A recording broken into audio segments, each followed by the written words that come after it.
Onward to school. N716 in-store only, limit 30. In the wee hours of the night, when everyone else is fast asleep, you're the one on third shift, burning the midnight oil.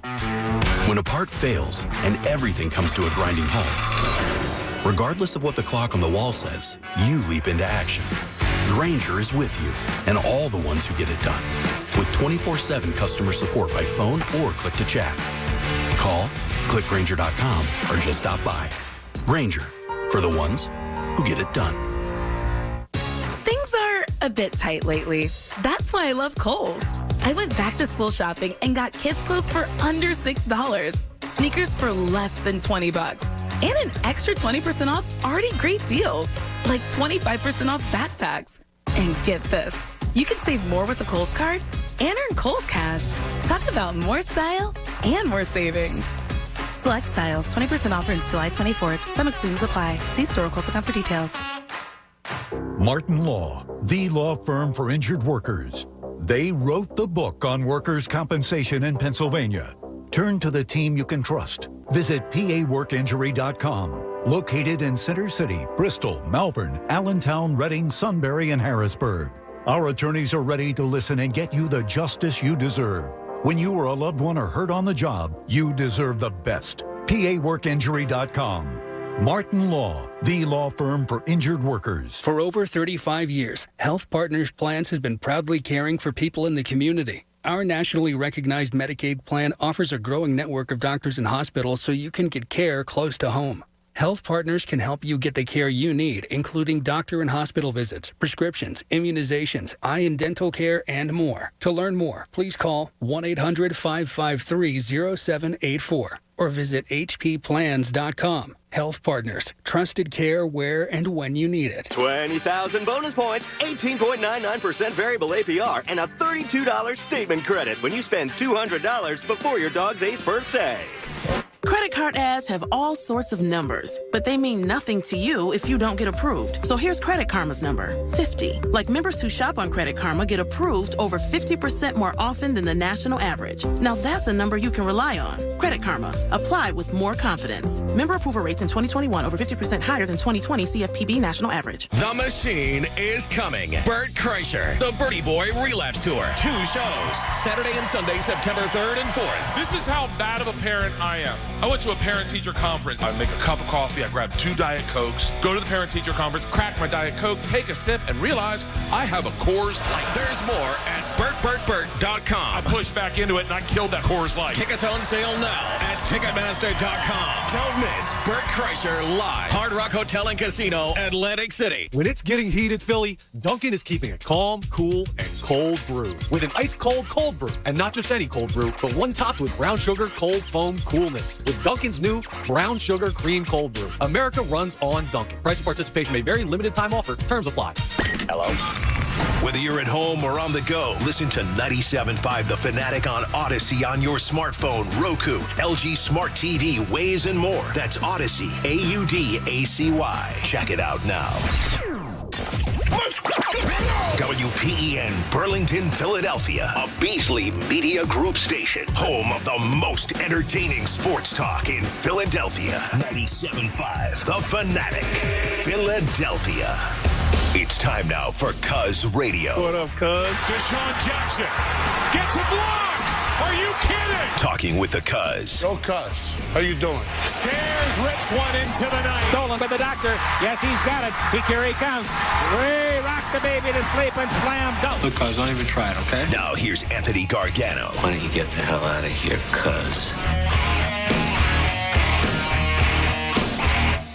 And a good Friday morning, Philadelphia. I'm Andrew Salchunas right here at 97.5 The Fanatic, in for Anthony Gargano. Anthony out for the next 2 weeks, or 2 weeks and today. I was very confused by what to say yesterday because there's no half. I didn't know whether to say 2.5. So I can't wait till next Monday because then I'll just be able to say 2 weeks instead of whatever the hell I have to say, 2 weeks and a day, because it's very uncomfortable saying that. But anyways, that's a great start to the show. I'm in for Anthony until 2 o'clock right here on 97.5 The Fanatic. I had Connor Thomas in my chair yesterday, but for the rest of the time, I got the great Tom Alvord. who was doing a tremendous job. And again, I said it yesterday. I'll say it one more time. He did a tremendous job working with Tyrone as the interim producer until the greatest show ever was named. So congratulations. You did a fantastic job. And I'm sorry that you have to go down a peg and work with me for 2 weeks. That's just, hey, I do what I'm told. You Listen, know what I mean? man, it happens. Slumming. So I'm sorry. You're back down to double A here with me. So you did a good job, though. I appreciate that very much. Thank you. You know, you were like Ronald Torreyes, and now you're back down in the mine. Or no, he's not even on the Phillies anymore. They DFA'd him. Yeah, that's a huge loss. Didn't he request his release? He did request his release because he's very talented. And well, thank you. Belongs in the major leagues. Yeah, but no, you did a good job, and I'm very happy for you, and I'm glad that I get to be with you for the next couple of weeks, talking sports and talking a bunch of nonsense as it is the middle of the summer. Happy July 15th. It's a Friday show, so we're gonna have a lot of fun today. We got all kinds of stuff planned. We got video game talk coming up later on today. We have, quick primes coming up later on today. So sports, non-sports, you name it. But I do want to open up with some Eagles talk, because if you've been listening to the show, you know I've been fired up this entire offseason. I'm kind of a hypocrite when I say that, because I think training camp is really not that awesome, right? Like, training camp starts in 2 Tuesdays. So we're less than 2 weeks away from training camp. And we get all hyped up, right? Like, training camp's always here, training camp. And then day one of training camp starts. Oh, look, you see the videos of the guys walking into NovaCare, and they put the jerseys on. And then you go, all right, so when's the season start?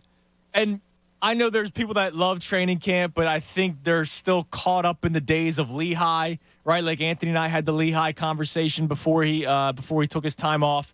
And he mentioned, how much he misses it because it's been 10 years since they left Lehigh, and how Lehigh was such a great experience, not just for the team and the players, but for fans. People were able to go. I never experienced that. Tom, did you experience Lehigh ever when you were a kid? Yeah, used to take trips up with my dad a couple times. Awesome. Yeah, it's a great time. I missed out on that, something that I'll forever wish I did experience, but I didn't. I did a lot of other great sports stuff, Philadelphia sports stuff related with my father, but that's one thing we never did. And so that's 10 years ago, right? Like, that's over. So really, training camp, it's just a tease at this point. And now with the way football is being played, preseason games aren't even anything. Jalen Hurts didn't play in a single snap last year in the preseason, right? Or he played in week 1, something like that. Devontae Smith. one drive, I believe. He played one drive. Here's what it was. He played in game 1. Devontae Smith played in game 2, and then none of them played in game 3. And I was like, wait a minute. His number one receiver has never gotten a pass thrown to him from the quarterback. And I thought that was going to be not good. And look how slow the offense started. And I don't know if it's because of preseason games, playing, not playing. I don't know. It doesn't really matter at this point, as you see throughout the NFL. But I'm kind of a hypocrite. I'm so excited for football right now. I'm so fired up for this Eagles season. But I also do know that now until the start of the regular season, nothing matters, right? Like, training camp doesn't matter at this point in the NFL. It's just kind of an excuse to talk football. But something that has been on my mind, and I mentioned it during the crossover with the John Kincaid show today, that ESPN list that came out. Jeremy Fowler, he polls executives and GMs and coaches and scouts, and they ranked the top 10. They did it quarterbacks first, then it was running backs, then it was wide receivers. I'm sure they will continue to do other skill positions. I'm sure they'll do, total teams, total talent, all that kind of stuff. Coaches, I'm sure, will come up at some point. But the quarterback one is really the one that's on my mind. Jalen Hurts is not a top 10 quarterback. Nobody's saying he's a top 10 quarterback. The people that think higher of Jalen Hurts than me, I don't even think you believe he's a top 10 quarterback. The top 10 list, right? Aaron Rodgers, Patrick Mahomes, Josh Allen, Tom Brady, Joe Burrow, Matthew Stafford, Justin Herbert, Russell Wilson, Deshaun Watson if he plays, and Dak Prescott. That's your 1 through 10. The honorable mentions were Lamar Jackson, Derek Carr, Kyler Murray, and also receiving votes was Kirk Cousins. So that's 14 quarterbacks right there. Jalen Hurts not even mentioned in the story. That is 14 quarterbacks. I don't like Kirk Cousins a little bit. I hate him. I would rather have Jalen Hurts on my team, but if we have to do, you have to look at everything that they have done in their careers, Kirk Cousins obviously gets the nod. So it's been on my mind because we started talking about it, Anthony and I, and we never got to Jalen. And that's what I'm concerned about. So we were trying to figure out on our own, like, what is the list, right? We made a couple of changes We flipped Dak and Lamar. I think Lamar Jackson, I think you can stop him in the playoffs. We've seen it every single time he's been in the playoffs. But I don't think last year all of a sudden makes him a not top 10 quarterback. He's a former MVP in the league. If you switch Dak and Lamar Jackson, I think that's fair to do. But the other guys, the Kyler Murray, Derek Carr, Kirk Cousins, the also receiving votes, the honorable mentions, that automatically gets you to 14. And then you start thinking about the other quarterbacks, right? You think about a guy like a Ryan Tannehill, who's probably toward the end of his time, at least with Tennessee. But you look at the other quarterbacks in the league and you go, wow, well, just Jalen Hurts is in 15th. Carson Wentz, we'll see. Nobody likes Carson Wentz, but talent-wise, if he can figure it out, might still be better than Jalen Hurts. Or he's a complete mess, which is a possibility, and we'll find out this year. It's his third team in 3 years. Matt Ryan wasn't mentioned on that list. If you ever heard me talk about Matt Ryan, I'm not really the biggest Matt Ryan fan, but I also have to respect Matt Ryan. He's higher than Jalen Hurts on the list. Now, all of a sudden, you get to like that 20 range, and I go, wait a minute. I know that I don't think that highly of Jalen Hurts as a starting quarterback in the NFL. Like, I think he can start on teams, but when you look at the Eagles roster, you look at the incredible offensive line that they have, like a top-tier offensive line, arguably best offensive line in the NFL. You look at the skill positions with A.J. Brown, Devontae Smith, Dallas Goedert. Who knows what Tyree Jackson could do whenever he's healthy? Miles Sanders, explosive runner. Kenneth Gainwell, good backup guy that you can do all kinds of stuff with. And then you look at the defense is improved from last year. So if there's anything that's going to hold back the Eagles this year, it could be Jonathan Gannon, because I still am very suspect of him as a defensive coordinator. It could be the safety position because you're kind of running it back with Anthony Harris and Marcus Epps. I know they brought Tart in from San Francisco, but you're kind of running it back with that still sort of weak, safety position. I'm concerned about it. And then, of course, quarterback is the other big question mark. And when I just sit back and I look at where Jalen Hurts is within the rest of the NFL, I go, wait a minute. I know Anthony and I had an argument probably 3 weeks ago, a month ago. It got contentious. That happens every once in a while on our show. And we talked about whether or not a top 12 quarterback, not top 5 quarterback can win a Super Bowl, but top 12, right? So you're in that 10, 11, 12, maybe 13, 14 range. Can that quarterback win the Super Bowl? Well, yeah. I mean, look, Jimmy Garoppolo, and that's a name I haven't even mentioned yet. I don't really like Jimmy Garoppolo that much, but the dude's been to a Super Bowl and an NFC championship game, so 2 NFC championship games. The guy clearly can do enough to help his team get to spots deep in the playoffs. Jalen Hurts is behind him. So now all of a sudden we're saying, yeah, if you're in that 12 range, you can probably still get to the Super Bowl, but Hurts isn't there. Hurts might be bottom third in the NFL right now. It's only his second full season as a starter in the NFL. I have to give him that benefit of the doubt. What I saw last year wasn't great. It was incredible, the stuff that he could do with his legs. I have some of the pros and cons, right? The pros for Jalen Hurts, because I don't want this to be like a bash Jalen Hurts fest. That's not what I'm doing. Even though you know that I'm not the biggest Hurts fan as the quarterback of the Eagles, I'm also going to be as fair as possible. So I'm not going to be sitting here going, oh, he stinks. You're wrong if you think he's good. Get out of here. I'm hanging up on you. Like, no, I'm not going to do that. So the pros for Jalen Hurts, and forget personality, right? I'm not doing like, oh, he's a lovable guy. Brett Brown's a lovable guy. He was an awful head coach, right? Like, let's face it. Jalen Hurts works his damn rear end off. So if there's anybody that I would have faith in trying to improve in their craft, it would be Jalen Hurts. And it's not just like physically, right? We know that the dude squats 600 pounds, could beat me up constantly, right? Like all kinds of stuff. We know physicality, the dude, dynamite. But I also know that, look, he's worked with Tom House. He worked with Quincy Avery last offseason, the same quarterback coach that Deshaun Watson works out with during the offseason when he's not doing other things. So Jalen Hurts, I know, is working on his craft. I know the dude is strong mentally, which is something that we didn't see with Carson Wentz at the end of his time here in Philadelphia. So that's a pro. Works his rear end off. Another one, elusive. A lot of credit goes to the offensive line last year for Jalen Hurts not getting sacked that much. And they do deserve a lot of credit. I'm not going to take anything away from the offensive line. But I can also say that Jalen Hurts is part of the reason why he didn't get sacked that much. How many times did he escape pressure?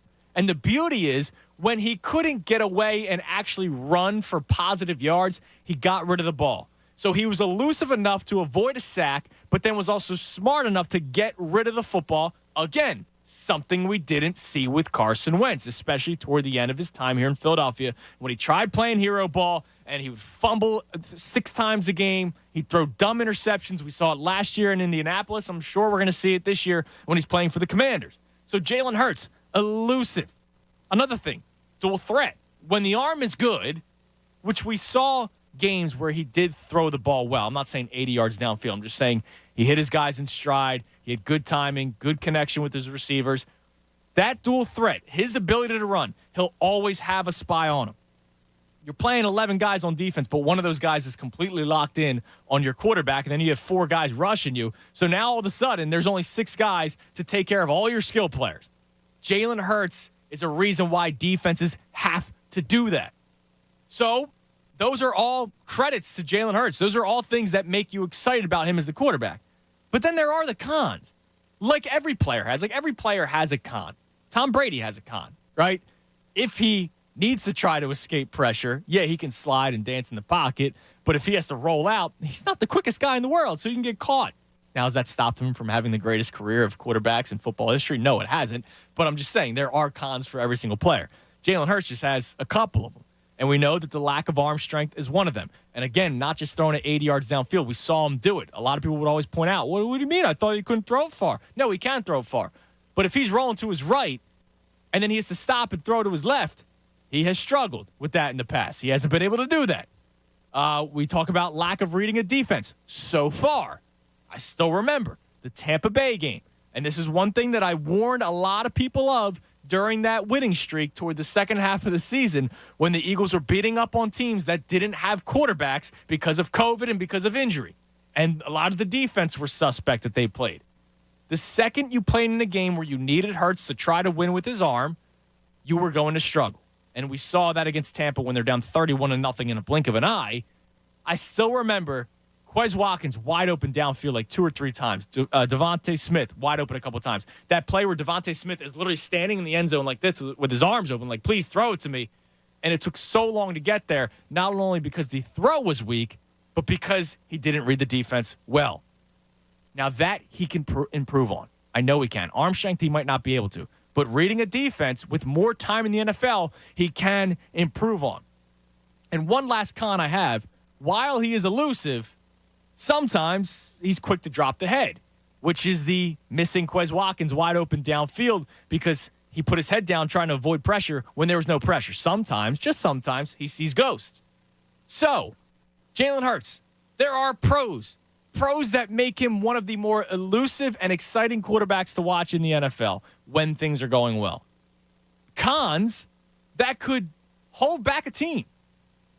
Because this team, and the reason why I've had this top 10 quarterback list, and then Anthony and I continue to break it down and getting to Hurts, trying to find Hurts. And also we're at 20. We still haven't gotten to Hurts yet. I start going, man, all right, you have such a talented team all of a sudden. Howie Roseman did a tremendous job this offseason. And Hurts could be the reason why you're held back from really doing big things. And for the people that love Jalen Hurts, and let's face it, there are people that love Jalen Hurts. And there was a guy that called in the other day. It was Anthony's last day before vacation, so it was on Wednesday. And the guy made an incredible point, and he was right. So many people hated Carson Wentz as much as they did, right? Like it was like Carson Wentz wanted out of here, which put a sour taste in everybody's mouth.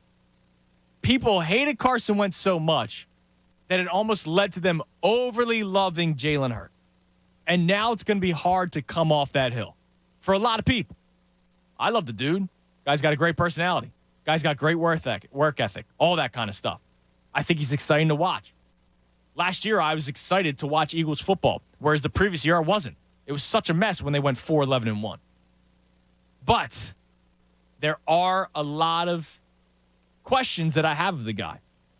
And if it doesn't work out, people are going to have to realize they're going to have to move on because this team is too talented and this team has a lot of guys locked up for a couple of years And last year, the excuse was, well, let him play a full season. Okay?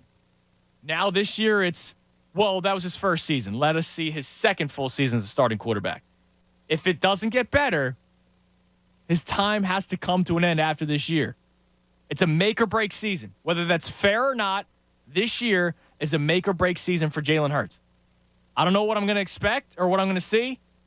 I kind of still lean toward him not being the guy moving forward, because if he is in that 20 range, not 12, but 20 range in terms of top quarterbacks in the NFL, that's a huge leap that he has to make. 20 to what? 12?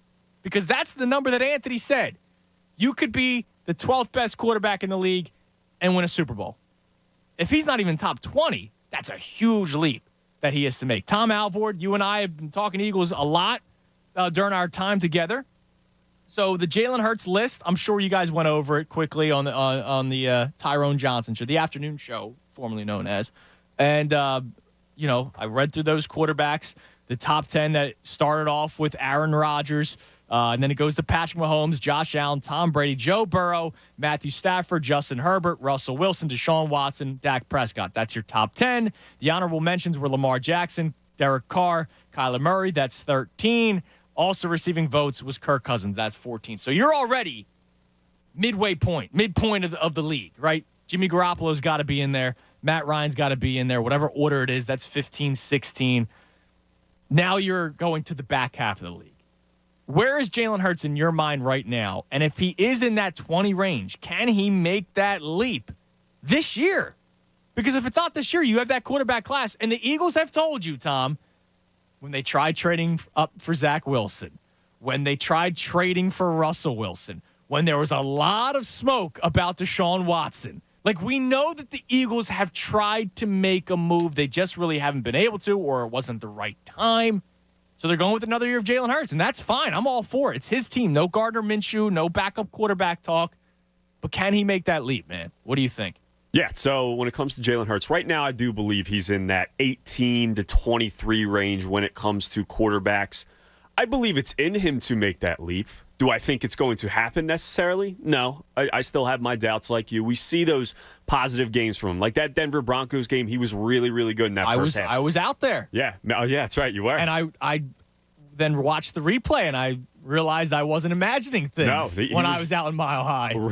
Yeah, it wasn't just your mind playing tricks on you. That's what it was. I was like, wait, did he really make that throw to Devontae Smith yesterday? And he had, I believe it was Quez Watkins dropped one also at the end of that first half, to my knowledge, off the top of my head. He was really, really good, and you saw some of the improvements that he made. You saw some of the natural talent that he had in that game. You mentioned the elusiveness. I thought he got better in the pocket towards the second half of the season. Still things to work on.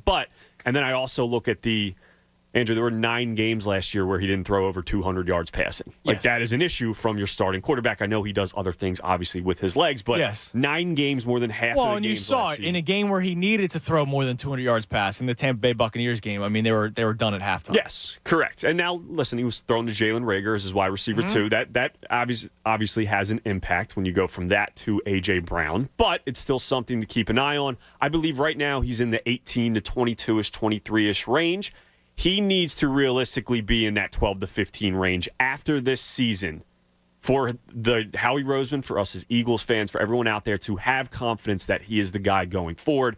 I believe there's a possibility that he gets there and he can make that leap. I'm a little hesitant to say that he will definitally do it at this moment. I am too, and here's the thing. It's going to be hard for a lot of Eagles fans to realize that or come to terms with that because, I mean, you see it on social media. You hear it on the phones. There are a lot of people that love Jalen Hurts. And anybody that has a slight doubt of Jalen Hurts, they're automatically a hater when it comes to them at points. It feels like that at points. I know not everybody, but it feels like that at points. If you have questions about Jalen Hurts, you're automatically, you don't know what you're talking about, you're a hater. And I'm just using my eyes. So we're gonna start with the Eagles at 610-632-0975. Jalen Hurts.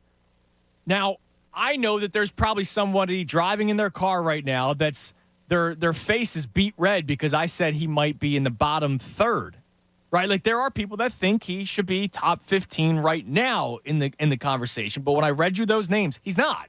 He's not top 15, but is he 16, 17 maybe? But I do think he's in that 20 range, and we can make the argument. You can make the argument, and I want to hear from you because the better that Jalen Hurts is, The better the Eagles are, the happier I am. Go Birds. I want them to win. I'm dying for it, which is why I don't think it's crazy for me to want improvements. And if it's not just him who improves, I want a better player. I don't think that's asinine. I don't think that's asking too much. But I do know that people get upset about it. So let's have that conversation about Jalen Hurts at 610-632-0975. Also, on the other side, we're going to get into the Phillies, because the Phillies have their final 3-game series before the All-Star break. So we're going to touch on the Phillies, where they're at through 89 games, where they will be through 92 games before the second half of the season. And Tom and I are also going to have some fun, because Anthony and I started something last week. I know you heard it the other day with the all-time Eagles team, but we're doing a draft. A draft every Friday, or we're going to build something every Friday. It's a Geek Out Friday, and we're going to do something regarding the Phillies as we are about to enter the All-Star break. So it's a good way to do it on a Friday. 610-632-0975. Speaking of Fridays, Fanatic Friday presented by Pump Man Philly. Need a water pump expert for your facility for 24/7 emergency repair or pump replacement? Count on Pump Man Philly, the guys to know to fix your flow. He's Tom Alvord, sitting in my chair. I'm Andrew Salchunas. We're filling in for the Cuz for the next 2 weeks right here, 97.5 The Fanatic. Fanatic Sports Update. Phillies look to get back on track. I'm Tom Alvord, and this update is brought to you by InvisibleFence.com. July is National Lost Pet Prevention Month, and Invisible Fence brand's Boundary Plus technology helps keep pets secure at home. Visit InvisibleFence.com to schedule a free consultation. Yes, the Phillies look to avoid a 5-game losing streak tonight as they begin a 3-game series with the Miami Marlins. No easy feat tonight, however, as they face off against All-Star Sandy Alcantara, who currently leads the NL in ERA. Facing off against Alcantara will be Kyle Gibson, who was just activated off the restricted list yesterday. Also off the restricted list for the Phils are Alec Boehm, Aaron Nola, and catcher JT Realmuto. The Phils currently sit at 46-43 on the season and find themselves just a half game out of the final wild card spot. First pitch tonight is at 6:40. Keep it locked to Fanatic all day for breaking news and information. I'm Tom Alvord, and you're listening to 97.5 The Fanatic. It's the Anthony Gargano Show on 97.5 The Fanatic. Hi, it's John Kincaid, and I've got a success story for you, and it's a personal success. I've been telling you about Copair Health and how Vance has been leading me through the process, trying to lose some weight and feel my best before football season.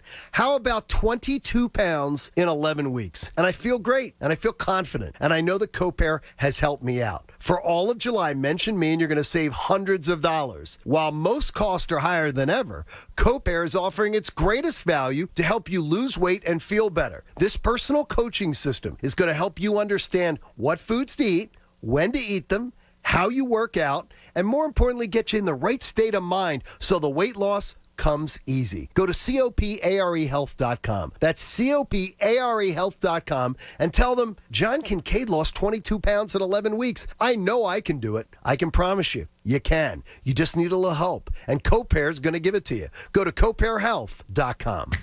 Hellsberg Diamonds presents the guy who hit a home run with an engagement ring. Andy was on a mission to find the perfect engagement ring. But where to start? He did research, went online, asked his best friend for advice. Hey, for engagement rings, where should I? Hellsberg. Andy went to Hellsberg Diamonds. At Hellsberg, Andy found an incredible selection of lab-grown and natural diamonds, certified and guaranteed to be of the highest quality. He also found help choosing a custom setting from Julie, a Hellsberg diamond expert. Don't worry, we got this. Plus, he learned about Hellsberg's special financing options, so Andy could get the perfect ring for her with a payment plan that was perfect for him. And when it was time to propose, he got the reaction he wanted. Wow, you really hit it out of the park, babe. Mission accomplished. Be like Andy. Find the ring of her dreams at a Hellsberg store near you or at Hellsberg.com. And right now, take advantage of special financing offers. Hurry, offer ends soon. Is sports betting about to become way more fun? You bet. Because the BetParx app has a brand new sports book. Live bets and parlays? You bet. Instant deposits and incredible app experience? You bet. Plus, your first bet is risk-free up to $750. So, are you already a winner just for signing up on the BetParx Sportsbook app? You bet. BetParx. Gambling problem? Call 1-800-GAMBLER. Terms and conditions apply. Pennsylvania and New Jersey only. Is today your lucky day? You bet. Because the new BetParx app is everything you want in a digital casino and sportsbook. It's easy to sign up, fun to use, and faster to win than ever before. And all new BetParks app users can choose between a $20 casino bonus or a $20 free sports bet. Which begs the question, is this the most rewarding casino and sportsbook betting app ever? You bet. BetParks. Gambling problem? Call 1-800-GAMBLER. Terms and conditions apply. Pennsylvania and New Jersey only. In just a few short weeks, we're going to be sending our college-bound student to her first fall semester. And many of you out there are in the same boat, but many of you are still trying to figure out how you're going to pay for it all. So here's what I recommend. Turn to College Ave Student Loans and take the stress out of paying for college. That's collegeave.com. You can see all of their loan options in action with their student loan calculator. You can apply in just 3 minutes. Building a private student loan that keeps pace with your family's budget and your students' goals. That's collegeave.com. It's a better student loan experience, relieving the stress of how you're going to pay for it all by going to collegeave.com. You log on tonight or this weekend with your college-bound student, and you do it together. And while you're on their site, be sure to enter the free textbooks for a year sweepstakes. It's just another way that College Ave can help you manage unexpected expenses along your journey. There's no purchase necessary to enter. See official rules for details at collegeave.com/free books. O'Reilly. This is Claudia's O'Reilly Auto Parts story. I had just moved to a new city and barely even knew where the grocery store was yet. When my car wouldn't start one morning, I didn't know who to ask about local shops. But I remembered a name from back home, O'Reilly Auto Parts. I called and they pointed me to a great mechanic just down the street. Now I feel a little more at home. O'Reilly Auto Parts. If this were a Reese's TV ad, you'd be staring at a Reese's peanut butter cup. And sure, my voice is peanut buttery smooth, but still, you need to see the peanut butter cups, right? No? I can really just say Reese's and you'll go get some? Okay. Reese's. Reese's. Reese's. Really working, actually. Reese's. Reese's. I'm on to something. Reese's. Reese's. Reese's. Summer is officially upon us, and so is a new seasonal menu at PJ Wellahans. Stop in to try some amazing items, including Big Mac tacos that'll rival your go-to fast food order and a Bloody Mary burger that'll have you feeling alive in no time after a night out. Want to hear the Fanatic Best of Show Daily podcast? Head to 97.5thefanatic.com now and download each show every day. Brought to you by DraftKings Sportsbook. Use promo code FANATIC when using the DraftKings app.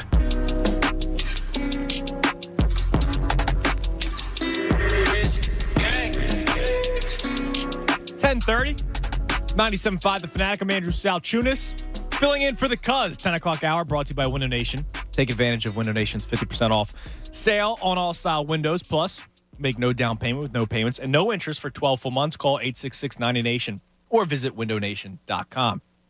So we started off talking Jalen Hurts because that ESPN list where they talk to scouts and coaches and, you name it, to figure out the top 10 quarterbacks in the NFL. Now, here's another thing that kind of goes through my mind, Tom. Now, I know they only did the top 10, and then they did the honorable mentions, and they also received votes. So they only got to 14. But for anybody that thinks that Jalen Hurts could be that top half of the league quarterback, well, it's one thing if I'm saying it. It's another thing if coaches and scouts and executives are saying it, and Jalen Hurts wasn't even mentioned, right? So we know for a fact that he is not even in top 14. So then you start thinking about the other quarterbacks. Matt Ryan or Jalen Hurts? I'm very low on Matt Ryan. So am I. I know Anthony, he's very excited about the Colts this season. Yes, I don't think it's going to work out as he's expecting, as a lot of people are expecting, especially Colt fans. I'm very low on Matt Ryan. I've been saying for 2 years now, 2 drafts, they made a mistake drafting Kyle Pitts. They did. They needed a quarterback, and they didn't get one. And, now Matt Ryan's gone. They're going to rock with Marcus Mariota. But I don't know. I kind of still have to respect the dude. Like, the guy knows the league a lot more than Jalen Hurts, and we'll see. I mean, Hurts could have a better season. Right now we're talking about at this point. Yes, right? Correct. Jalen Hurts could surpass Matt Ryan, especially if Matt Ryan looks another year older, right? Which he may. But we'll see. I think we could be 3 weeks into the season and saying, Hurts is better than Ryan at this point. It's a conversation right now, but I think he has a good shot of overtaking him pretty early on in the season. That's just me. Okay. Mac Jones, That's tough. They're both, Mac Jones obviously a rookie last year. Jalen Hurts a first-time full-time starter last year. Like I just think Different I think skill Hurts sets. can do more. Probably. I think I agree with you. I think Hurts can do more. And listen, we all like Nick Sirianni, but like Mac Jones has Bill Belichick as head coach. That kind of helps a little bit. And I also don't know,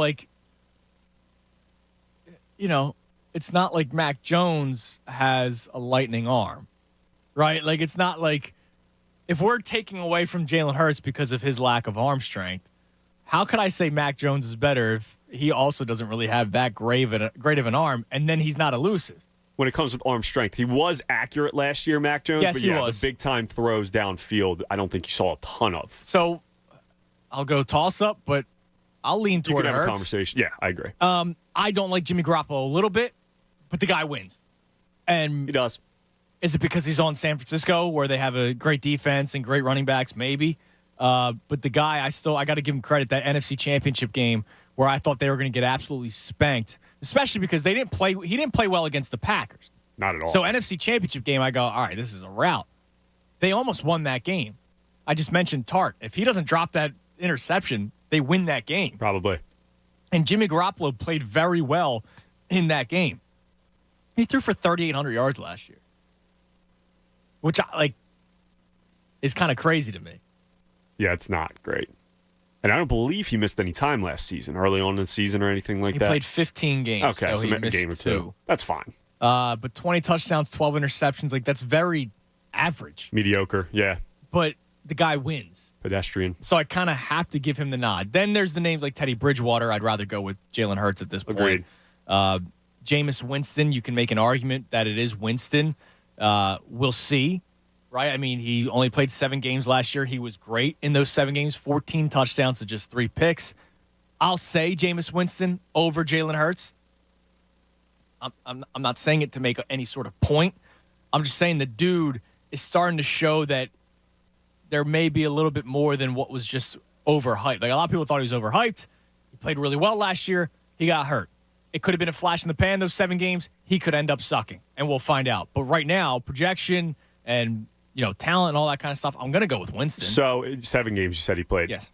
I'll go Hurts because of the availability. Yes, he looked good in those 7 games. What happened to the other 10 games? Obviously, ACL injury happens, but Jalen Hurts went out there and played you 15 games last season. Yes, the potential that we saw with Jameis Winston may be better, but going off of what I've seen, I'll probably go Hurts right now. And then there's... Coming off the ACL injury now, into the season as well. It's something to keep an eye on. Tua, I don't like a little bit. I'll go Hurts over Tua. I will. And honestly, it's because of draft selection. Hurts was the second round, but they're the same quarterback. And Hurts was second round. Tua was the top 5. So I go Hurts. Goff, no question. Mayfield, no question. Daniel Jones stinks. You look at these quarterbacks and you go, all right, I'm taking Jalen Hurts. Justin Fields, we'll see, but I'm going Jalen Hurts. And then there's Trevor Lawrence. Trevor Lawrence is more so a question mark because he did not play well last year.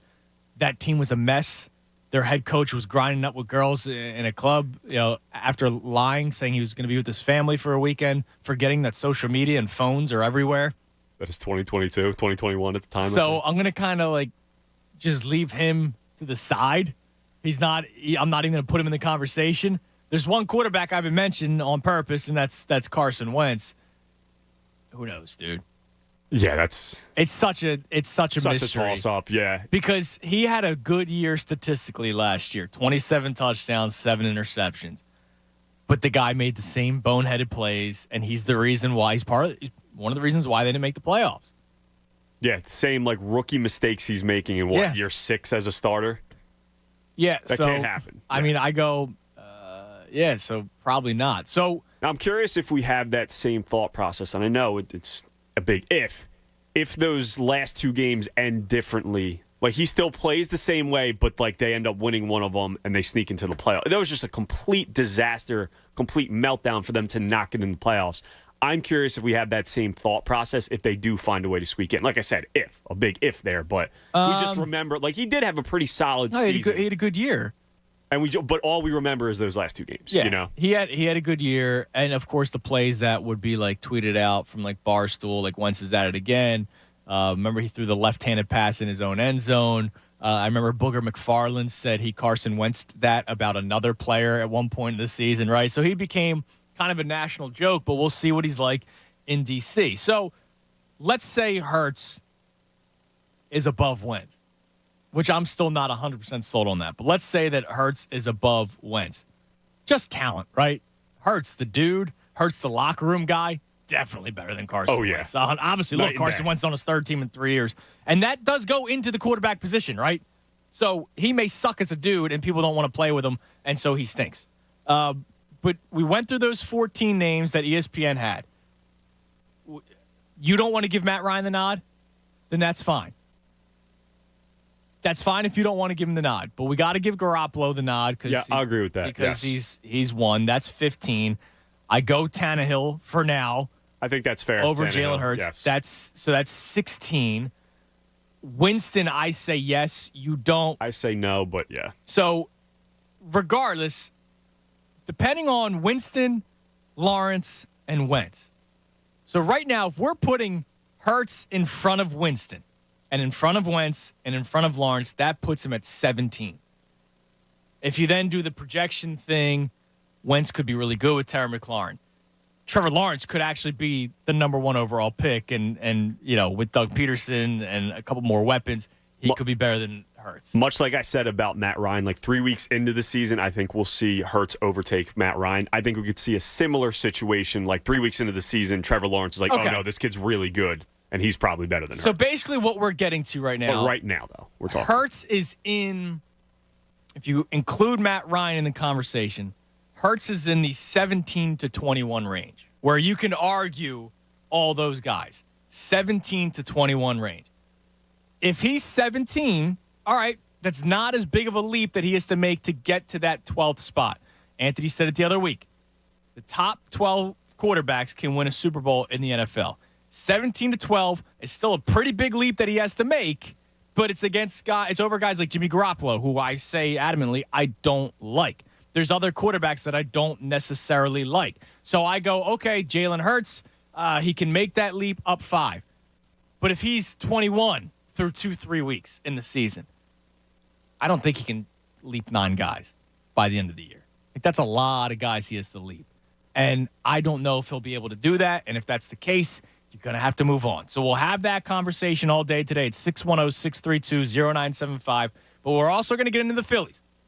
And a little bit lighter because it is a Friday, right? People want to have fun. They don't want to talk about Jalen Hurts and whether or not he's going to be the guy moving forward.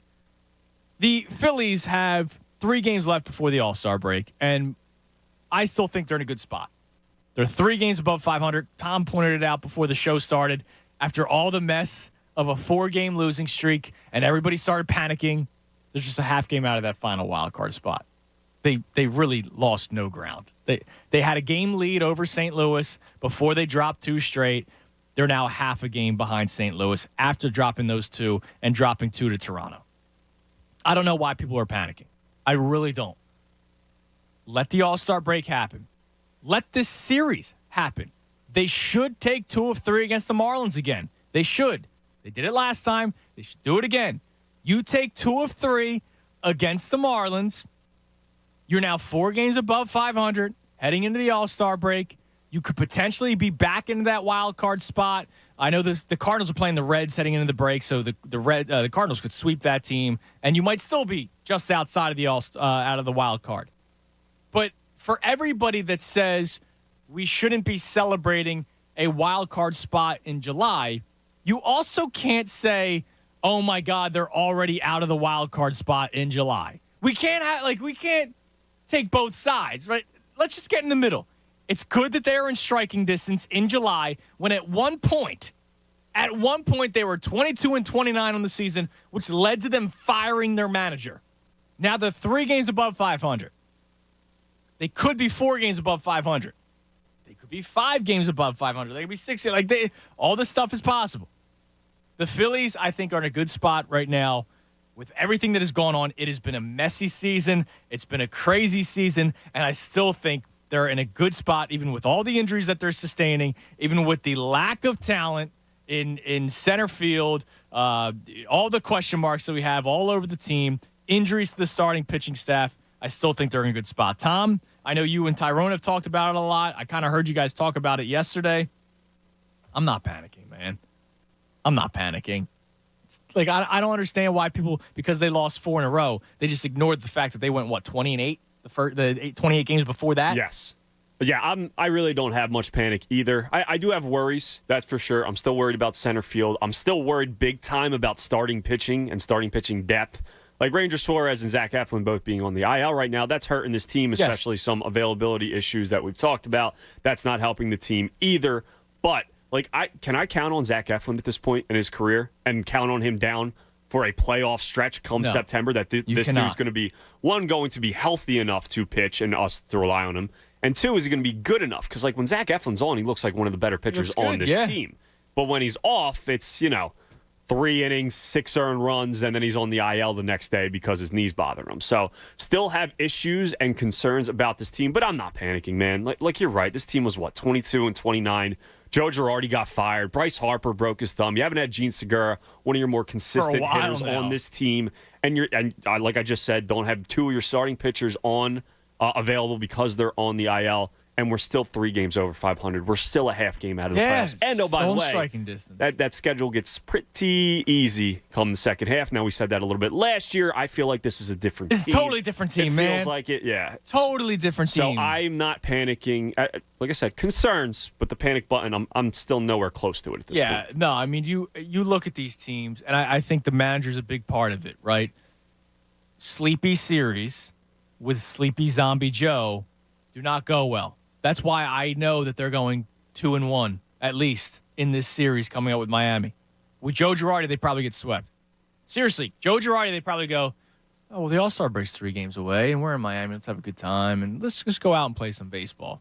But with Rob Thompson, it's probably like, yo, dude, yo, guys, let's go into the All-Star break hot. Yeah. Let's win a couple games. And I firmly believe that, which is why I say they're going to win at least 2 games in this series, if not sweep the Marlins. You feel confident in saying that, correct? Yes, extremely confident. Did you feel confident ever saying that they were going to win a series the past couple of years? No. Besides that stretch in late July when they swept the Mets and in first place. Yeah, that was a lot of fun. Yes, besides that haven't felt that way last couple of seasons. I've been feeling it a lot in the last couple of months, though, and I feel good about it, so I think the Phillies will be fine. So, speaking of the All-Star break, and we'll get to the phones in a second. Troy, I'll get to you if you want to follow up. Troy, you can climb in at 610-632-0975. Beginning in the 11 o'clock hour, and we're going to ask you for help on our YouTube feed. Shout out YouTube, on social media, and on the phones.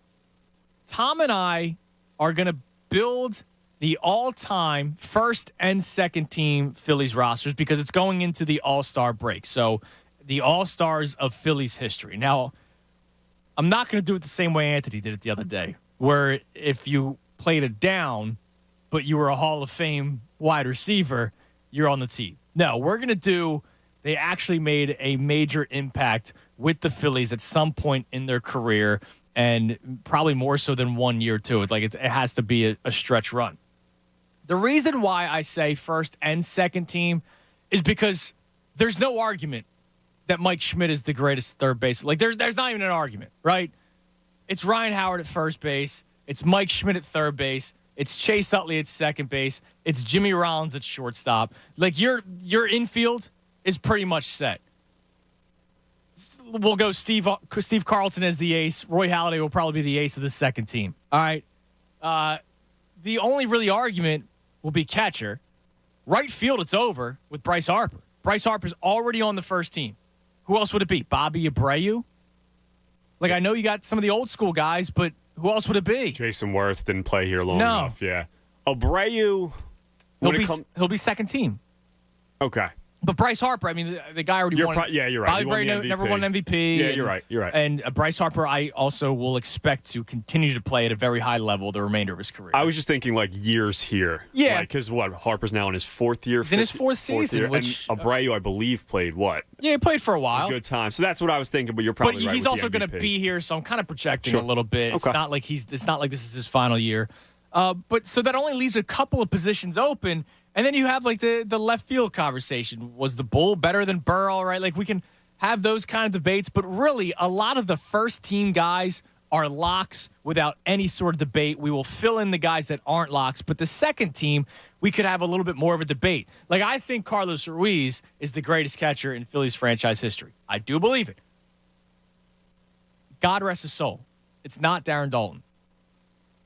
Darren Daulton, you could make the case, isn't second team. You could make the case that it's Mike Lieberthal, and I'm not a Lieberthal guy, right? So I would say Dutch as the second team starting catcher, but I know there's a lot of people that say it would be Lieberthal. I know a lot of people think Dutch is the greatest catcher in Phillies franchise history, but we'll get into all of that. We will, I promise. So we'll dive into that beginning in the 11 o'clock hour. Tom and I are going to figure it out with you, the first and second team all-time Phillies teams, as we head into the All-Star break after this 3-game series. The reason why we're doing it today is because the Phillies will not be playing come Monday. It'll be the break, so we're going to start that off here on this Fanatic Friday. You can climb in at 610-632-0975. We have a lot of other fun stuff in store today, but let's go to the phones and talk to Troy on the cell. Troy, you're on the Fanatic. Hey, my guy. Thanks for taking my call. Thanks for calling, Troy. Hey, we got a quarterback that's second round drafting. He's in his second full season as a quarterback, and he's playing in a system for the second time. Triple twos. He's smart. His teammates like him. And they're stepping up to the plate for him. Halvey went ahead and drafted some more people for him. I think he's going to improve. I don't need him to catapult into the top 10. I just need him to be smart. I want to protect the ball. I want him to run when he have to, run when he need to, and hit the open man. And if he does that, control the game, I think that we're going to be in a good position. Well, if he does all that, Troy, he does make – I'm not saying top 10, right? Like, that's because you look at the top 10 quarterbacks, the majority of them are elite. I'm not even saying top 10. I'm saying can he get into that 15 to 12 range, right? And if he does those things, Troy, he's there. Like, he is there because his biggest thing, you mentioned hitting guys in stride, hitting guys when they're open, finding guys when they're open. That was really his biggest issue last year. It wasn't lack of toughness. It wasn't lack of likability with his teammates, which is something that Carson Wentz dealt with. It wasn't turnovers. It wasn't turnovers. It wasn't elusiveness, right? Like, all those things. But his arm is a big concern. And so if he can make those throws that you just talked about, like I see here on the comments section, give Jalen Hurts a chance. I am giving him a chance. I already said to you, they don't even need a backup quarterback. Don't even dress him, right? Let it just be Hurts' team with no questions, with no distractions. It's his team for 17 games this season. But I do have to still watch him with a critical eye. Yeah, and it's okay to watch him. I don't think we need to watch him with a magnifying glass. I don't want him, and I don't think he's the type of player where he has to go out and prove himself. No, just play your game. At the end of the day, whether it's fair or not, he does have to prove himself this year because of the quarterback class that's coming out of the draft next year. I understand that, but my thing too is, if we was patient enough with Ben Simmons, surely we could be patient for one season with Jalen Hurts. Yeah, I mean, listen, it's a little bit different. First overall pick versus second round guy that was supposed to be the backup before Carson Wentz had his issues. So it is a little bit of a different story. But Troy, I'm with you, man, and I appreciate the call. I'm giving him. I'm going to be as patient as all can be. Absolutely. Like, I wanted to trade for Russell Wilson.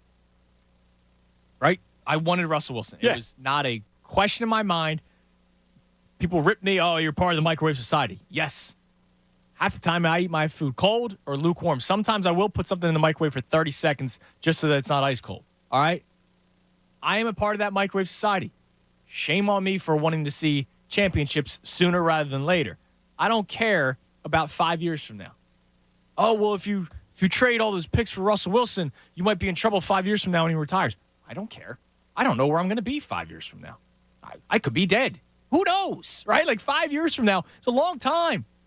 Cooper's going to be in kindergarten, damn it. Like, I don't care about 5 years from now. I care about right now. I wanted to trade for Russell Wilson. The second they didn't trade for Russell Wilson, I said, all right, this is Jalen Hurts' team. It wasn't a, boo, screw you, Eagles. No, from the second they didn't trade for Russell Wilson, I said it was Hurts' team. So Troy says be patient. I am going to be patient. But if he doesn't look good this year, it is a make-or-break season for him because next year you have that historic, and I put it in quotes, quarterback draft class because we hear that really every other year. But there's supposed to be a lot of NFL quarterbacks that are going to be coming out of the draft, the next draft. Also, by the way, next year, the last year of Jalen Hurts' rookie contract as well. And are you going to pay him a lot of money? Sure. Probably not. 610-632-0975. So at the beginning of the 11 o'clock hour, we will start discussing the all-time first team and second team Phillies roster. And also we got morning thoughts at 11:10. And morning thoughts. My God, I was a child this morning. I was an absolute child. 8-year-old, well, no, because it came out. I got to look out exactly when it came out. 7-year-old Chunas was out and about this morning. Now, 7-year Chunas had a child in his arms, so. I was going to say 7-year-old taking care of an infant. Yeah, it's, it's all right. But he understands. But yeah, 7-year Chunas was out and about this morning. I'll explain more at Morning Thoughts, and it's going to be a part of the rest of the show today. And if you want to climb in, 610-632-0975. I'm Andrew Sal Chunas. We're filling in for the Cuz right here on 97.5 The Fanatic. But first, I want to congratulate my friends. I love them. They're fantastic people, and they do fantastic work. That, of course, Family and Company Jewelers in Marlton, New Jersey. They were just named, this is so cool, because they so deserve it, South Jersey Magazine's best bridal jewelry store for 2022. If you're looking to get engaged, Family and Company is the only place to go. It's where I went for my engagement ring for my beautiful bride, now mother of my child, Christy. And let me just say this. I did go to other places. Like, I feel like people just think, oh, Family Jewelers, you went there because you're doing the reads for them. No, like I did my due diligence. I went to other places. Family Jewelers was fantastic. They had the best selection of all engagement rings, and they had the best service. My man Angelo, to this day, is taking care of me because not only do they have engagement rings there and wedding bands, I got one on my hand right now, but I also got an anniversary gift there for my wife. First Mother's Day gift this past May. My parents have gone there for gifts of their own. So Family Company Jewelers, they have all kinds of stuff, but their jewelry for the bridal portion is fantastic, and that's why they were named South Jersey Magazine's best bridal jewelry store for 2022. So check them out, Family Company Jewelers. Visit their showroom on Route 70 in Marlton or online at familyjewelers.com. Make sure you tell them Andrew sent you. They'll take care of you like they took care of me. Family Company Jewelers, South Jersey's diamond destination. Fanatic Sports Update. Last series before the All-Star break. I'm Tom Alvord, and this update is brought to you by Maine Office of Tourism. Maine wild blueberries, always good in pie, but try blueberry honey, salsa, and even blueberry beer. Visit Maine.com. This message sponsored to you by Maine Office of Tourism. Yes, the Philadelphia Phillies begin a 3-game series tonight with the Miami Marlins as they look to snap a 4-game losing streak. The Phils currently sit at 46-43 on the season, just a half game behind the Cardinals for the final wild card spot. They turn to righty Kyle Gibson, who was just activated off the restricted list yesterday. He is set to face off against All-Star Sandy Alcantara, not Alcantara. First pitch is at 6:40 in Miami. Also coming off the restricted list for the Phillies is Aaron Nola, Alec Boehm, and catcher JT Realmuto. This will be the Phillies' final 3 games before the All-Star break. Keep it locked with Fanatic all day for breaking news and information. I'm Tom Alvord, and you're listening to 97.5 The Fanatic. Anthony Gargano, weekdays 10 to 2 on 97.5 The Fanatic. Hey, kids, I'm going to Wawa. Anybody want anything? It's Hoagie Fest. Hoagie Fest is here. So, classic meatball and classic Italian with cherry pepper relish. And a new picture frame. Wawa Hoagie Fest is back. Whatever your order, summer tastes better when it's full of hoagie love. Get $5 shorties and $6 classic hoagies. Limited time only. See store for exclusions. There's an epic cookie battle happening right now at Wawa. Will it be Oreo cookies and cream frozen beverages? Or will you choose Chips Ahoy cream smoothies, milkshakes, and more? If you can't choose one, go for both in our limited time ultimate cookie mashup, made with real pieces of Oreo and Chips Ahoy cookies. 2 legendary cookies, 1 epic frozen treat. Gotta have a Wawa. Hey guys, Bob Cooney here. This baseball season, turn K's into cash and big hits into big wins with FanDuel Sportsbook in partnership with Valley Forge. Now new customers can step up to the plate and make a no-sweat first bet up to $1,000. Just sign up with promo code BOB, place your first bet, and FanDuel will give you $1,000 back in free bets if you don't win. FanDuel has so many great promotions, and I love when I win that I get paid faster than a fastball right down the middle of the plate. Are you new to FanDuel? Well, there's no better place to bet America's pastime than on America's #1 sportsbook. So download the FanDuel Sportsbook app and sign up using promo code Bob to get started with your no-sweat first bet up to $1,000. 21 plus and present in PA. First online real money wager only. Refund issued as non-withdrawable site credit that expires in 14 days. Restrictions apply. See terms at sportsbook.fanduel.com. Gambling problem? Call 1-800-GAMBLER. There's a reason Comcast Business powers more businesses than any other provider. Actually, there's a few. Comcast Business offers the fastest, reliable network, the peace of mind that comes with Security Edge, helping to protect all your connected devices, and the most reliable 5G mobile network. Want me to keep going? I can. Whether your small business is starting or growing, you need Comcast Business. Technology solutions that put you ahead and give you serious savings. Comcast Business, powering possibilities. There's never been a better time to get started with gig speed internet and advanced security from Comcast Business. And now, for a limited time, get 3 months on us. Call or go online today to learn more. And 7/21/2022. Restrictions apply. New Comcast Business 1 gigabit internet. Security Edge, 1 voice line and Connection Pro customers only. 3-year contract required. 3 months on us after prepaid card redemption. Comcast Business Mobile utilizes the network with the most Root Metrics 5G data reliability wins in 2H 2021. Results may vary. Award is not an endorsement. Hi, it's John Kincaid, and I've got a success story for you, and it's a personal success. I've been telling you about CoPair Health and how Vance has been leading me through the process, trying to lose some weight and feel my best before football season. How about 22 pounds in 11 weeks? And I feel great, and I feel confident, and I know that CoPair has helped me out. For all of July, mention me, and you're going to save hundreds of dollars. While most costs are higher than ever, CoPair is offering its greatest value to help you lose weight and feel better. This personal coaching system is going to help you understand what foods to eat, when to eat them, how you work out, and more importantly, get you in the right state of mind so the weight loss comes easy. Go to COPAREhealth.com. That's COPAREhealth.com and tell them John Kincaid lost 22 pounds in 11 weeks. I know I can do it. I can promise you. You can. You just need a little help. And CoPair is going to give it to you. Go to CoPairHealth.com. Looking good, Mrs. Dobbs. The head groundskeeper at Thad's Golf Course just retired. We need to find someone in the next 2 weeks. Someone with botany and management experience. He needs a replacement because the greens are already looking a little rough. Aeration. They need to know it all. Indeed can help him hire great people fast. I need Indeed. Indeed you do. You can schedule and conduct virtual interviews all from your employer dashboard. Earn up to $500 in sponsored job credits by interviewing on Indeed. Visit Indeed.com/credit. Terms and conditions apply. Finding great candidates to hire can be like, well, trying to find a needle in a haystack, but not with ZipRecruiter. Its powerful technology actively finds and invites qualified candidates to apply to your job. So while other companies might deliver a lot of hay, ZipRecruiter finds you the needle in the haystack. See why 4 out of 5 employers who post a job on ZipRecruiter get a quality candidate within the first day. Try ZipRecruiter for free at ZipRecruiter.com/free. That's ZipRecruiter.com/free. 20,000 bonus points, 18.99% variable APR, and a $32 statement credit when you spend $200 before your dog's 8th birthday.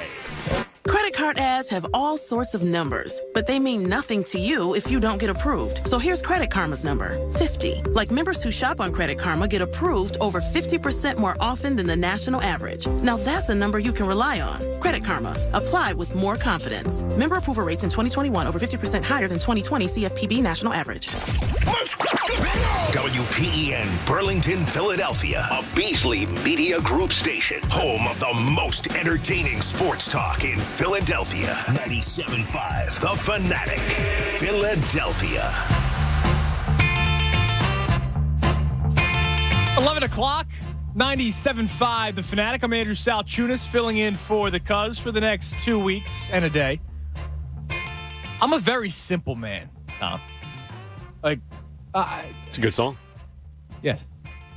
During the break, I was thirsty, and I've been slacking, with the water. My life has been run by coffee at this point with the baby, right? I'm drinking multiple cups a day, which is probably not great. And then I forget to drink water. And I used to be good with bringing water to work or at least something to fill up. Yeah, so you're smart. I keep on forgetting. So every once in a while, you get really thirsty. And so I went into the break room, and I got so excited. There was a Dave & Buster's cup. That's an awesome cup. It's a great cup. That's really cool. And they brought I guess there was a food drop at our sister station, MMR, because they get everything. And so it's just a nice Dave & Buster's cup. But the beauty of it is when it's filled with something, it lights up on the inside. You can't really see it. But I thought it was the end for me because I wanted to wash it out first. Like, it's been sitting there. Yeah. And there was a bunch of them, so nobody think I just stole somebody's cup. And so I'm washing it out like strobe lights. Because of the light. But it's only when there's like a certain amount of water. And so I was like going like this, right? Rinsing it out, got some soap in and out. It's a good job by And you. I'm like, what the hell's going on with my eyes? Like I felt like Anthony, right? He can't see. Yeah. So I'm like, dude, what the hell's going on with me? Sure enough, cup lights up. I'm a very simple man. I'm like a cat. Right? Like with the light. Very easily amused. Oh, yeah, dude. I am now distracted for the rest of the show. You lost me. It might be Tom Radio for the rest of the show. Another 3 hours. Great. Yes. That would have startled me the first time I saw a cup just light up and have a strobe-like effect. It kind of messed me up, But man. I'm just trying to wash it out. But here I am, the rest of the show. I'll be drinking out of this cup, and it's a nice tall cup, and it's sturdy. Yeah. That's a good cup. I High-quality will bring this home. Or no, I'll probably leave it in my locker here because I keep on forgetting to bring something to drink out of.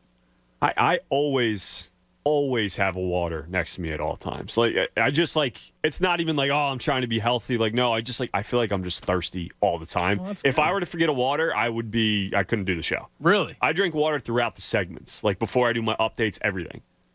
Wow. Yeah. Well, that's good, Weird, dude. You're a hydrated man. Thanks, dude. I have been Means a lot. struggling, and Did you drink coffee before, Coop?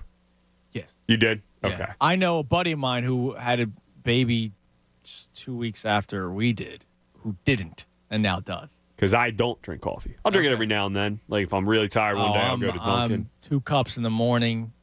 You're the majority. That's what the majority of adults are.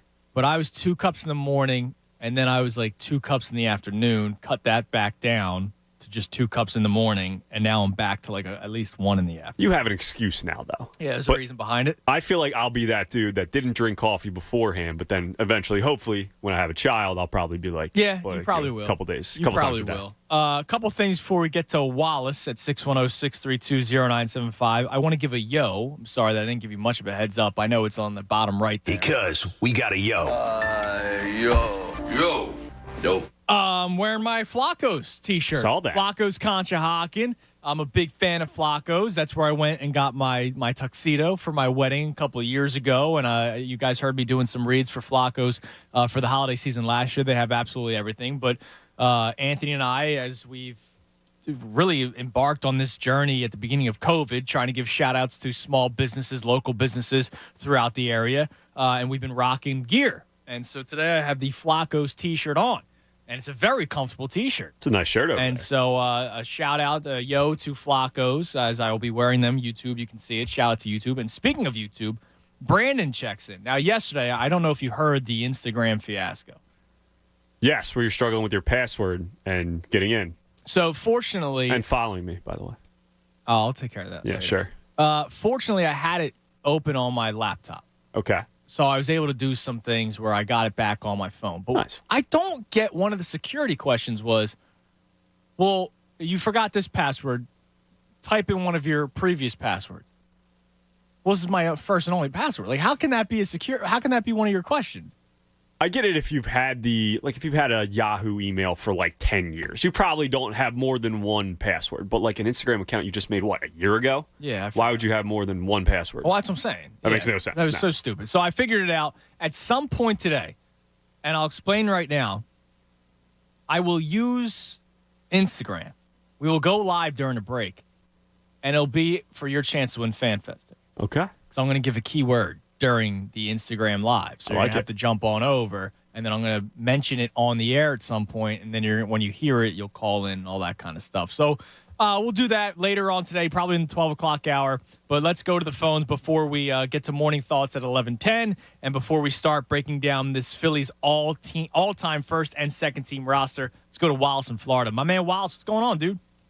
What's going on, Tuners? How are you? In Tom? Good, man.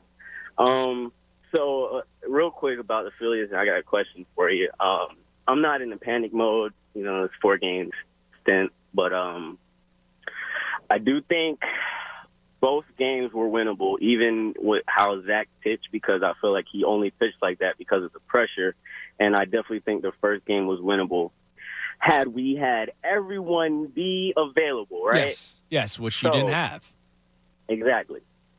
So now I still think that we will make the playoffs. Like I still feel confident about that, but I just can't help but think, what if at the end of the season, and I'm not wishing this at all, I'm just, I just keep it won't leave my head. If we're out of the playoffs by like 1 to 2 games, right? How are we going to feel then? Because at that point, I'm just going to go straight to the Toronto series, if I'm being honest with you. I mean, I still, we'll see how the season plays out, but I won't be able to go to any other series but that series and say, well, maybe if we had everybody available, we would not be in this position. And, So yeah, I mean, that's one way to look at it, but I'm sure, Wiles, even though I'm supremely confident in Phillies winning series and beating up on bad teams, there's going to be that disappointing series where they drop 2 of 3 to a Pirates, or they drop 2 of 3 to a Diamondbacks, or something like that, because that is baseball. It happens, unfortunately. And last year, unfortunately, it happened like 5 times, which is why you weren't in the playoffs. They got swept by the D-backs and followed up by getting, I think, swept by the Rockies in Colorado when they shouldn't have. So that stuff happens, and so I could make that argument. Or, Wallace, I could make the argument that if they missed the playoffs by 1 game, it's because they had to fire their manager after a 22-29 start. Good point. Yeah, you're right. You're definitely right. I mean, it could. I mean, at the end of it, if they're not in the playoffs after 162 games, I'll just be disappointed, and I'm sure there'll be another reason, not just this one series in July. No, I got you. But I get what you're saying, dude, because it does suck when you're missing players, key players, and I appreciate the call, dude. It sucks when you're missing your starting catcher, who everybody thinks stinks all of a sudden. He doesn't, and he's better than Garrett Stubbs. Like it's not even an argument. Okay, it sucks when Bryce Harper's hurt and Gene Segura's hurt. That had nothing to do with vaccination status, right? They're just out right now because of injury. It does suck that you had to move pitchers around. Zach Wheeler wasn't even supposed to pitch in that series because Zach Wheeler, they had to move around last outing. Now, last outing, he was incredible. Remember, against the Cardinals, he was ridiculous. But they had to move him up a day, and who knows, did that have any sort of negative effect in the outing in Game 2 against Toronto? I don't know. Whatever it is, it stinks that they lost 2 games, but it's not the reason why they won't make the playoffs. I think it'll be a reason, like, if that happens, and none of us want that to happen, obviously, there's going to be a series, you mentioned. There's going to be a letdown series at some point from now until the end of the season in September. Like, it's going to happen. It's baseball. It's too long of a season. It's too random of a sport. The freaking Orioles just won, 10 games in a row or something like that? For the first time in years. Who have a lower payroll than Max Scherzer has. I saw that. That is crazy. Baseball is very weird. But I think the 2 times besides, like, that inevitable series, the other things that people look at will be that Toronto series, the 2 games and the availability issues, and, hey, like, if we fire Joe Girardi maybe a game or 2 sooner because we all kind of felt it coming, I think that'll be something that people look back on as well. But it won't happen because the Phillies are going to make the playoffs, so we're good. They're going to make the playoffs. I'm with you, man. I'm totally confident that they still make the playoffs. Now, quickly, before we get to morning thoughts, get to that in a second. The first team, all Phillies team. There's just really 2 positions that I'm stuck on. Now, let's just say this. A guy named Ed Delanty is considered one of the greatest Phillies of all time. He batted .410 one season. It's pretty good. In 1899. It's a long time ago. We're not doing Ed Delanty. With all due respect to him and the Delanty family, he's not going to be the starting. I think he played like 6 different positions back then. We're not going to do that. Richie Ashburn is considered one of the greatest center fielders of all time. I was not around for the Whiz Kids. Yeah, his last season with the Phillies was 1959. Yeah. Now, I don't want to be disrespectful to cut it off at Richie, but I'm almost going to go like 70s and on for the Phillies. Problem is, They haven't been a very great organization. No, they haven't. So that's why it is crazy when you look at this that I have so far. Majority of the guys are very modern day. So starting pitcher, ace, I have Steve Carlson. I don't think there's any disputing that. Only other guy is Robin Roberts that you can really make the case for. But I go Carlton, lefty, as the ace, and then Roy Halladay is an argument that you can make as well. Carlos Ruiz, I have as the catcher. Statistically better than Bob Boone. Lieberthal, you can make a case for. In my heart of hearts, I thought it would be JT Realmuto one day. I don't know if I can say that with confidence anymore. I did something like this 2 years ago where I talked about, like, can any of these players be considered one of the greats at some point? And I did think JT would be there. He's not. He has not played at the same level he played in Miami or at least his first year in Philadelphia. He hasn't. It's just fair. He could still be one day. Things can change. But I'm not making that projection, that statement right now like I am for Bryce Harper. So I have Chooch behind the dish. You have an exception? I can't see not having Darren Dalton on one of the two all-time Phillies teams. All right, he might be second. That's fair. But first, when you think of the World Series, you know, Darren Dalton obviously getting to the World Series, big-time leader in 1993. Chooch also, by the way, what? One no-hitter and one perfect game? Or did he? No, because he caught Cole Hamels, too, to my knowledge. Yeah, I believe so. At least multiple times where he caught either a no-hitter or a perfect game.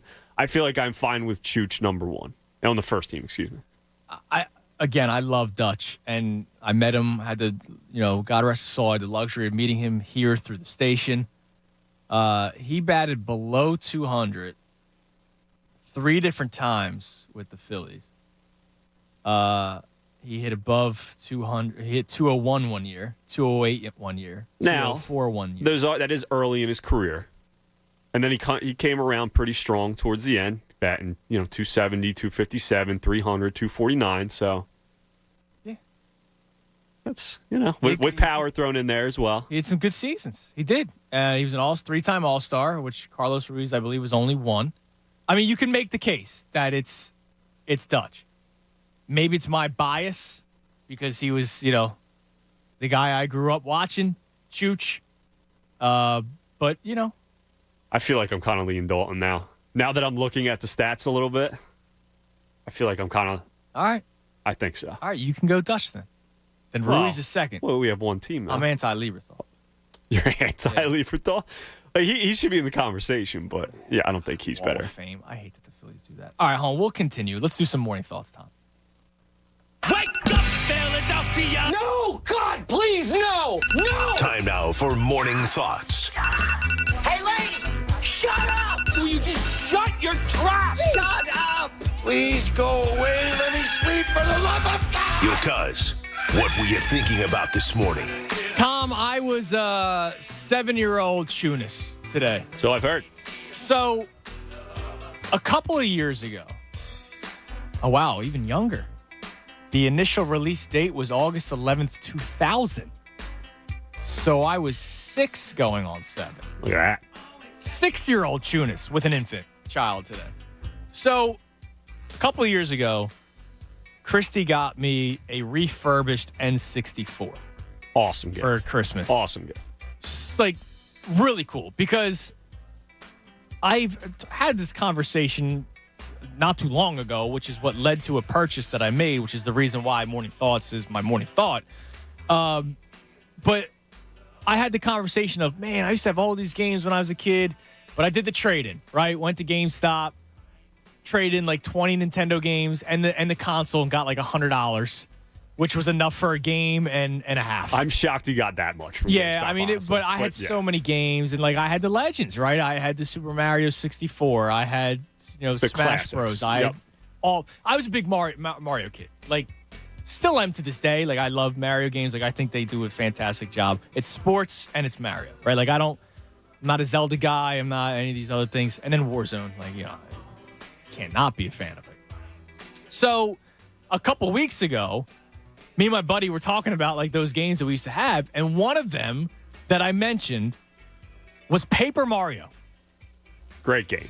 Paper Mario is not like any of the other ones where you're running around free world, like all that kind of stuff. You know, I'm not even going to really go into it. If you know the game, you know the game. You probably enjoyed playing it. It's a 9 out of 10 on IGN, which is one of the big video game rankers. 96% of people like the video game. It's a legendary game that doesn't get the same amount of pub that, Super Mario 64 gets, right? For obvious reasons, I understand. It's not an OG, but it is pretty damn good. So I went online, man, because I go, dude, these games aren't affordable anymore. Because they're not, right? Like, if you want to buy a used Super Mario 64, it's over $100. Crazy. And you go, do I really want to buy a used game for over $100? And somebody did do that for me for the year when Christy got me the console. Like, that was my gift. By the way, not like a 2019 used game. No. This is an 1990s, yes. Yeah. So I'm like, man, I can't buy this. I'm not going to pay this much. I don't know what has happened, but used games have plummeted. And I suggest anybody to check it out because I got Paper Mario, a game that you could not get for under $60 used. Again, it's not one of the OG games, so I'm not about to drop $60 on an old game that I can pay $60 on a new game with better graphics, better everything. It finally came in the mail yesterday.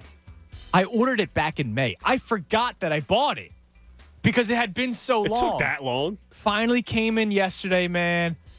And I had too much going on that I couldn't open it up yesterday. So this morning, when Coop woke me up at 5:05, and I fed him, and I was like, well, I got like 2.5 hours. Bam. Popped open the cartridge, threw it right into the N64, and played a solid 2 hours of Paper Mario to start my day today. And I knew right away, like when I woke up, when he started crying at 5:05, usually it's, oh man, one more hour. Like, no, I popped up. I was like the Undertaker in that GIF. I popped up. I was like, oh, it's on. Ready to go. It's time for Paper Mario. So I love that game. You texted me something yesterday. Was it your sister? No, my girlfriend. Your girlfriend? Yes. Okay. Your girlfriend played how long? So when COVID hit, when quarantine, when it first started, everyone's in the house. We did all the old games. 64, we did Wii. She used to play Paper Mario as a kid all the time. I'm telling you, she sat there on the floor, not even on the couch. Well, that's the best. That's how you have to sit. Yes. It's got to be on the floor. On the floor for legit like 30 hours. That's awesome. Out of like 48 hours went during quarantine playing Paper Mario. It's an all-time game. Okay. So I want to have a couple of different side topics based off of this. All right? Because let me tell you something. As much as I loved that game as a kid, dude, I have an issue when it comes to video games. Okay. I don't ever finish them. I never finished Paper Mario. Interesting. So when I got the refurbished N64, it was the first time in my life that I got all, 128 stars in Super Mario 64. Something like that. I beat the game, but remember there's like you can only you only need 70 to win the game, but there's like 128. Keep going, yeah. I did all 120. That's the first game I ever completed in my life. But that's it. That's it, man. And so, like, I'm really excited. I don't know what happens after, like, the fourth chapter of the game because I never finished. This is all new to you. Yes, this is all new to me. So That's I'm awesome. so excited. So I want to ask, the old game that you wish you had, and I'll look up the price for you. Like, I'll look it up. The old game you wish you had, the old game you recently purchased, if you did like me with the Paper Mario, an old game that you loved as a kid, got it again or popped it back in recently and tried playing it and realized it does not hold up, because I am going to say something that is sacrilegious to the video game community. No matter what console you played, no matter what era you were playing in, because everybody plays video games nowadays. Unless you're a certain age, you go, no, just kids, shut up with your stupid video games. Go outside. Go outside and play. Everybody's played video games, really. GoldenEye was the worst game I've ever played in my life. And I know that's sacrilegious. But all these other games, like Super Mario 64, still holds up. It's still a fun game. NFL Blitz, which I spent 8 hours on with a couple of other dudes before a wedding because the girls had to go get ready. They were all in the wedding party. We were just there as guests. We had 8 hours to kill. We drank and played NFL Blitz for 8 hours. Brett Favre was the starting quarterback of the Packers. Doesn't matter. That game still holds up. GoldenEye was the worst game I've ever played in my life. And I know that it is sacrilegious because there are people out there that swear that it is an all-time great. It sucks. It doesn't hold up today. I don't understand how you enjoyed it back then. I'm sorry. It's terrible. That is extremely unpopular of an opinion. I know it is. It sucks. Now, Tom, you were an OG guy, but you were telling me yesterday you were more of a sports guy. There had to have been something else that you liked. Yeah, no, like when it comes, I mean, the all-time game is MVP Baseball 2005 with Manny Ramirez on it. We played that during quarantine as well. That was one of them that came back, and me and my younger brother would play that all the time. It was awesome. So, yeah, that's the OG game. But, yeah, when it comes to not holding up, I'm trying to think, because I didn't play like GoldenEye a ton. We had it with the 64. Yeah, and you realized it sucked. Yeah. But you realized it was not a good game, and you stopped playing it. Yeah, we did more of, Mario Kart and Donkey Kong and stuff like that. But, yeah, old games, man, that is – you can have a whole entire 4-hour show. Colby Miller just told me I'm blocked. He just told me I'm blocked. It sucks. It's not a good game. It doesn't hold up. Like, if you're watching on YouTube, it's like, oh, there's the bad guy over there. Oh, I missed him.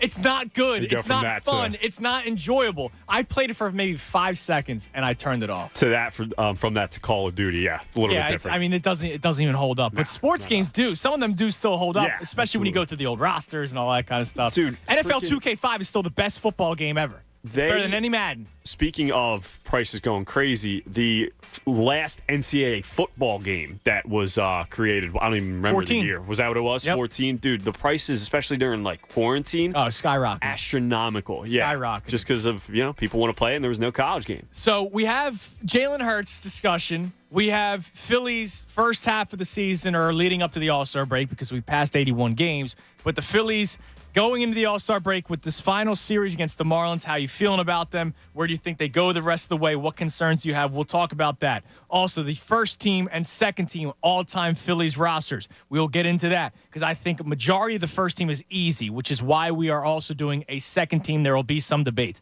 But the old school video games, I want to bring it up. I want to have some conversations about them because I know that I am, like you said, Tom, a very unpopular opinion saying that GoldenEye is not a good video game, but it's not. It's not. It sucked. It's terrible, and it does not hold up, whereas some others do. And 6-year-old baby Tunis was out and about this morning playing Paper Mario down in the basement. His girl had the lights off and everything. It was awesome, man. I held the baby. He was sleeping. Had the time of my life. So we'll talk about that. You want to climb in, 610-632-0975. I'm Andrew Salchunas filling in for the Cuz right here, 97.5 The Fanatic. Fanatic Sports Update. Phils look to get back on track. I'm Tom Alvord, and this update is brought to you by the Maine Office of Tourism. Is that a penguin? No, it's a puffin. Yes. And you can see them here in Maine, in the wild. Visit Maine.com. This message sponsored to you by Maine Office of Tourism. Yes, the Phillies look to avoid a 5-game losing streak tonight as they begin a 3-game series with the Miami Marlins. No easy feat tonight, however, as they face off against All-Star Sandy Alcantara, who currently leads the NL and ERA. Facing off against Alcantara tonight will be Kyle Gibson, who was just activated off the restricted list yesterday. Also off the restricted list for the Phils are Alec Boehm, Aaron Nola, and catcher JT Realmuto. The Phils currently sit at 46-43 on the season and find themselves just a half game out of the final wildcard spot despite everything.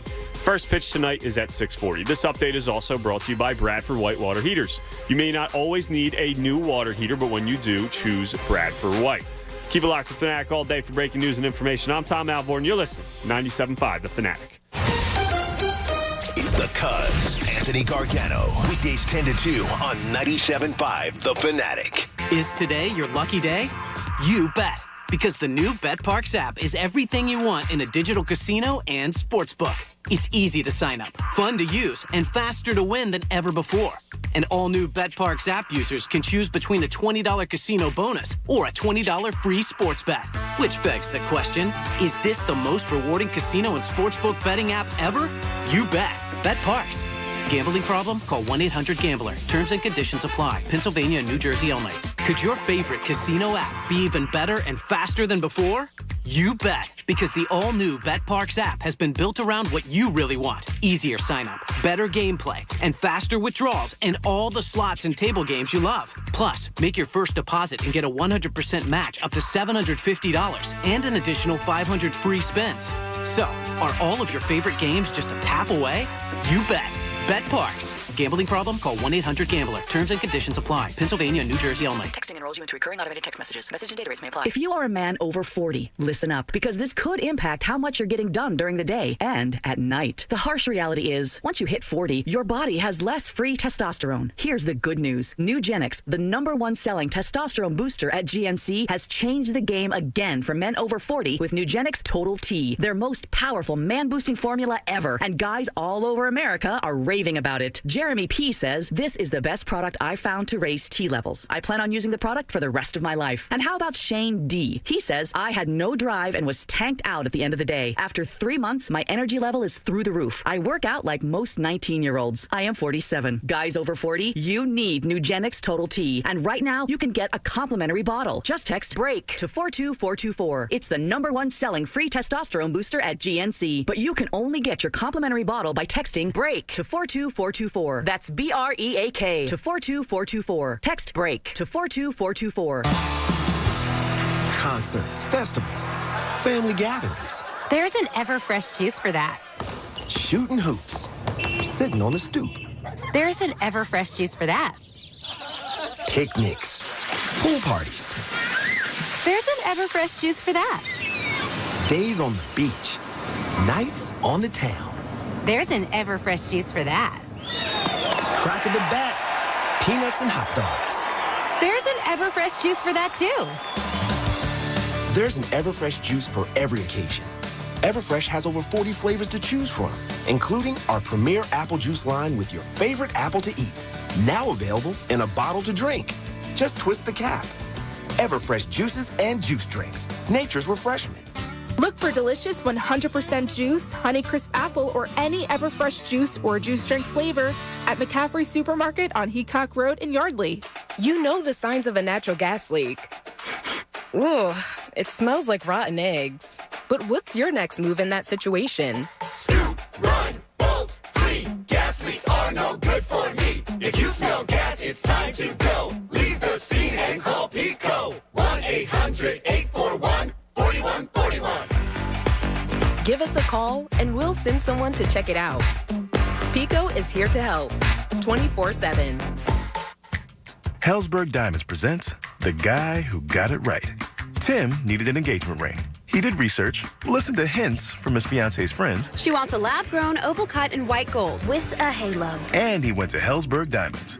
At Hellsberg, Tim found an incredible selection of high-quality, lab-grown, and natural diamonds. He also found the ring she really wanted. Nailed it. She is gonna freak. Be like Tim. Find the ring of her dreams at a Hellsberg near you or at hellsberg.com. Ask now about special financing offers. Staples has everything for school at great prices. So this year you won't go back to school. You'll be ready to move forward and build that papier-mâché volcano.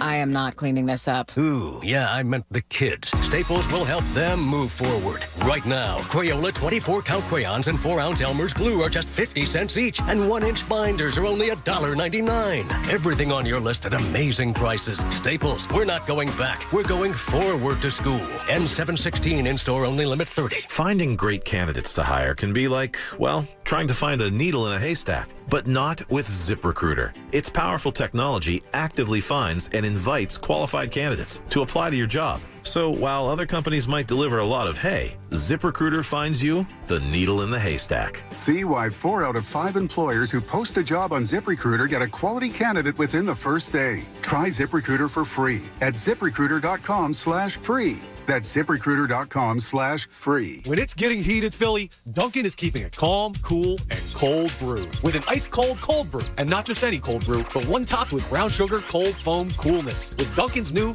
brown sugar cream cold brew. America runs on Dunkin'. Price and participation may vary. Limited time offer. Terms apply.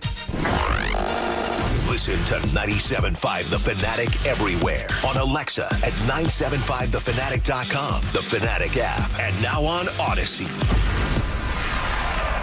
More of the Anthony Gargano Show now. On 97.5 The Fanatic. 11:30, 97.5 The Fanatic. I'm Andrew Salchunas, filling in for the Cuz. 11 o'clock hour brought to you by Golden Nugget Jewelers. It's where Philly gets engaged. Also, it's a Fanatic Friday. Fanatic Friday presented by PumpmanPhilly.com. Need a water pump expert for your facility for 24/7 emergency repair or pump replacement. Count on Pumpman Philly, the guys to know to fix your flow. Now, obviously, I love Anthony to death. Glad he's not here today. There's a reason. Is that why. right? Miss Rhonda, who we mention all the time on the air. Love her. Yes. She always hooks me up, right? And she actually also got the Dave & Buster's cup last segment. She ran by and showed it to me. It's a good job by her. Yeah. She hooked me up with some food. Is that right? She brought over a slice of the barbecue chicken pizza. From Dave & Buster's, I guess, right? I guess, yeah. Wow. Delicious. That is a high-quality pizza. It's not a pizza you get all the time, not just Dave & Buster's, like the barbecue chicken pizza, but that is, when you do get it, it's up there with like You better watch what you're saying, or the KGP will come.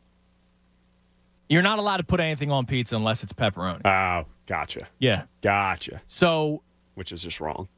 Miss Rhonda could have brought me that pizza if I was in that room where you're in today and Anthony was here, and I would have had to have quickly hit it somewhere and said, Rhonda, you can't do that. The KGP's right there, right in the other room.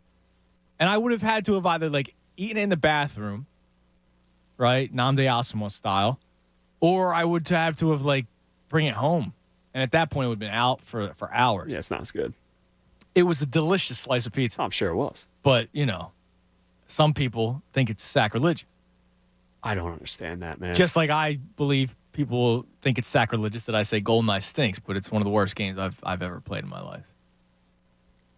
He really is like the pickiest dude when it comes to food. Oh, yeah. Man, it's crazy. Yeah. Like, he's bad with like the ranch. Like, you can't dip anything in ranch, especially pizza. I don't understand it. Yeah, pizza with things on. Like, there's a reason there's not just plain and pepperoni pizza out there. Like, people enjoy it. People buy it. One of my favorite slices, the General Tso's pizza. No, I heard you talk. It's a Temple area, Maxie's, right? Yeah. Maxie's, I'll give you Yodi. Maxie's right in the center of campus. Look at that. It's delicious. Never had it. Sounds delicious. Would love to try it. But, like, I love the buffalo chicken. Mushroom on pizza is delicious. I don't know if you're a mushroom guy, but I think mushroom. A mushroom is a slept on topping. Yeah. No, mushroom. If you like fantastic. mushrooms. People are they're very polarizing mushrooms. Yes. But so many. I mean, sausage, bacon, all that stuff. Another underrated one. Banana peppers on pizza. Cooked, like, in the actual big oven with banana peppers all over it. My dad got me into it. Don't have it often, but a very underrated slice as well. Not in on that one? I'd try it. That's Are you a banana pepper guy? Yes, love banana pepper. I'm just trying to think of that taste on a pizza. I don't know. It's got a little bit of crispness to it because it's in the oven. You don't put too many on if you just flood it with banana peppers. So you know what's nice? We can have this conversation. And there's no, you're not. My life is not being threatened. Yeah. Now I'm sure somebody's already alerting him, and so I have to, we have to dump this entire segment. That's true.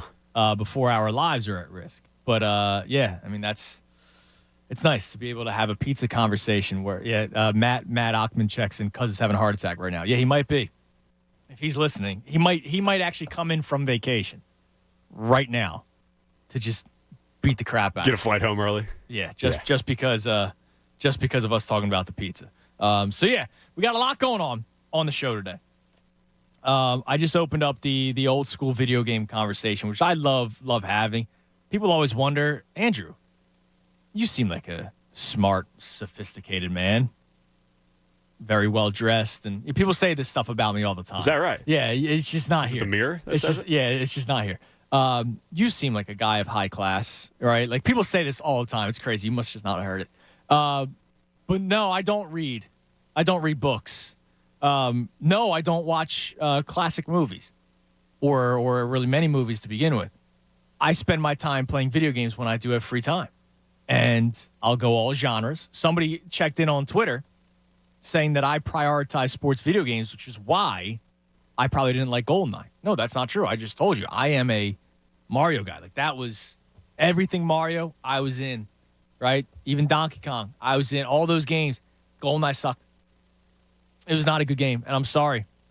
I'm sorry that I'm disappointing a lot of people, and I know I'm on an island, but I thought it was just awful. I mean, I'm getting crushed on social media. Like, it's just, Yeah, as you probably would expect it to be. I'm just getting absolutely destroyed, but, a lot of people are saying you're right, it doesn't hold up, but it was really good back then. No, it wasn't. I just found a GIF, and it was literally a guy, it was your James Bond trying to karate chop somebody, and the guy missed like 8 times. Like, that's not fun. You're usually dead if you're missing. Yeah, like, how are you enjoying that? 8 times. But whatever. We'll continue that conversation. I put out a tweet on my Twitter account at ASalChunas975, which is the same as my Instagram. And later on today, we will go live, and I'll give a keyword during one of the breaks, which we'll then use for FanFest tickets on the air. But the 4 questions that I put out there: your favorite older video game, what game still holds up, which comes from the Paper Mario discussion, what game doesn't hold up, GoldenEye.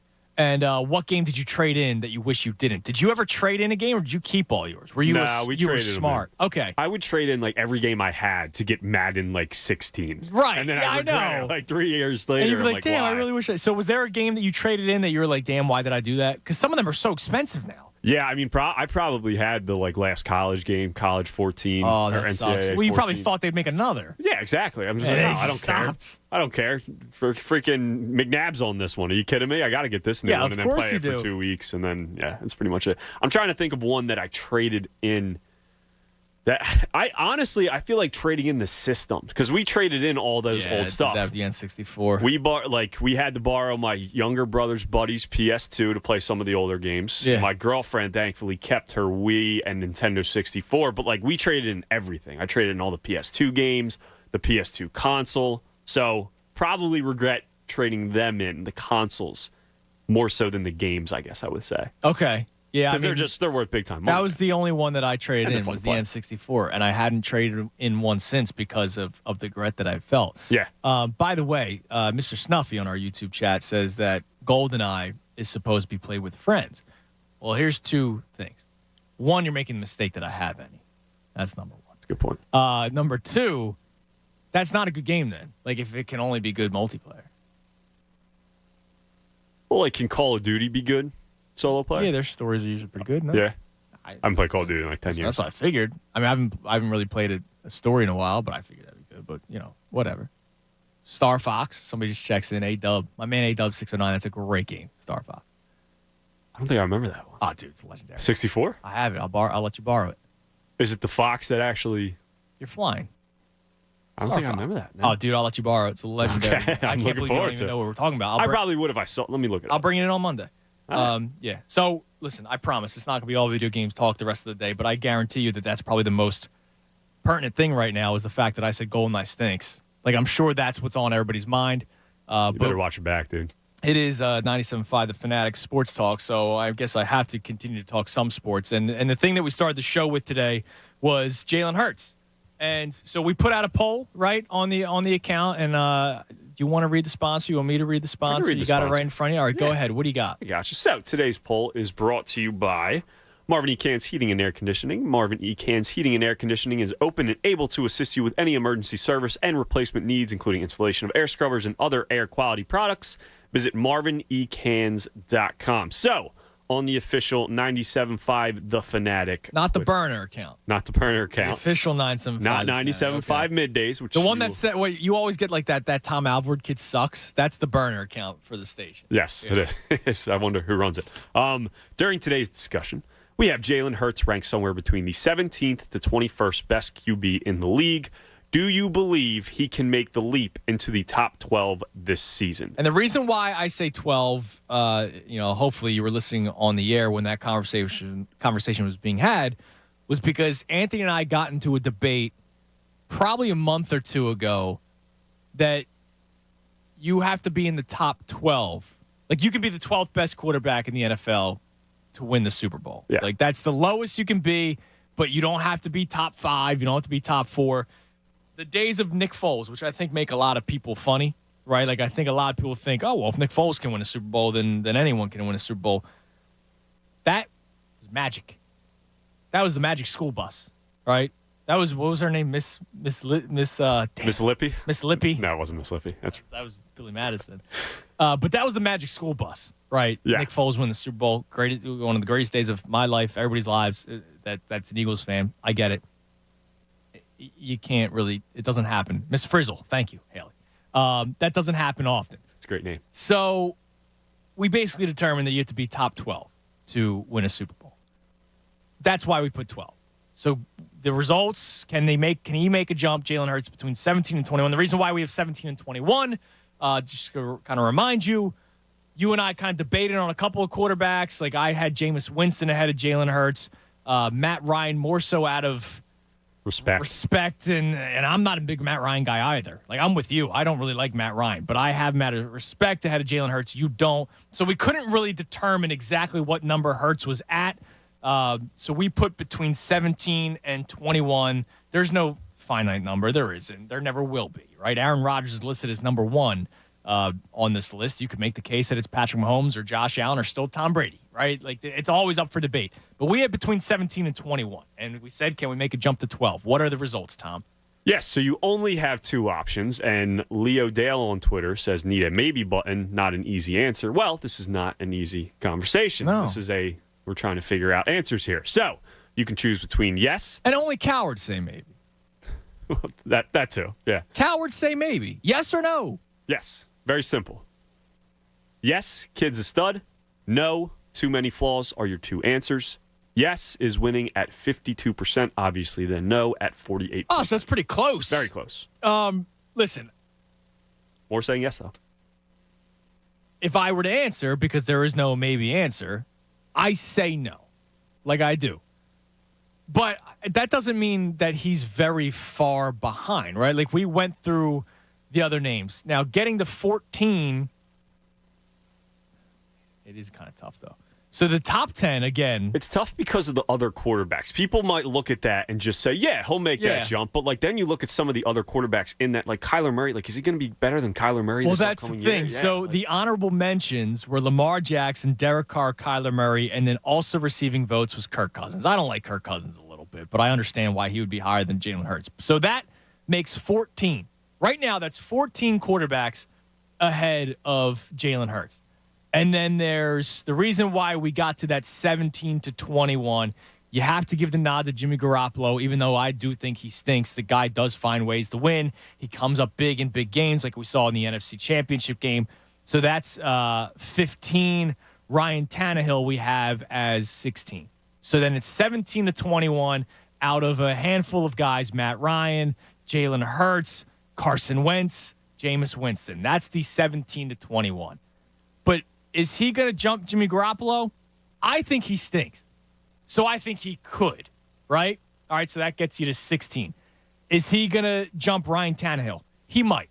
He could, yeah. Like Ryan Tannehill could be toward his way out. He's on the down end, yeah. The back line of his career. A lot of, he obviously benefits having Derrick Henry as his running back. So that gets him to 15. So now he's at 15. But like you just said, can he jump Kirk Cousins? I think that's possible. I think that's possible. So that gets you to 14. Can he jump Kyler Murray, Derek Carr, Lamar Jackson? Lamar Jackson, I say no. I think Lamar Jackson should be in the top 10. So then really, can he jump Dak Prescott, Derek Carr, Kyler Murray? Kyler's the biggest question mark. Who is he without DeAndre Hopkins? We will find out for 8 games this year. Yep. He struggled without him last year. And even with him, struggled heavily in the second half of the season and in that game against the Rams in the playoffs. So who is he, Kyler Murray, this year? Kyler Murray is at 13. So if you jump Murray, now you're in the top 12. But is he going to jump all those quarterbacks? Yeah, I mean, that's tough, man. He could jump those guys. It's not like Ryan Tannehill is an elite quarterback, right? Like, he could pass him.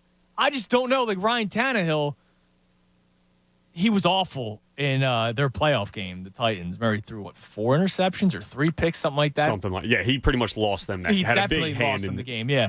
Them losing that game. If Derrick Henry's healthy and he's playing his style of quarterback, which is really Jalen Hurts' style of quarterback, kind of a game manager. Yeah. He's been doing it longer. If he does it well, he'll be fine. I mean, no A.J. Brown, by the way. A.J. Brown's a big part. Yeah. So, I don't know. I mean, it's cool that the vote is that close because it leads to a good conversation. I want to have it with you at 610-632-0975. I know Chris in Allentown wants to discuss it. Chris, you're on The Fanatic. Yo, good afternoon, gentlemen. How we doing today? What's up, Chris? How you doing today, man? It's Friday, baby. That's what I'm talking about. Dude, I cannot wait.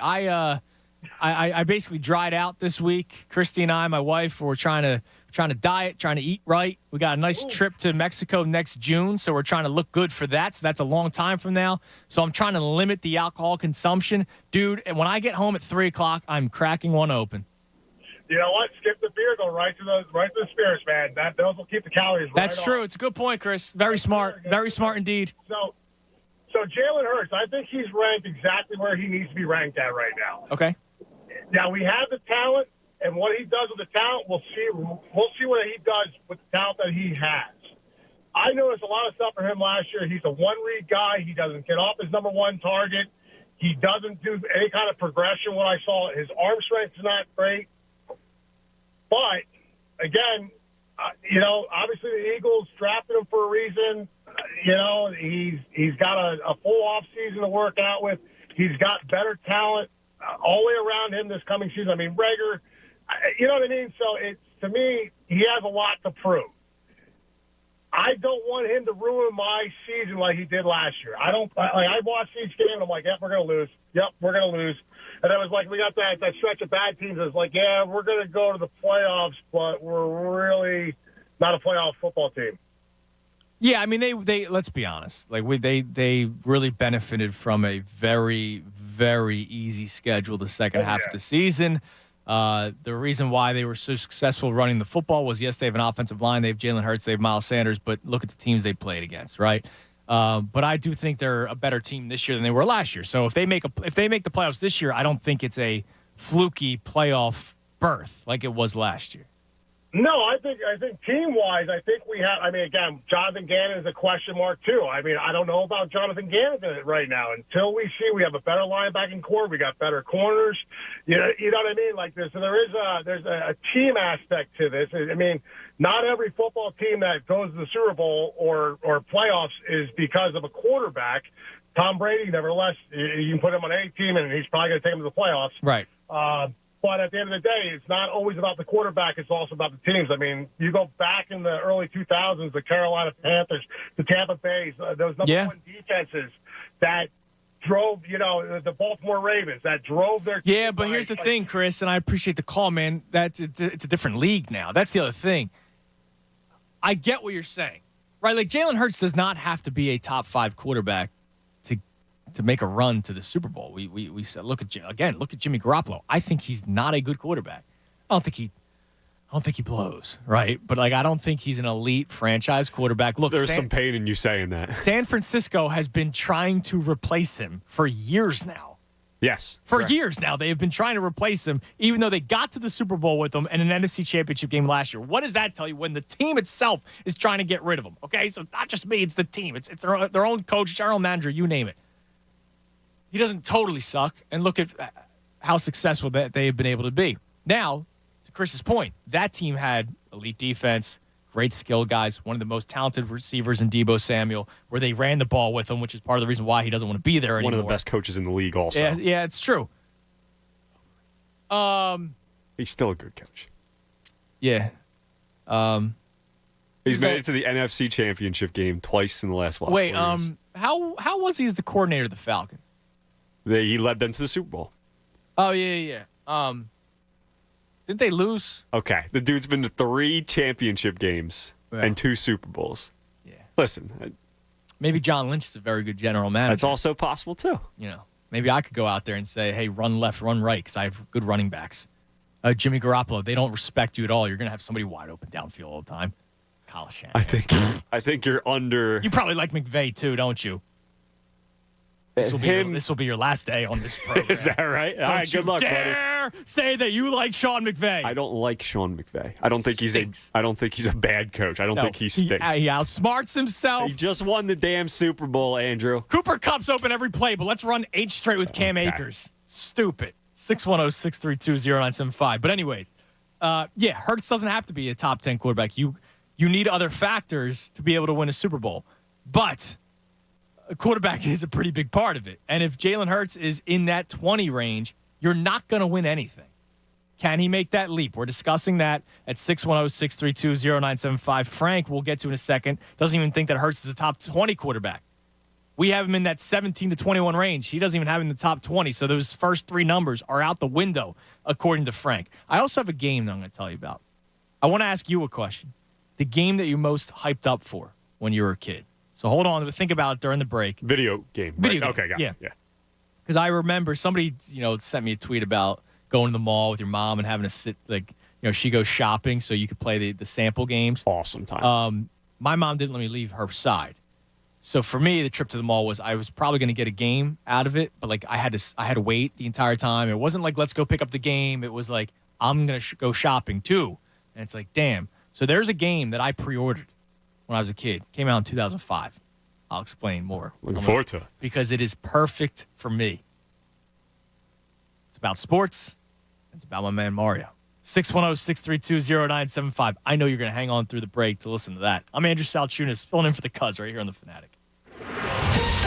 Fanatic Sports Update. Last series before the All-Star break. I'm Tom Alvord, and this update is brought to you by Acme. Explore, play, win. Over 1 million instant win prizes in the Flavor Adventure game at Acme. No purchase necessary. For prize details and official rules, visit acmemarkets.com/flavor-adventure/start. Mouthful. Yes, the Phillies begin a 3-game series tonight with the Miami Marlins as they look to snap their 4-game losing streak. The Phils currently sit at 46-43 on the season, just a half game behind the Cardinals for the final wild card spot in the National League. They turn to righty Kyle Gibson, who was just activated off the restricted list yesterday. He is set to face off against All-Star Sandy Alcantara. First pitch is at 6:40 in Miami. Also coming off the restricted list for the Phils is Aaron Nola, Alec Boehm, and catcher JT Realmuto. This will be the Phillies' final 3 games before they head into the All-Star break. Keep it locked to the Fanatic all day for breaking news and information. I'm Tom Alvord, and you're listening to 97.5 The Fanatic.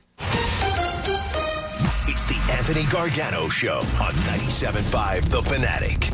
If you are drowning in IRS debt and can't afford to pay, then you need to take advantage of special IRS tax programs that are available and will free you from IRS collection efforts once and for all. Due to the financial hardships consumers are facing throughout the country, the Internal Revenue Service has made it easier to settle delinquent tax problems. An open phone line has been established by Community Tax for consumers to call and see if they qualify. If you owe back taxes to the IRS and can't afford to pay them back, or you even have years of unfiled tax returns, there's no need to live in fear. But you have to call the Community Tax Helpline. Do not take on the IRS alone. They can attack your wages, savings, pension, home, and even go after your Social Security check. Call Community Tax today, 800-375-1211.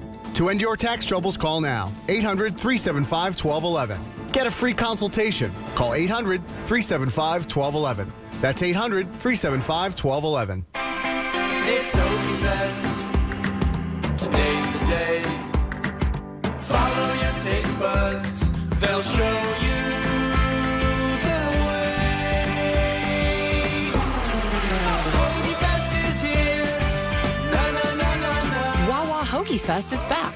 Summer tastes better when it's full of Hoagie love. Get $5 shorties and $6 classic hoagies. Limited time only. See store for exclusions. There's an epic cookie battle happening right now at Wawa. Will it be Oreo cookies and cream frozen beverages? Or will you choose Chips Ahoy cream smoothies, milkshakes, and more? If you can't choose one, go for both in our limited time ultimate cookie mashup, made with real pieces of Oreo and Chips Ahoy cookies. 2 legendary cookies, 1 epic frozen treat. Gotta have a Wawa. It's a fact. Only 0.0001% of people will ever step up to the plate as a pro baseball player. For the rest of us, there's BetRivers.com Sportsbook app. Featuring same-game parlays, you can combine the excitement of different bets, all from the same game. Totals? Bet 'em. Spreads? Bet 'em. Player props? It's a home run. Download the BetRivers.com Sportsbook app today. It's a whole new game. Presented by Rivers Casino Pittsburgh. Must be 21. Gambling problem? Call 1-800-GAMBLER.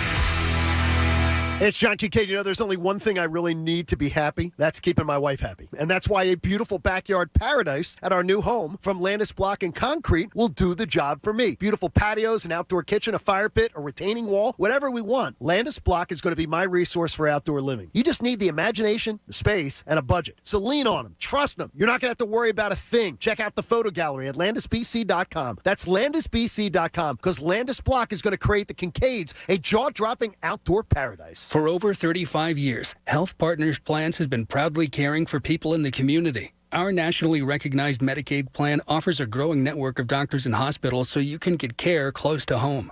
Health Partners can help you get the care you need, including doctor and hospital visits, prescriptions, immunizations, eye and dental care, and more. To learn more, please call 1-800-553-0784 or visit hpplans.com. Health Partners, trusted care where and when you need it.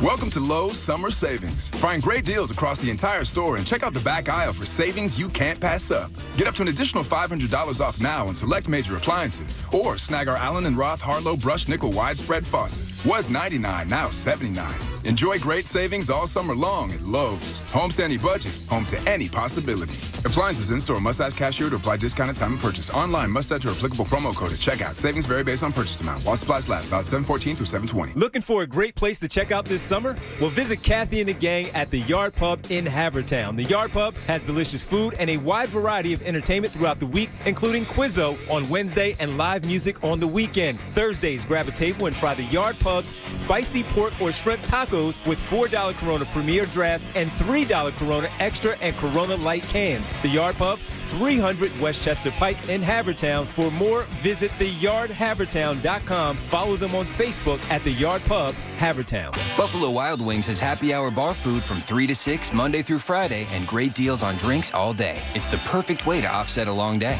Text that hilarious joke about your boss to your boss. What? No. Try a $3 Wild Herd by Goose Island. Set your morning alarm for 6 p.m. That calls for $5 strawberry margaritas. So if you ask your phone why you're still single and... Seriously? Head to Buffalo Wild Wings. At participating locations, taxes and fees apply. Dine in only. Drink responsibly. Offers vary by location. Void where prohibited. Jamie Lynch here. Buying new windows shouldn't feel like you're at a used car dealership. You want straightforward, fair pricing, no surprises or fine print, just quality craftsmanship at a fair price. Work that stands the test of time. For nearly 70 years, the Supers family at S&S Remodeling has delivered quality craftsmanship at fair prices. Whether you need a roof, windows, doors, or other work done on your home, go to ssremodeling.com for a free quote or call 610-936-8382. S&S Remodeling, making customers happy since 1953. WPEN Burlington, Philadelphia, a Beasley Media Group station, home of the most entertaining sports talk in Philadelphia. 97.5 The Fanatic, Philadelphia.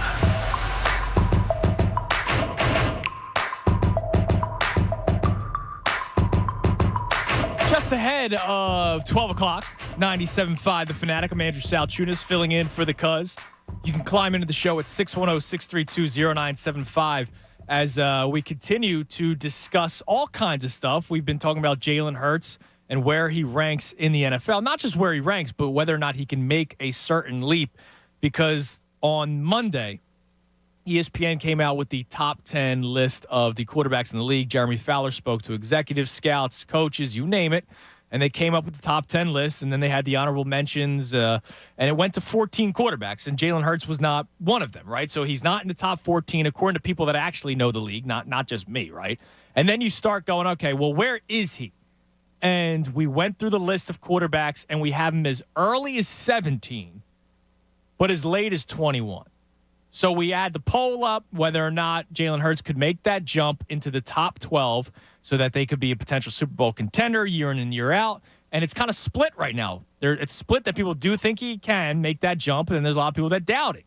And if I'll be honest, I still doubt it. But we'll see. I mean, I'm not sitting here panicking. I'm not sitting here going short leash on Jalen Hurts. Like, no, this is his year.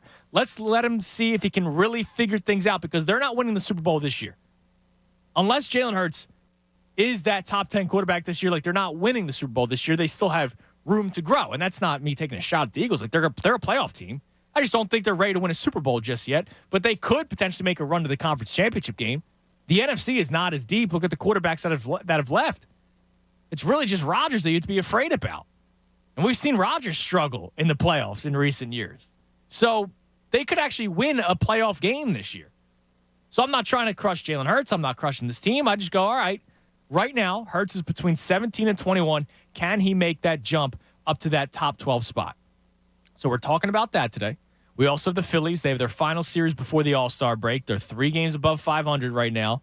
I think they win this series against the Marlins. And then I hope if they do win the series against the Marlins, everybody kind of takes a deep breath and relaxes, because I know people are starting to get nervous that they lost 4 straight. We had my man Wallace call in earlier from Florida.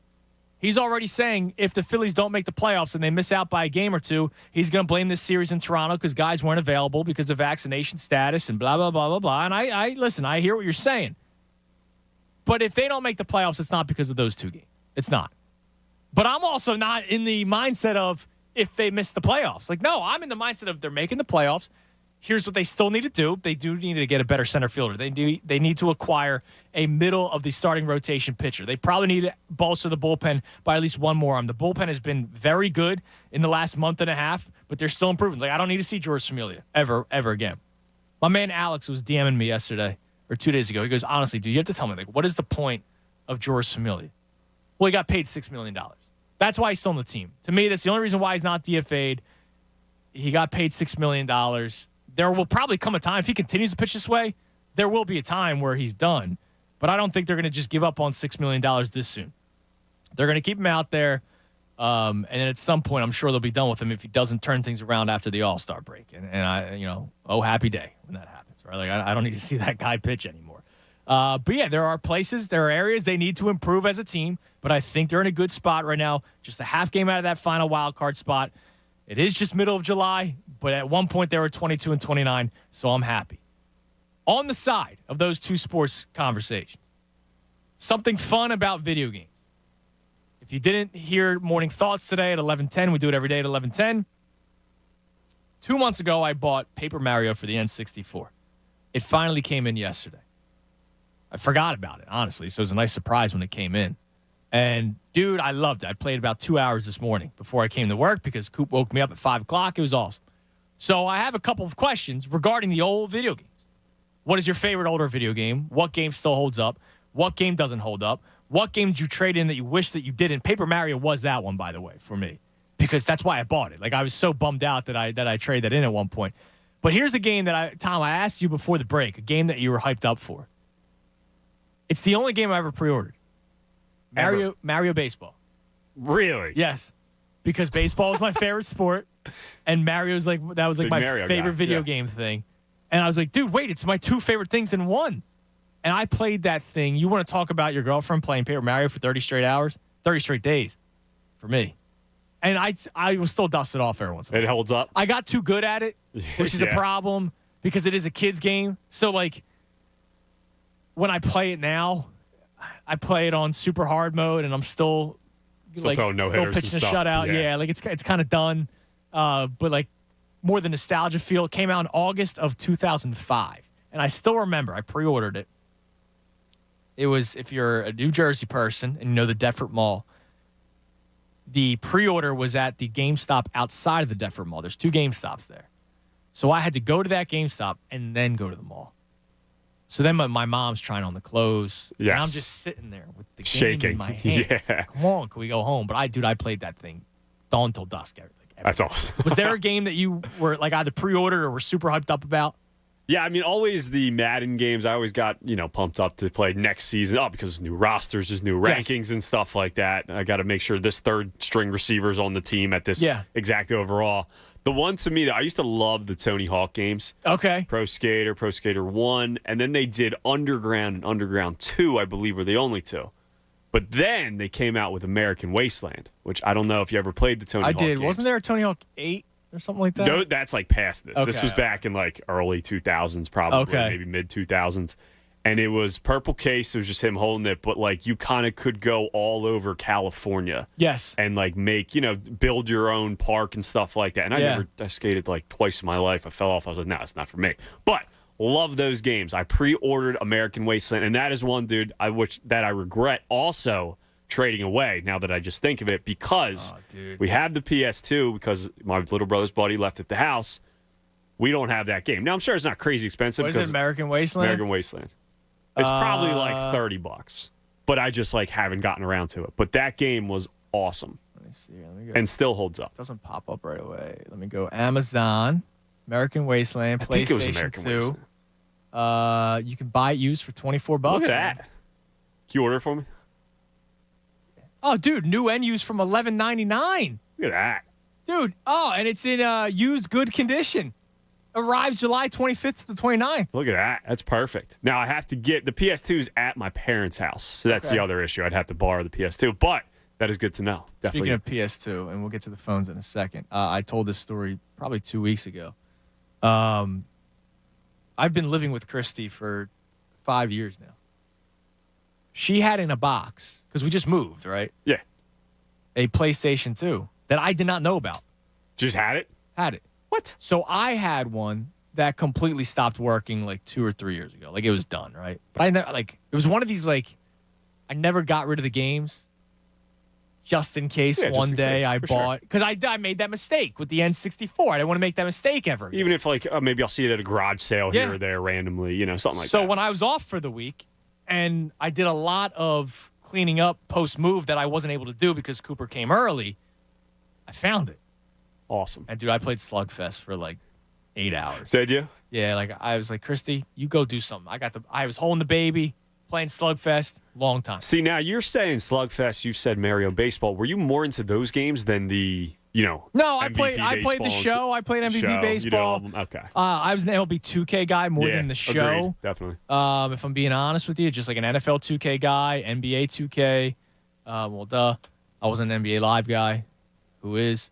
But yeah, dude, just making sure. I didn't know if you strictly went cartoon. But it was baseball. nice. It was nice, bouncing around a little bit there. All right, let's get to the phone. 610-632-0975. Frank in Philly. Frank, what's going on, man? What's going on there, Drew? How are you? Drew, so you have 11 to 15 quarterbacks that Hurts is better than, correct? Yes. How is that? How do you get that? How did you come up with that? I mean, we just kind of went through the list, so I mean, we'll go through it. So I'll go to the very bottom. This is from NFL.com. Okay. Hurts or Zach Wilson? As of now, Hurts. Hurts or Sam Darnold? Because it's still a toss-up between Darnold and Baker Mayfield. Hurts. Okay. I put Trevor Lawrence to the side because I think he's going to be very good. He's ranked as the 30th best quarterback because of stats last year. I think he's going to be really good, so I kind of put a question mark there. Hurts or Davis Mills of the Texans? Hurts. Hurts or Justin Fields of the Bears? Justin Fields. Okay, I'm not there. Will be better than Jalen Hurts. Okay, 100%. Will be. All right, but right now, the conversation is right now. All right, Hurts. Go ahead. They still have Big Ben on here, but he's done. Daniel Jones. That's a... No, it's not. He stinks, dude. All right, Hurts. Go ahead, Hurts. Hurts or Baker Mayfield? Baker Mayfield, easily. Okay, see, I don't go Mayfield, but I understand why people would go Baker Mayfield. I don't think he's terrible. I think he had no offensive line and a busted-up shoulder last year. I still go Jalen Hurts, though, but okay. Hurts or Jared Goff? Hurts, definitely. Hurts or Tua Tagovailoa? Hurts. Hurts or Teddy Bridgewater? Teddy Bridgewater. See, I think he stinks. If we're going off stats and an established quarterback, what has Hurts done better than Teddy in the NFL so far? I get it, but I also watched Teddy Bridgewater when I was out in Denver last year, and he just looked awful. I mean, he had an okay season last year statistically, like you said, but I mean they were ready. Look, they were ready to move on from him. They go after Russell Wilson. Well, are you taking Russell over Jalen Hurts? Yeah. Yeah, in a heartbeat. Well, my thing is with Hurts is I think the Eagles win 12 games despite Jalen Hurts. Okay. And I think we make a run despite Jalen Hurts. But I don't think he's as garbage as everyone else says. I just don't think he's a starting quarterback in the NFL. He don't have the arm strength. he don't have the arm talent, and he can't read a defense, and you can't teach that. Well, I mean, he could. You can learn more reading defenses as your time in the NFL. Because look, college football, it was so easy for him, especially when he was in Oklahoma. There was nobody that could D up his wide receivers, and so he would throw bombs, and it'd be easy. He And completed 5 balls between the hash marks last year. it's terrible, but maybe he improves that, and that's the thing. I'm not going to say right now that he can't improve on that aspect. I do believe he can't improve on the arm strength, though. Like that you don't just work on. Now, let me ask you this question. Mm-hmm. If Anthony was in studio today, are you still 17-21? Yeah, I think so. Because Anthony don't think Hurts is that great, correct? Yeah, but we kind of touched on it last week, and we said he was right around that 20 spot. All right, well, since the quarterbacks that you just named that they're not that good, I get that for now. But I think like Wilson, Trevor Lawrence. Oh, well, yeah, of course. I appreciate the call, man. I mean, Russell Wilson's not even a question mark. Now, that is... I think Russell Wilson's too low as 8. Yeah, to have... Oh, he was 8? I thought he was 8. Gotcha. I think he... It's... That is still too low. When you hear the names in front of him, Herbert's, I think it was Herbert, Stafford, and See, I think Burrow. he should be over Stafford. I don't care if he just won the Super Bowl. I think he But, like, you can make the case. Like, it's not Sure, like it's not sure. egregious. No. Right? But when you go Russell Wilson, 8th best quarterback, you go, wow, really? That's it? Like, I love Justin Herbert. He's probably my favorite quarterback in the league. Yeah. But I still think Russell Wilson. I think right now probably better than Justin Herbert. Yeah. But I mean, like, so I just went through with them. You heard all those names, like.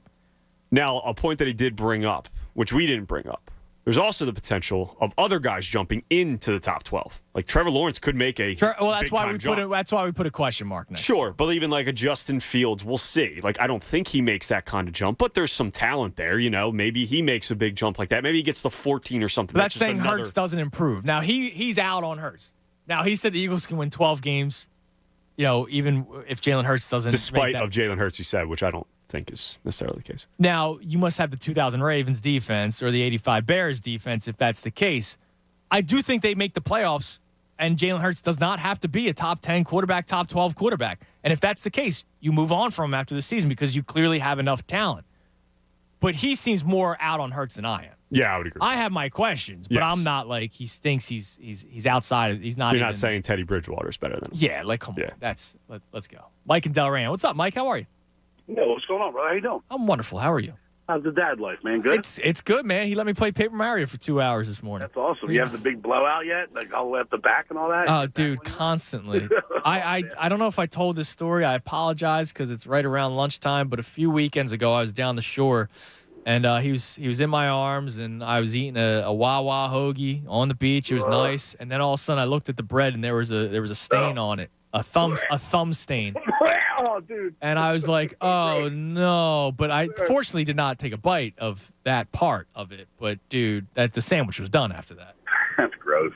So I'm 41, right? So I played Atari, right? I had like all of them. So my favorites, and I know you're a baseball guy, Triple Play Baseball. I think it was Sega.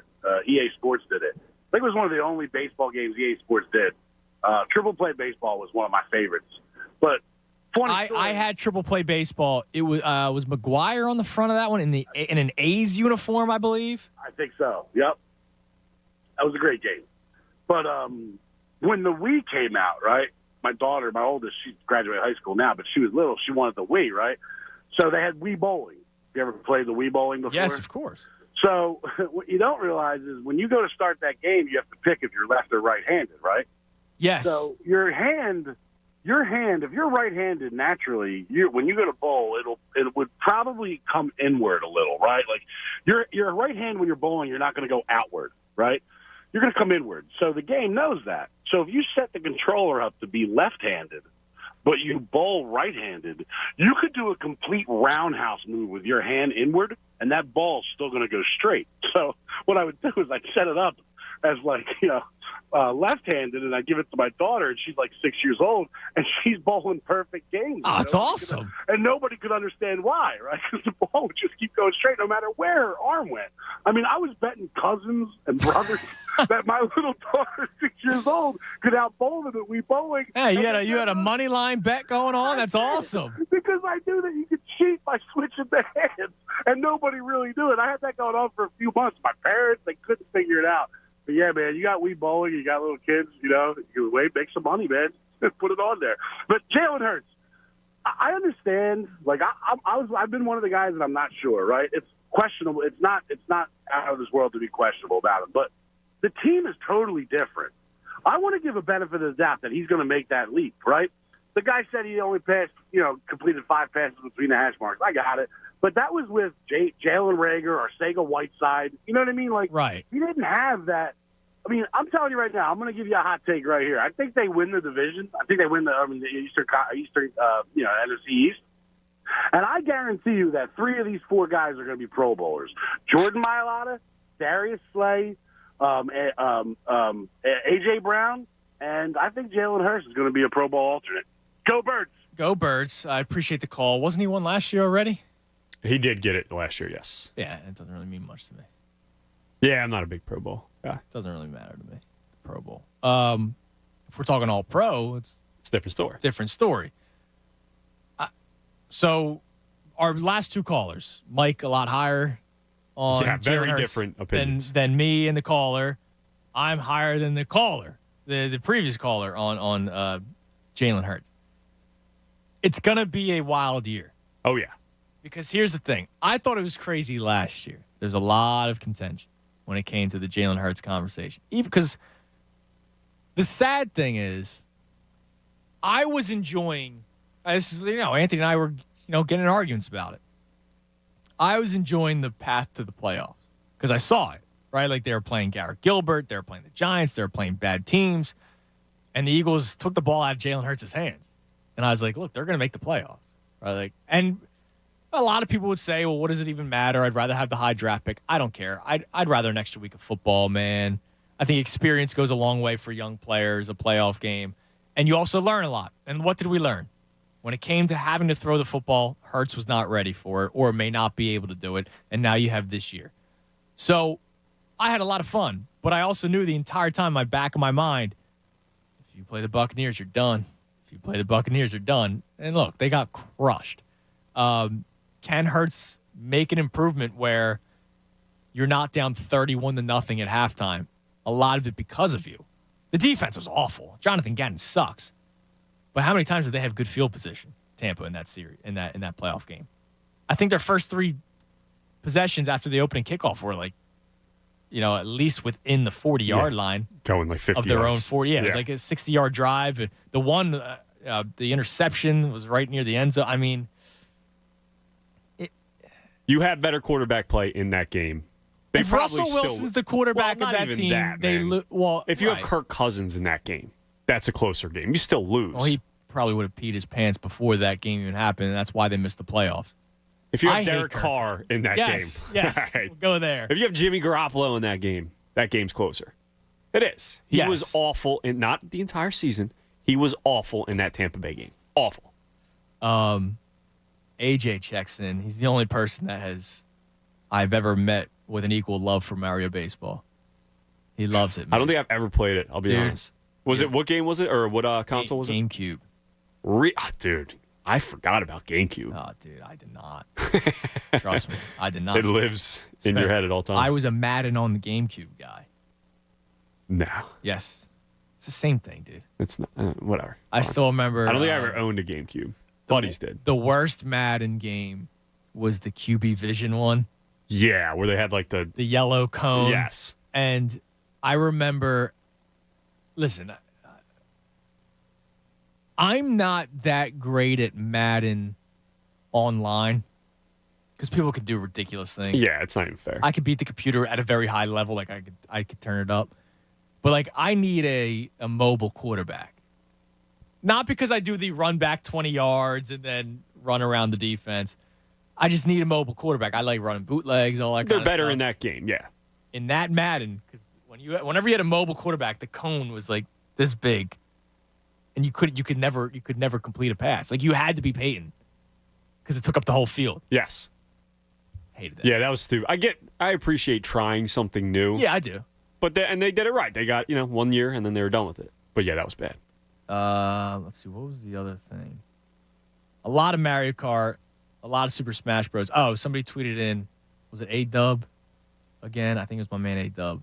He talked about, he said he got in a lot of fights with his homies because of Super Smash Bros. Yeah, that happened. You know those games hold up because they are still played today with your same friends you played with. Oh, yeah, and you'll still yell at each other. Yeah. Like Yeah, Super, we play, I mean, it's in college. What's it? Drunk Mario, whatever you call it. Oh, yeah. Like that's from Beerio Kart, Drunk Driving, I've heard. There's been a ton of different names, but like it still holds up when you know you can go to your buddy's house. Now, was your rule you weren't allowed to be actively driving when drinking? Correct, yes. Okay.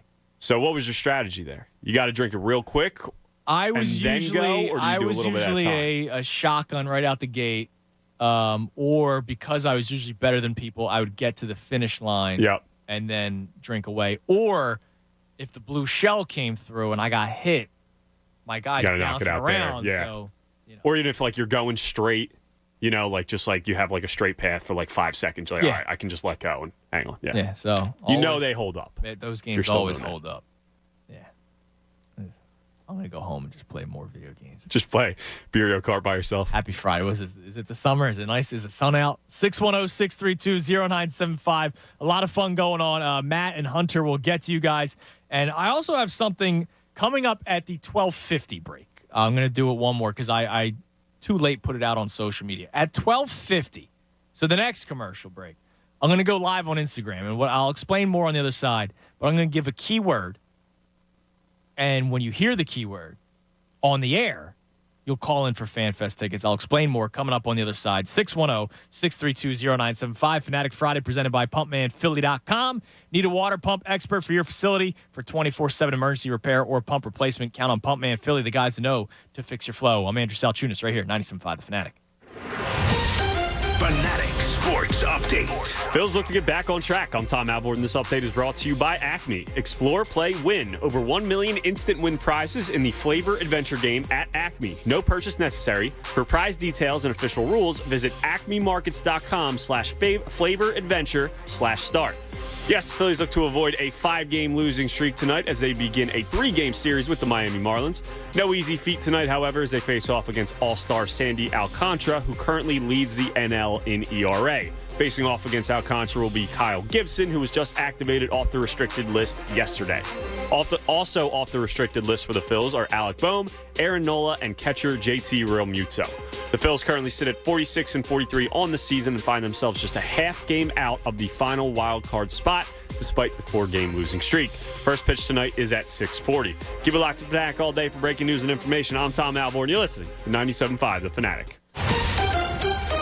Anthony Gargano, weekdays 10 to 2 on 97.5 The Fanatic. Hey, it's Ricky Bo for Guided Door and Window. The summer heat means it's that time of year to crank up the AC again, to keep your home cooling more efficiently and help save you on high energy bills. I suggest you go Guida and finally replace your old, drafty, inefficient windows and doors with my good friends at Guided Door and Window. Right now, Guida is offering their best discounts of the year with their big 40% off summer sales event on all expertly installed windows and doors. You'll receive 40% off each window you buy. That's right, 40% off all high-performance, energy-efficient triple-pane windows. And you'll receive 40% off any door, including insulated entry doors, patio doors, garage doors, and storm doors. Plus, get your project started today with no money down and to pay it off interest-free for up to 18 full months. All prior sales excluded. Minimum purchase required. Don't let these big discounts pass you by. Go Guide it today. Take advantage of these limited-time savings by calling to schedule a free in-home estimate at 1-877-GO-GUIDA or visit them at GoGuida.com. That's go, GUIDA.com. 1-877 Cars for Kids. KARS Cars for Kids. 1-877 Cars for Kids. Donate your car today. 1-877 Cars for Kids. KARS Cars for Kids.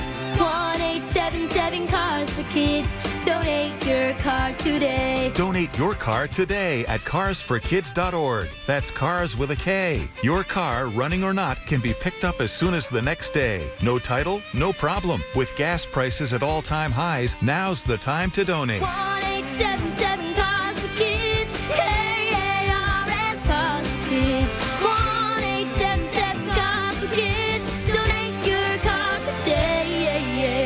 With your donation, you'll receive a tax deduction and vacation voucher. So donate today at carsforkids.org. Hi, it's John Kincaid. I hope you're listening to the show every single morning. You know, I'm a two-time cancer survivor. So I want to thank all of you who have joined us in supporting life-saving cancer research by donating at aacr.org/fanatic. And to our generous corporate partners, thank you for stepping up and supporting the AACR. It's the official charity of the John Kincaid Show. Pierce Phelps Bryant Heating and Air Conditioning Contractors will do whatever it takes to keep you comfortable this season. For flexible spending options on a new HVAC system, visit nopaybryant.com. With over 1,500 windows to choose from, Window Nation can outfit any home. Call 866-90Nation or visit windownation.com. For 24-hour emergency service on your HVAC system and home comfort you can count on, visit allseasonscomfortcontrol.com. You know, donations to the American Association for Cancer Research from our listeners and corporate partners add up to big breakthroughs that benefit cancer patients worldwide. Join me. Make a life-saving donation today at aacr.org/fanatic. The UFC's International Fight Week just added an exciting fight. A virtual fight, that is. Influencers Nick Merckx and Tim the Tatman will be fighting virtually in EA Sports UFC 4 while being coached by UFC athletes Stephen Thompson and Adrian Yanez. In an event as serious as Fight Week, it's fun to see UFC adding something as humorous as a virtual fight with serious coaching for fans to enjoy. The latest esports and gaming news. Find it online at checkpointxp.com. Okay, import footage. How is the hard drive already full? Jawan's Pilates studio converted to entirely virtual classes. MPEG. But leading and editing sessions is stretching her too thin. It says render failed. What'd I do? Indeed can help her hire great people fast. I need Indeed. Indeed you do. We instantly connect you with quality candidates whose resumes on Indeed match your job description. Earn up to $500 in sponsored job credits by conducting interviews on Indeed. Visit Indeed.com/credit. Terms and conditions apply. Buffalo Wild Wings has happy hour bar food from 3 to 6 Monday through Friday and great deals on drinks all day. It's the perfect way to offset a long day. Text that hilarious joke about your boss to your boss. What? No. Try a $3 Wild Herd by Goose Island. Set your morning alarm for 6 p.m. That calls for $5 strawberry margaritas. So if you ask your phone why you're still single and... Ha ha ha. Seriously? Head to Buffalo Wild Wings. At participating locations, taxes and fees apply. Dine in only. Drink responsibly. Offers vary by location. Void where prohibited. As a contractor installing windows, you deserve a simple choice. Anderson 400 Series windows. They're the cladwood windows contractors trust the most. So much so, they're the windows contractors trust for their own homes. And they even have fewer callbacks for extra peace of mind. When it comes to windows, the choice is simple. It's Anderson 400 Series windows. The windows contractors trust the most. Request a quote at andersonwindows.com today. Claims based on 2022 Anderson brand survey of U.S. contractors. Kelley Blue Book is the one-stop shop for pricing, fixing, selling, and instant cash offering. Instant cash offer is exactly what it sounds like. An official offer to buy or trade your car. Just enter your VIN or license plate, answer a few questions about your car's history, and what kind of condition it's in. In minutes, you'll receive an offer to sell or trade your car that you can be sure is fair. Then choose a dealer to purchase your car and schedule a time to meet. For all of the its, KBB.com. 5X480. Dayton B100 V-Belt, one of the many parts Grainger carries. It's also the item that helped Rob carry the day. The job was on hold, deadline fast approaching. But a quick search on Grainger.com and Rob found his part. And with same-day pickup at his local branch, he and his crew got the job done, safely and on time. Get supplies and solutions for every industry with real-time product availability. Call, click Grainger.com, or just stop by. Grainger, for the ones who get it done. Is sports betting about to become way more fun? You bet. Because the BetParx app has a brand new sports book. Live bets and parlays? You bet. Instant deposits and incredible app experience? You bet. Plus, your first bet is risk-free up to $750. So, are you already a winner just for signing up on the BetParx Sportsbook app? You bet. BetParx. Gambling problem? Call 1-800-GAMBLER. Terms and conditions apply. Pennsylvania and New Jersey only. Didn't get the chance to hear your favorite Fanatic host today? Go to 975thefanatic.com right now and download the Best of Show Daily Podcast. Brought to you by DraftKings Sportsbook. Use promo code FANATIC when using the DraftKings app.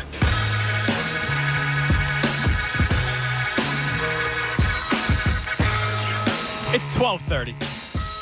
You're listening to 97.5 The Fanatic. I'm Andrew Saltrudis. Tom Alvord producing the show today in my seat. 12 o'clock hour brought to you by Service First Heating and Air Conditioning. Get 0% financing for 72 months and a $500 rebate when you purchase a complete heating and cooling system from Service First.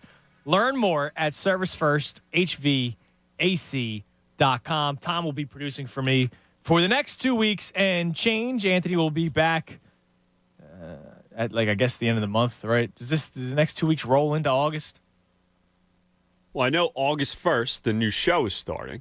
So, yeah, I believe, yeah. That'll be a Monday. So August 1st will be the first Monday back. So Anthony will be back on August 1st with the greatest show ever taking place from 2 to 6 that day.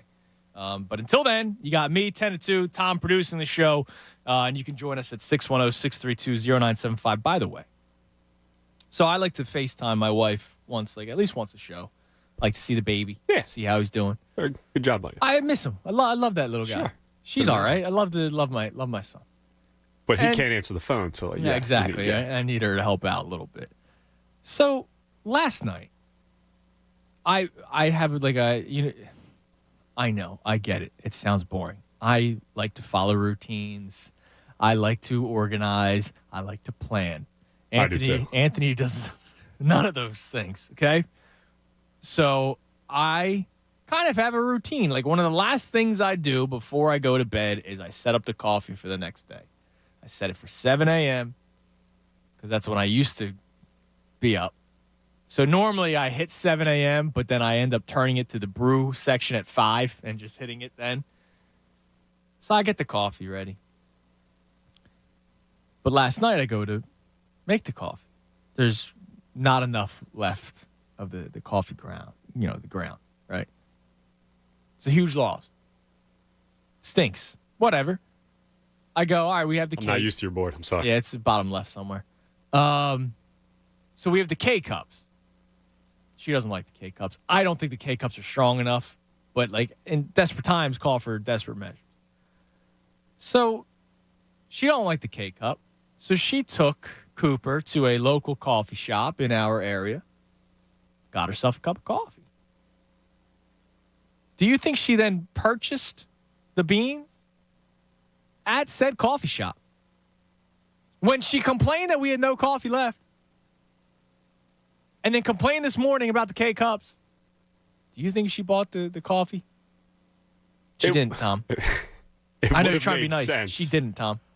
Is this where you normally get your coffee from? No. Okay, so maybe that's part of a factor. That she's like, I never get it here before, so why would I think about getting it? So she was at an actual coffee shop.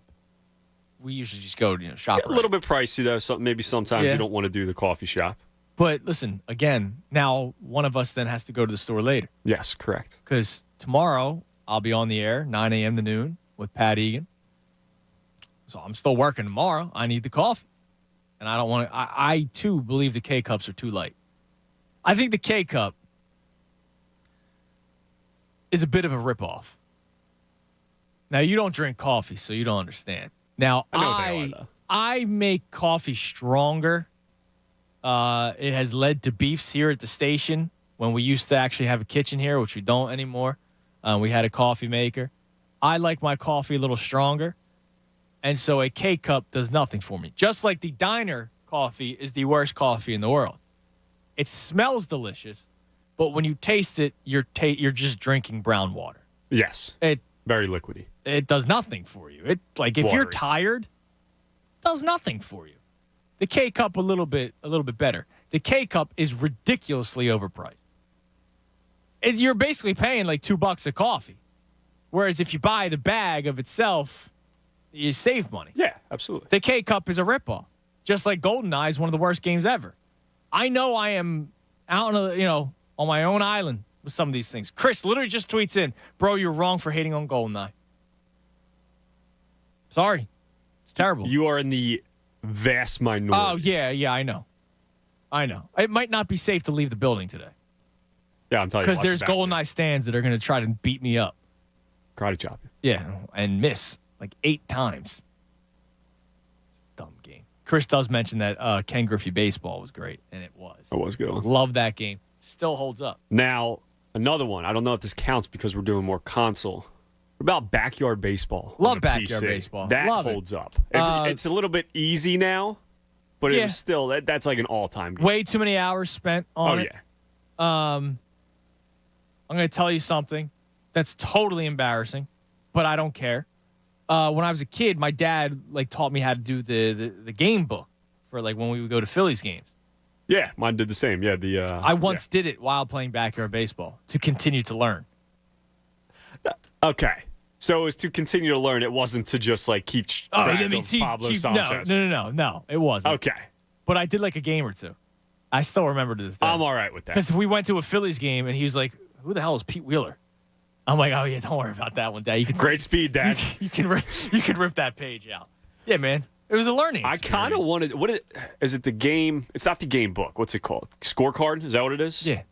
I kind of want to do that again. I don't know why. Maybe it's just a reminiscent thing. But I used to do that all the time as a kid. I have Shane Victorino autograph ones from when my dad would bring me. We'd go down and they'd sign it. Yeah. I don't know if I want to do it with my kids eventually, or if I just want to go to a game by myself. No, I mean my dad still has the book, so it's kind of cool. Yeah. To go through it. I would write David Bell sucks constantly in it because I hated him. He's my least favorite player of all time, and then Andrew Knapp surpassed that. But yeah, I mean it's kind of cool to go back. It would be pretty cool. A little reminiscent. It would be pretty cool to do it. And I'm sorry, Vaughn. You're my guy, too. He just tweeted in, "You're my guy," but Goldeneye. Terrible take. I'm sorry. Have you gotten one that's on your side on YouTube? The only kind of close in agreement is that it doesn't hold up. Because it is awful. But it just wasn't good from the beginning. I haven't played it. Like I said, it's probably been 10 years. I would love to go back and try it. I'm sure we have it because we have the 64. I have it. My brother-in-law. So my brother-in-law bought it for me. And he's like, "Dude, I can't wait to play this with you." And I was like, "Okay." And then we're playing how to fake enjoying it.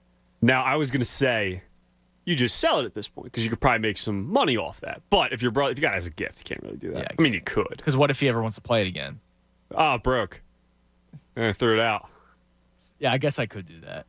Because it probably goes for a nice little penny. Godson 1227 just checks in. Goldeneye stinks. Thank you. He's just helping you. Let's feel better about yourself. Let's go to Hunter in Pennsylvania. Hunter, you're on the Fanatic. Hey guys, what's going on? What's up, Hunter? I'm gonna keep it real quick. Wanted to comment on Jalen Hurts. Okay. You guys were speaking on before, and then I'll leave you guys with something. I just wanted to say I have mixed feelings about Jalen Hurts as well. I think one of Philly's biggest downfalls is not really giving people, especially at the quarterback position, that much time. We're very quick to jump to the next person. Now, I know you said you want to be quick, but I do have to say this. Listen, I've only been doing radio for 8 years, but I've been a fan of the Eagles my entire life. Dude, Donovan McNabb's the greatest quarterback in franchise history, and he got just crushed every game, whereas Jalen Hurts is everybody's favorite. Right. So, I can't necessarily agree with you there because a lot of people are more so patient with Hurts. Right. But here's my thing. We have 2 first-round picks going into next season. He's still under a rookie contract. I think there's not much loss we could take here. We got a very young roster, and I'm indifferent moving forward with that. But the thing I wanted to leave you with is kind of in regards to how Philly treats their players. And, yes, people are on board with her. Some people aren't.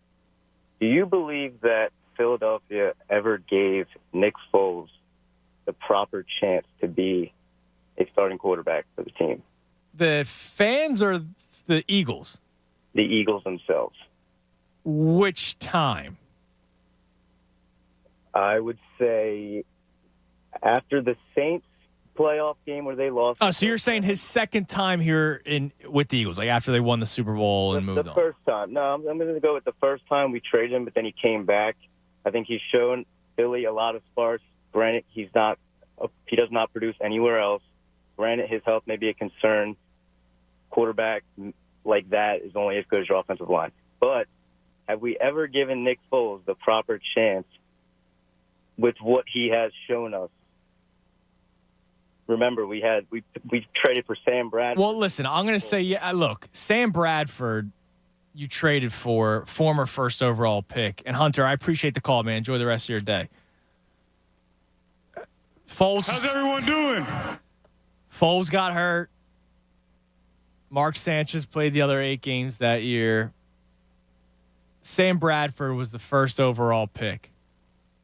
I'm still okay with the trade, I'll be honest. Like going back to those days when you bring in Sam Bradford. And look, you saw flashes where you were like, oh, wow, this guy is actually pretty good. And then it just kind of fell apart. And then you draft Carson Wentz. It was an upside move. The upside at the time, you thought Sam Bradford's upside was greater higher than Nick Foles. Yeah, and that's what it was all about. Like the They're 27 always and 2, looking to improve at every position, especially the quarterback position. 27 and 2 was ridiculously good. That was insane. It was. It makes no sense. I still can't believe it. There's 7 touchdowns in a game. I still don't believe the Super Bowl. It makes no sense. It makes no sense. But you make that move. You bring in Bradford. They go 7-7 that year. 19 touchdowns, 14 interceptions.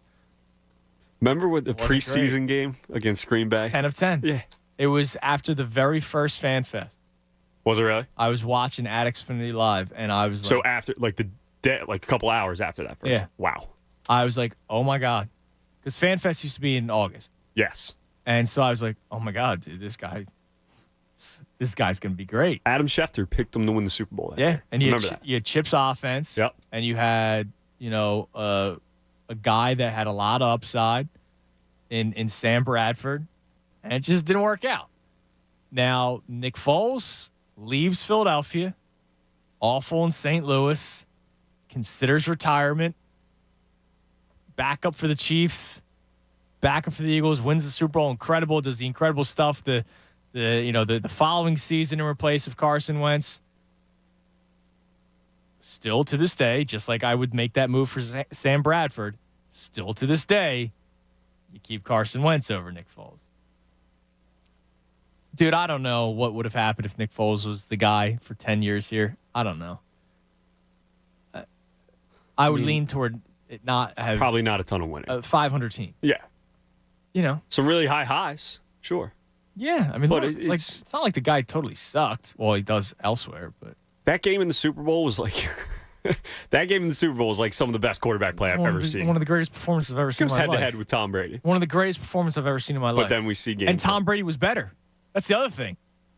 Tom Brady had a statistically better game than Nick Foles. Correct. He had 500-plus yards. And Foles beat him because Foles made more timely throws.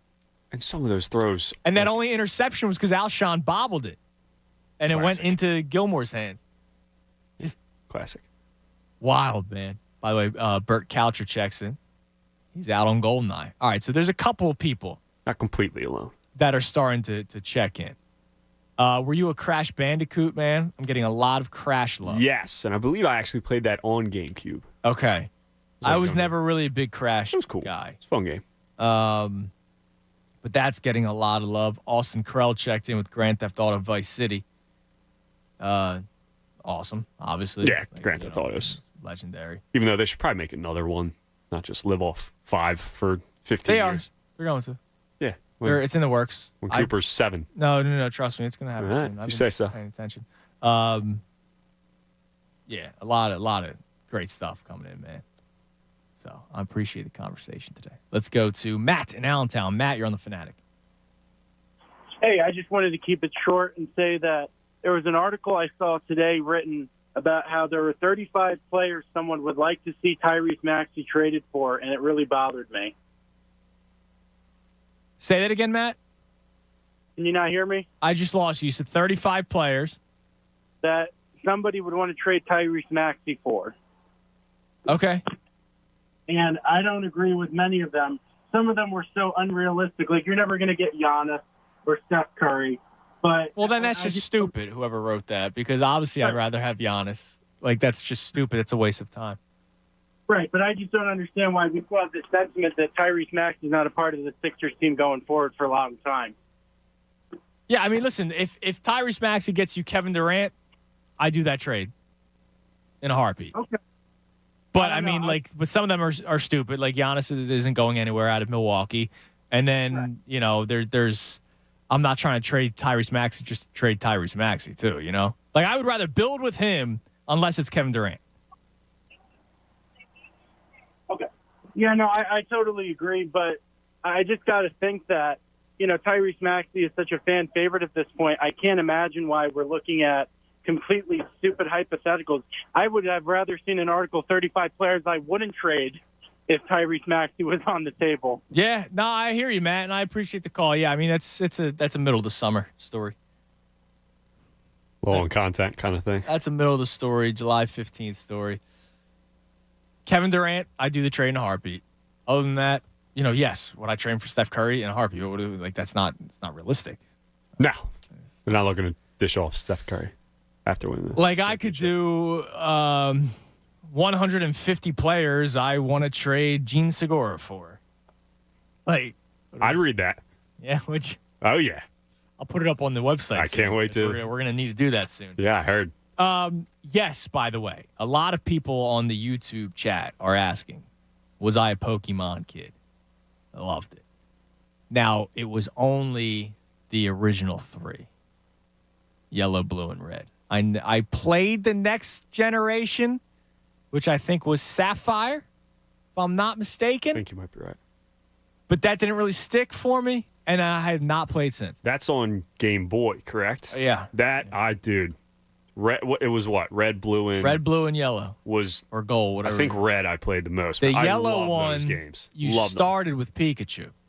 Red Okay. and blue, you were able to choose between the other 3. That game was awesome. Yeah. Also, I replayed it. Did that hold up? Yeah. It did. I replayed it on because it was I have a fear of flying. We've talked about this before. So like I hate people when they're on their phones, even though there's an airplane mode. Like I get it. So when I fly, I either read me read a book. Yes, I do read or on is it airplanes. like a fantasy magazine or something. Or I did bust out the Game Boy Advance, and it was on the flight for the honeymoon. That's awesome. It was like a 3-hour flight. We had a layover for 2 hours, and then there was like a connecting flight for another hour. I forget exactly how long it was. So I had like 6 hours before I actually had honeymoon fun. Like nobody really enjoys the flying part, right? Especially when you have to have a layover. Like that just sucks. When it's not, the layover was in Miami, but it was like an hour, so it's not like I could hang out, go to have a good time in Miami. Like no, I'm at like the Red Robin in the Miami airport, right? Like just hanging Still out. a great time, but not as fun. So I'm just like kind of hanging out and playing the Pokemon. But that's it. It was just really that one. I never really, like one of my buddies still loves it. And I was over his house not too long ago, watched him play. I was like, this does look pretty cool. I don't know anything. Loves that old Game Boy game or just no. He's like at the newest one. It's like on the Pokemon Switch. Go or whatever. I don't know anybody at this point. Yeah, it's too many. It's all past my time. I know somebody who must have been a huge Pokemon fan as a kid, Uncle Frank. What's up, Uncle Frank? I'm not a gamer guy, but I'm not surprised. They used to call me Pokemon in college. Oh, anyway. Do they? Wow. Yeah. Rim shot, Tommy. Yeah. Happy Friday, boys. Happy Friday. You're 1 for 1. I would give up now. No, I'm going to be 2 for 2 shortly. Guess what I just polished off, though? I must say, had a nice fuzzy peach. That's good. I hope it tickled your esophagus. That's gross. Like, why do you like eating carpet? Like, it's nasty. Well, all right, let's not go. So, great show today. Thank you. But before I get to my points, I want to put a yo out. Okay, what do we got? We got to go to that esteemed swordsman, the Brigham Young Cougar chasing Zach Wilson. Anybody give him a yo? And my man goes to Idaho to throw the ball to his boys and takes them to the adult ballet. I mean, is it right? Yeah, I know. His stock is rising. He put out a post on Instagram. I read this on the air Wednesday. It was right. Came out right at the end of the show. He put out the post that said, "I had no cell service. What did I miss?" It was awesome. Yeah. I heard. And isn't it ironic, guys? He went to Idaho, and that's what they call his mom's friend, isn't it? Second rim shot. Bam. You are just on fire, Uncle Frank. Sorry. My man from Omaha want me zapped yet? I'm sorry. I had this coffee. Oh, he just said now that was funny, Uncle Frank. So your boy Jared. Jared wants to have a beer with you at FanFest, by the way. He's going to drive all the way from Omaha. So you better have a beer with him at FanFest if you go. Andrew, am I about FanFest? How am I going to get around? Are you okay? Yeah, I don't know what's going. So let me get through this. You got the vid? No. So the quarterback. Did you take a shot before your call? You're coughing every other word. All the vodka in my system. There's no vid. So a quarterback. You took a hit, didn't you? I did. It's only during Stranger Things, Andrew. So a quarterback's arm doesn't develop into a howitzer, after he's in the NFL, and that's my main concern. Yeah. Jalen. Listen, where were you? Give me a Phillies position. Oh, my God. Yeah, I forgot about that. All right. Help me out with left field and center field because we have – so, all right, I'll ask you first, Uncle Frank, as the esteemed veteran of the show. Catcher, Chooch, Dutch, Lieberthal as first team. If you can spit it out. Yeah, I know. You want to know my opinion? I'd go Bob Boone before Lieberthal. Okay. Yeah.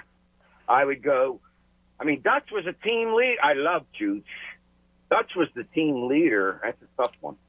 Yeah. Leadership's great and all. All right, what's the criteria? How many years do they have to play here? We just want, it's not like what we did with the Eagles team the other day where you had to play 1 second, like an actual career. Oh, okay. So, like, Kenny Lofton had an incredible season for the Phillies in center field, but he would not make the cut. He played 1 year here. Gary Maddox. As center field? Yeah. Over Shane? Oh, yeah. Okay. I'm taking your word for it. And then was that Cretin here long enough? Came from the Met, 93. Lenny, Nails. Yeah. Well, I have Harper in right field. I thought Lenny played center. Am I wrong? Well, then are you going – I think he bounced around, honestly. Yeah, he might have, but I remember him as a center fielder. Okay. So are you going Gary Maddox or are you going oh, no. Lenny? Maddox, Victorino, and so he's not even on the top two. All right, Frank, I got to go. Thanks, man. Sorry, I just realized how much time I gave you. Oh, was that much? Thank you. My God.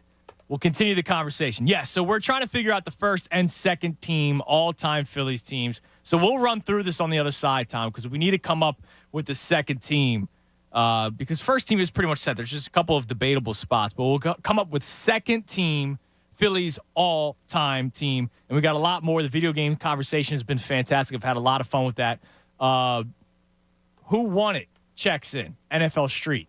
Fantastic game. Yes. Can I tell you something before we go to break? NFL Street Volume 3 was one of the worst games I've ever played in my life. Not as bad as GoldenEye, obviously. But it was awful. Because I thought it was going to be good. They were doing like kickoffs and stuff. I thought it was going to be fun. It was not good, man. They had Volume 2, right? Volume 2 was fine. Good, that was the one with the wall jumps. Yes, that was Volume cool. 1, OG, never going to be beat. Volume 2 was good, close second. Volume 3 sucked. That was the one with Chad Johnson on the front of it. Yes. And because you didn't get, you remember the Game Breaker? Yes. So Game Breakers in Volume 1 and 2, you actually had to do things talent-wise to get a Game Breaker. Yeah. In Volume 3, you had to, like, collect coins as you ran on the field. Like, that's just like not Sonic the Hedgehog. Yeah, that's not fun. But you know what is fun? Betting on baseball. This baseball season, turn K's into cash and big hits into big wins with FanDuel Sportsbook in partnership with Valley Forge. Now new customers can step up to the plate and make a no-sweat first bet up to $1,000. Just sign up with promo code Fanatic, place your first bet, and FanDuel will give you $1,000 back in free bets if you don't win. FanDuel, they have so many great promotions, and I love when I win because I get paid faster than a fastball right down the middle of the plate. I do believe the Titans take 2 of 3 in this series against Miami. You can bet on that. You can bet on them winning the series. And then, of course, you can start looking ahead to the Home Run Derby next week and the Midsummer Classic as well. Why don't you put something down on Schwarber to win the Derby? If you're new to FanDuel, now's the perfect place and time to make a bet. America's pastime. It's great. America's pastime, America's #1 sportsbook. Download the FanDuel Sportsbook app and sign up using promo code Fanatic to get started with your no-sweat first bet up to $1,000. Must be 21 plus and present in PA. First online real money wager only. Refund issued as non-withdrawable site credit. That expires in 14 days. Sorry, Tom. Restrictions apply. See terms at sportsbook.fanduel.com. Gambling problem? Call 1-800-GAMBLER. Fanatic Sports Update. It's not okay, Andrew. Last series before the All-Star break. Yes, this update is brought to you by New Jersey Division of Travel and Tourism. Boost your mood in New Jersey. Savor sea breezes, the call of adventure, or drift into the blue. Find it all at visitnj.org. Yes, the Phillies begin a 3-game series tonight with the Miami Marlins as they look to snap their 4-game losing streak. The Phils currently sit at 46-43 on the season, just a half game behind the Cardinals for the final wild card spot. They turn to righty Kyle Gibson, who was just activated off the restricted list yesterday. He is set to face off against All-Star Sandy Alcantara. First pitch tonight is at 6:40 in Miami. Also coming off the restricted list for the Phillies is Aaron Nola, Alec Bohm, and JT Realmuto. This will be the Phillies' final 3 games before the All-Star break. Keep it locked to the Fanatic all day for breaking news and information. I'm Tom Malborn. You're listening to 97.5 The Fanatic. It's the Cuz, Anthony Gargano. Weekdays 10 to 2 on 97.5 The Fanatic. Hey, kids, I'm going to Wawa. Anybody want anything? It's Hoagie Fest. Hoagie Fest is here.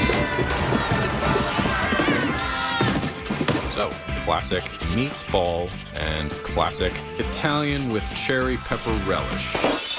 And a new picture frame. Wawa Hoagie Fest is back.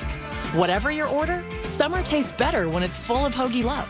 Get $5 shorties and $6 classic hoagies. Limited time only. See store for exclusions. There's an epic cookie battle happening right now at Wawa. Will it be Oreo cookies and cream frozen beverages? Or will you choose Chips Ahoy cream smoothies, milkshakes, and more? If you can't choose one, go for both in our limited-time ultimate cookie mashup, made with real pieces of Oreo and Chips Ahoy cookies. 2 legendary cookies, 1 epic frozen treat.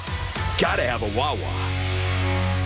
Hi, it's John Kincaid, and I've got a success story for you, and it's a personal success. I've been telling you about CoPair Health and how Vance has been leading me through the process, trying to lose some weight and feel my best before football season. How about 22 pounds in 11 weeks? And I feel great, and I feel confident, and I know that CoPair has helped me out. For all of July, mention me, and you're going to save hundreds of dollars. While most costs are higher than ever, CoPair is offering its greatest value to help you lose weight and feel better. This personal coaching system is going to help you understand what foods to eat, when to eat them, how you work out, and more importantly, get you in the right state of mind so the weight loss comes easy. Go to COPAREhealth.com. That's COPAREhealth.com and tell them John Kincaid lost 22 pounds in 11 weeks. I know I can do it. I can promise you. You can. You just need a little help. And CoPair is going to give it to you. Go to CoPairHealth.com. The boardwalk, the sand, the surf, the sun. Heading down the shore this weekend, having fun is a sure thing. Here's what's happening this week at the Jersey Shore, brought to you by Philly Pretzel Factory. Whether you're celebrating grads, dads, or just grilling in the backyard, at home, or down the shore, don't forget the party tray, the official snack of summer. This year's Night in Venice theme is Mummers, strutting by the bay. Starting 6 p.m. Saturday, July 23rd from the Ocean City Longport Bridge, this year's Grand Marshals will be former Villanova head coach Jay Wright and his wife Patty. Visit OceanCityVacation.com for details and to purchase tickets. So grab a bucket of rivets for the beach and a party tray for the barbecue this summer. Find your nearest store at PhillyPretzelFactory.com. The boardwalk, the sand, the surf, and Philly Pretzel Factory. Fun is a sure thing. If you're a small business, there are lots of choices when it comes to your internet and technology needs. But when you choose Comcast Business Internet, you choose the largest, fastest, reliable network. You choose advanced security for total peace of mind. And you choose fiber solutions with speeds up to 10 gigs available to more small businesses than any other provider. That's virtually everywhere we serve. The choice is clear. Get unbeatable business solutions from the most innovative company. Comcast Business, powering possibilities. Restrictions apply. Not available in all areas. Actual speeds vary. Looking for a great place to check out this summer? Well, visit Kathy and the gang at the Yard Pub in Havertown. The Yard Pub has delicious food and a wide variety of entertainment throughout the week, including Quizzo on Wednesday and live music on the weekend. Thursdays, grab a table and try the Yard Pub's spicy pork or shrimp tacos with $4 Corona Premier drafts and $3 Corona Extra and Corona Light cans. The Yard Pub, 300 Westchester Pike in Havertown. For more, visit theyardhavertown.com. Follow them on Facebook at The Yard Pub, Havertown. At Progressive, we know there's nothing like the feeling of riding a motorcycle with your crew on the open road. It's a primal, wild freedom, a feeling that would be impossible to recreate on the radio. Until now. Hit it, sound effects guy.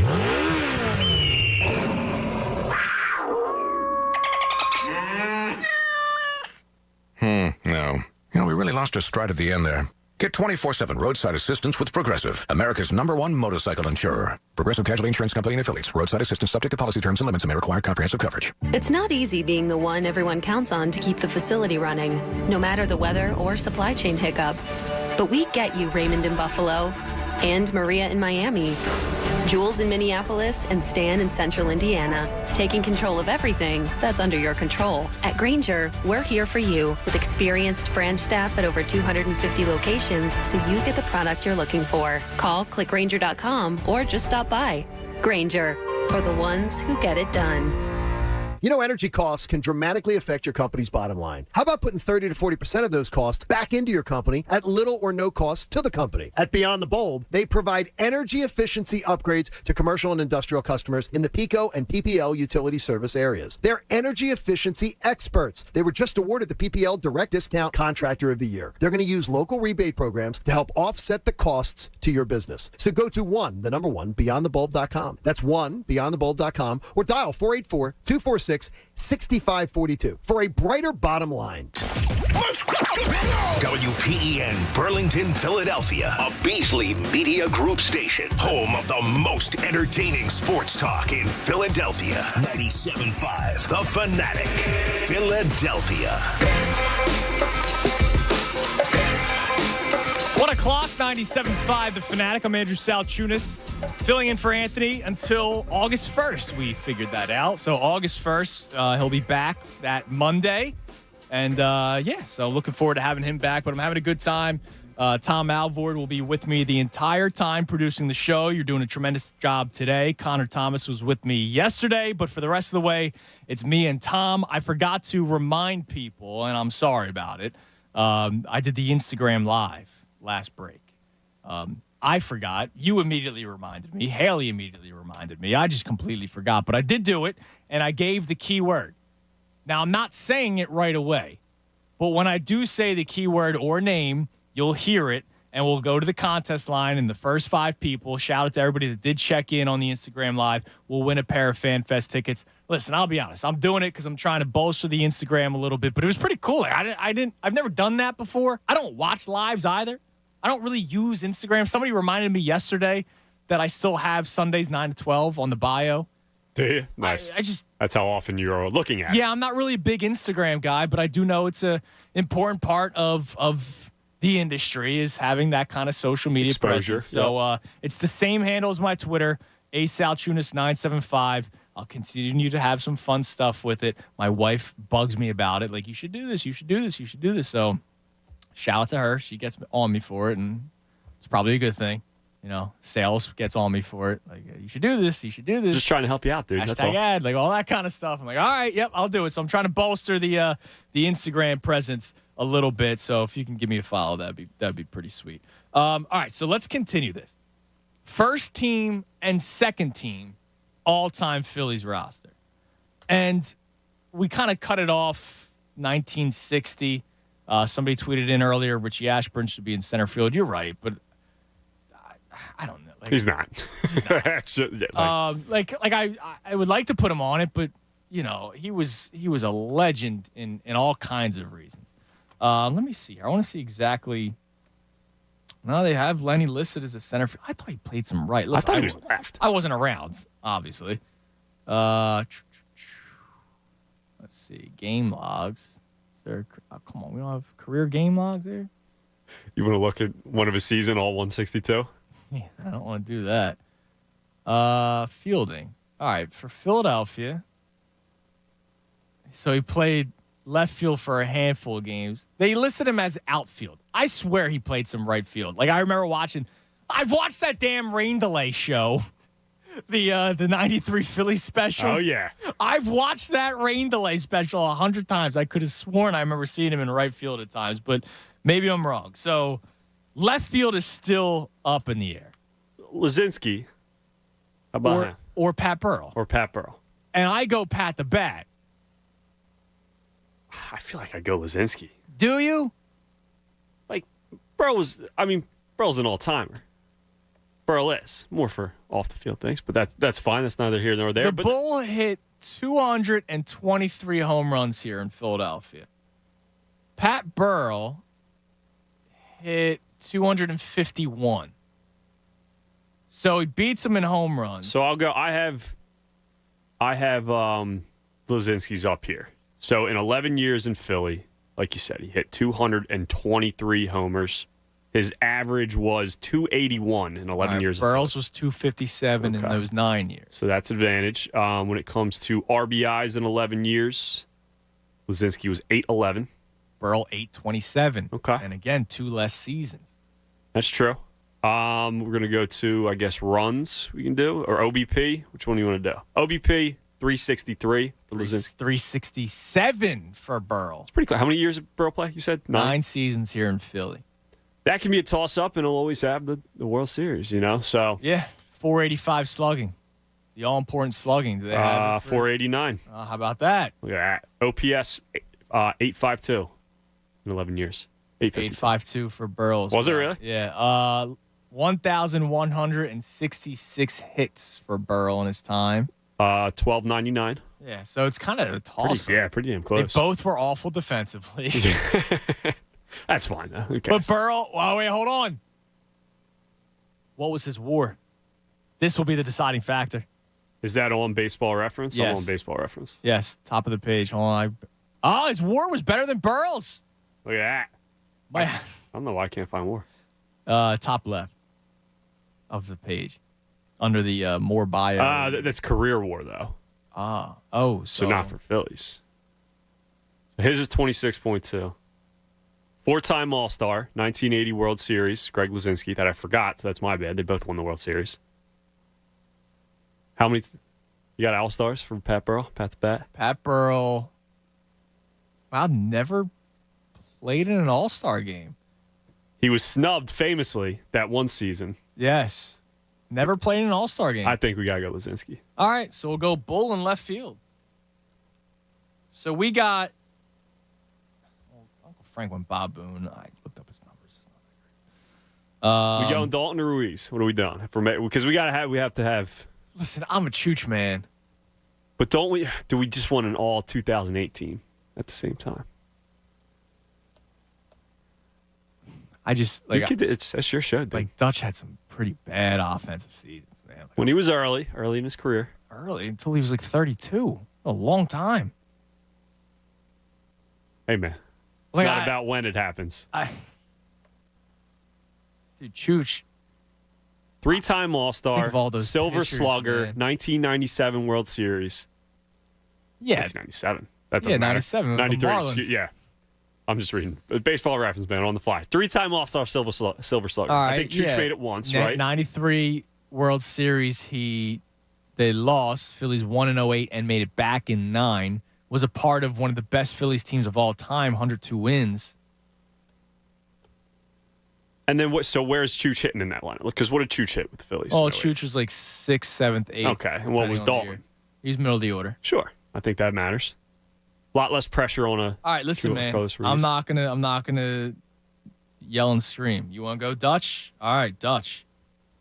Second team might win then. Okay, I'm sorry. All right, so Chooch is.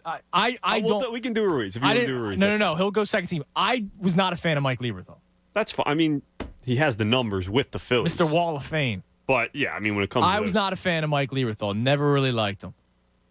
I love Chooch. I think I love Chooch more so because of Mike Lieberthal, because that was the catcher that followed afterwards. Yeah, I'll be honest. Like I think that's part of the reason why I like Carlos Ruiz so much. Okay. So and I was catching at the time, so like that was kind of Chooch was my guy.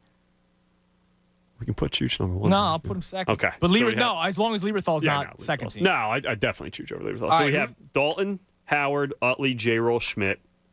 We have Lazinski in left field. We have Harper in right field. Gary Lee in center field, according to Uncle Frank. Is that fine over Victorino? I guess. According to Uncle Frank. 215-263-0975, according to Uncle Frank. If you were watching that Instagram live. According to Uncle Frank, he says Gary Lee better than Shane Victorino. I love Shane Victorino, but again, like I try to take my heyday bias out of it. Yeah, I try to take my heyday out of it. I mean, I guess it's Gary Lee, and then so Shane Victorino makes second team. I'm fine with that.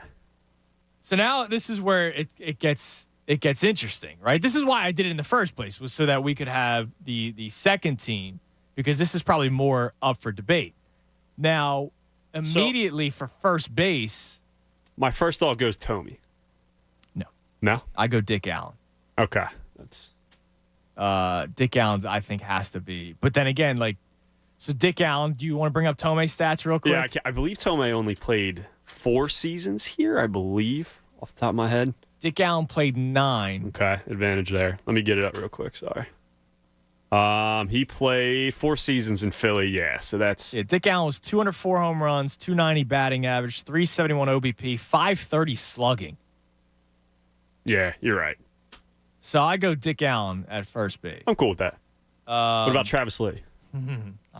No. Doesn't do it for you? No. One of the questions is, what do you do with the ace of the second staff?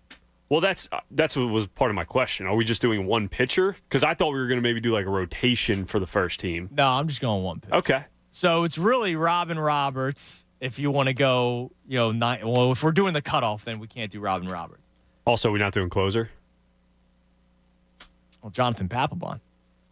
Has to be, right? Yeah, all-time saves leader. It's not even a question. Is it not a question? Jonathan Papelbon's the greatest closer in Phillies franchise history. Say what you want about He's the most saves. Dude sucking. Yeah, he was best closer in Philly. Who are you going to top him with? Well, it'd be one season of Brad Lidge? McGraw and Lidge. That'll always be the ones. One season of Brad. I mean, Brad Lidge. I love Brad Lidge. 48 for 48. It was really one season. He was not good after that. Brad Lidge is kind of Nick Folsey a little bit. Yeah, a little bit. A little bit.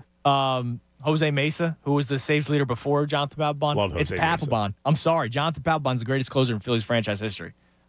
I know people won't want to hear it, but it's true. All right. That's fine. And he played for a dog bleep team. Think about that. The Phillies now. Could you imagine if Papelbon was on the Phillies last year? That'd be nice. Probably different outcome. Papelbon in the prime last year, or not even prime, his time with the Phillies. Yeah, towards the end of his prime. If he was the closer of the Phillies last year, they're in the playoffs. But they blew an historic amount of saves with Hector Neris, who everybody reminds me is doing very well in Houston. Yeah, I never said he wasn't a good reliever. He was a bad closer. Correct. Not a ninth inning guy. All right, so we got first team's done then. Yeah, so Carlton I guess if we're doing the cutoff of the 60s, because Robin Roberts played into 1961, he only made he went 1-10. Jeez, how long did he pitch?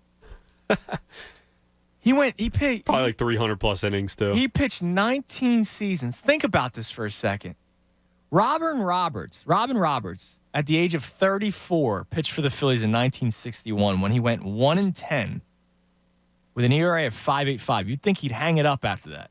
He pitched until he was 39. Incredible. Wow. See, my first thought is Schilling. It's either Schilling or Halladay. And Schilling was here for 9 years. Then it's Schilling. Yeah. Then it's Kurt Schilling. Look at Schilling had a 3.35 ERA in 9 seasons with the Phillies. Yeah, wow. 1,659 innings pitched for the Phillies. I feel like it's got to be him. Yeah, and that's like And no 15. disrespect to Roy Halladay. For sure. It's just, That's really good numbers. We're going career numbers with Philadelphia. I mean, Halladay was pretty good. Jeez, I'm looking at his numbers right now. Roy Halladay. For Philly. No, he's incredible. But how do you have how many years he played? It was 4 seasons. He went 55-29, 3.25 ERA. What was the winning percentage for Schilling? Halladay's was 655. 564. He was also on a crap team. And yeah, Halladay I'm going was on. Schilling. I'm going All right, Schilling. that's cool. All right, so Schilling, Chooch, Dick Allen. Second base is kind of bare. Like you think of Cesar Hernandez. Cesar. You got Mickey Morandini, who Yes. I know he's an ambassador with the Phillies, but can you go? So the ones that we have, so Burrell's in left field then. Yes, Burrow will be left field. And we have Victorino in center. Yes. Right? You go Worth or Ibanez, or am I missing somebody? It can't be Ibanez, even though he was fantastic. He was only here for like 2 years, It that's has right, to yeah. be Abreu. Or sorry, that's what I meant. Abreu has to be. Yes, my bad. The right fielder. The only reason why he's not first team is because of Bryce Harper. Because of Harper, yeah. All right, so we got the outfield. Third base, I go Scott Rowland. Yeah, that's fair. It just sucks. Yeah, that people whether you like them or not. It sucks that a lot of the guys you just don't like. I mean, like Manny Trio was on the 1980 Phillies. I guess he's the second best second baseman in franchise history. He only played 4 years here. We have Utley first team. I'm looking at all-time totals when it comes to position for the Phillies. Second base. Homers, Chase Utley. And before we continue, John the Butler, thank you for listening. But we have Steve Carlton as the ace of first team. We're doing first and second team all-time Phillies players. So first team all-time Phillies starting pitcher is Steve Carlton, in case you're just tuning in. I was talked into Darren Dalton behind the dish. Ryan Howard, Chase Utley, Mike Schmidt, Jimmy Rollins to round out your infield. Greg Luzinski, left field. Gary Lee Maddox, center field. Bryce Harper, right field. Second team, Schilling as the starting pitcher. Chooch behind the dish. Dick Allen, first base. Scott Rowland, third base. Burrell, Victorino, Abreu, your outfield. We're trying to figure out second base. So, second base, according to this, which I don't know, this is MLB.com, the second most home runs, that can't be right. This must not take in current players. It says the second most home runs from a second baseman in Phillies history is Nap LaJoie with 32. That doesn't feel right. From MLB.com. Because Cesar's up. He's got to have more. It's weird. It must not be current players. Whatever. They have Marlon Anderson up here, Morandini, and Manny Trio would be the ones. Yeah, I want to do that. Is it Morandini or Trio? The Trio over Mickey Morandini was a nice guy and all. I mean, I don't think his number. Listen, I'm going off of, studying and talking to people above my, that were around. Mickey Morandini was a 267 hitter. I guess it was better than I thought. I don't know. I'll let somebody else answer that. So Morandini played 9 years at the Phillies. Trio played 4. Here, I'll give you a guy that can answer that. Tasty Cake Dom. What's up, dude? Andrew, how are you? Hey, Tommy. Dom, who's the second best second baseman in Phillies franchise history? Okay, it's Manny Trio. Okay, thank you. My dad would say so. Now, how much do you go for the one year that is so phenomenal that is so like? I agree with you with Shane, but the dude was so amazing in '93. Is he under consideration? You're going one season. Well, I mean, Dexter was always pretty good, Andrew, but what he did in '93, he was the gasoline that lit the engine. Yeah. I mean, he was Bonds won the MVP. He was second. Man, the dude lit the fire. So would you go Dykstra or Shane Victorino as second team? Like, I mean, this is not just me and Tom figuring this out. I want the help. I'm asking your opinion on does the one, like everybody pretty much, well, maybe not now. I was going to say 5 years ago, if you do an all-time Sixers team, Moses is the center. Right. But he was only here for a short time. But does his greatness in that short time? Yeah, it's a good point. It is a good point, Dom. I'm trying to It's the other name at second base, and this is when I was a very little kid. But there was another guy there was a guy named Dave Cash, Andrew. Yep. And he was. Ask your dad about him. He was the '76 Phillies made the playoffs, and his battle cry was "Yes, we can." Yep. Yes, we can. Yes, we will. And then yes, we did. And he was so vital to that team. And then they got, and he was. It's only that 1 year, but he was vital. I agree. And the other thing I wanted to check in on is that no question, Gary Lee, no question, Andrew. I mean, 2/3 of the world is covered by water, and the other third was covered by Gary Maddox. I mean, he let Luzinski exist. They put Luzinski down the line, and Gary Maddox covered center field and left field. Okay. He was. Yep. Yeah, I mean that's why we have him down. And plus, like it's crazy because the Phillies, as great as some of these names are, right? Like Carlton, Dutch, Howard, Utley, Rollins, Schmidt, the Bull, Gary Lee, Bryce Harper, Schilling, Ruiz, Dick Gallen, Manny Trio, Scott Rowland, Pat Burrell, Shane Victorino, Bobby Abreu. Some great names. Man, they're not a great franchise. For relievers, and then I know when I think of great Phillies moments, right, I think of the Tugger jumping off of that mound when we. Oh yeah, of course. And I agree with you, Papelbon, but Tugger was a big part of that team. He was important. I don't know what his stats are, but the Tugger was important. Yeah, I know he actually didn't have that great of numbers, but I know listen, he was the closer of that staff. But I have to tell you, going by that, Andrew, and if you look at Schilling's numbers as a Philly, they're pedestrian compared to Doc Holliday. Yeah, they are, but he did it for I know Doc's ridiculous, but he did it for 9 seasons. Dom, I got to run, man. I appreciate the call as always. I do. Curt Schilling is one of the best pitchers in franchise history. Yes. But what are you gonna do? By the way, my man Gene Thornton. What up, Gene? Hey. He wants us to talk sports and not our immature, childish video games. This is the guy that I was talking about. That I know there would be a person that would go, "Oh, you dumb kids, you and your video games." He wants us to watch CNN or Boomer and Geo, and we might be enlightened. I'm good. I knew there would be a you kids, you and your video games. Yeah. It was bound to happen. I knew it was going to happen. Yeah. Listen, the video games have actually been a better conversation than Jalen Hurts all day. That's a good point. 610-632-0975. I'm Andrew Salchunas. Got one segment left. Tyrone Johnson coming your way at 2 o'clock, but it's me and Tom until then. By the way, it is a major deal to replace your roof. Trust me. I get it.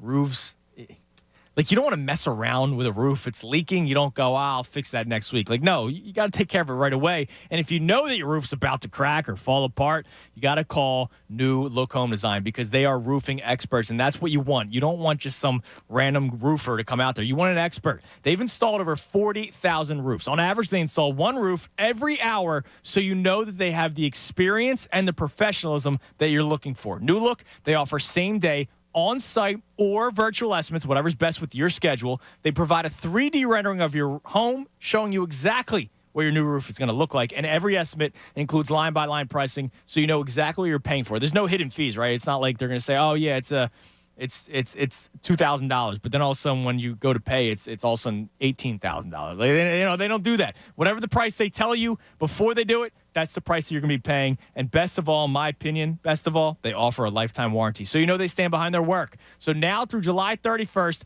get 50% off all roofing materials, plus no payments, no interest financing for 12 months. That's right. Get your new roof now and make no payments for a full year. If you need a new roof or you're just exploring your options, but again, don't wait too long. If you think you need a new roof soon, take my advice and call New Look Home Design, the roofing experts. Call 800-279-5300 or visit them online. NewLookHomeDesign.com. That's NULookHomeDesign.com. And tell them Andrew sent you.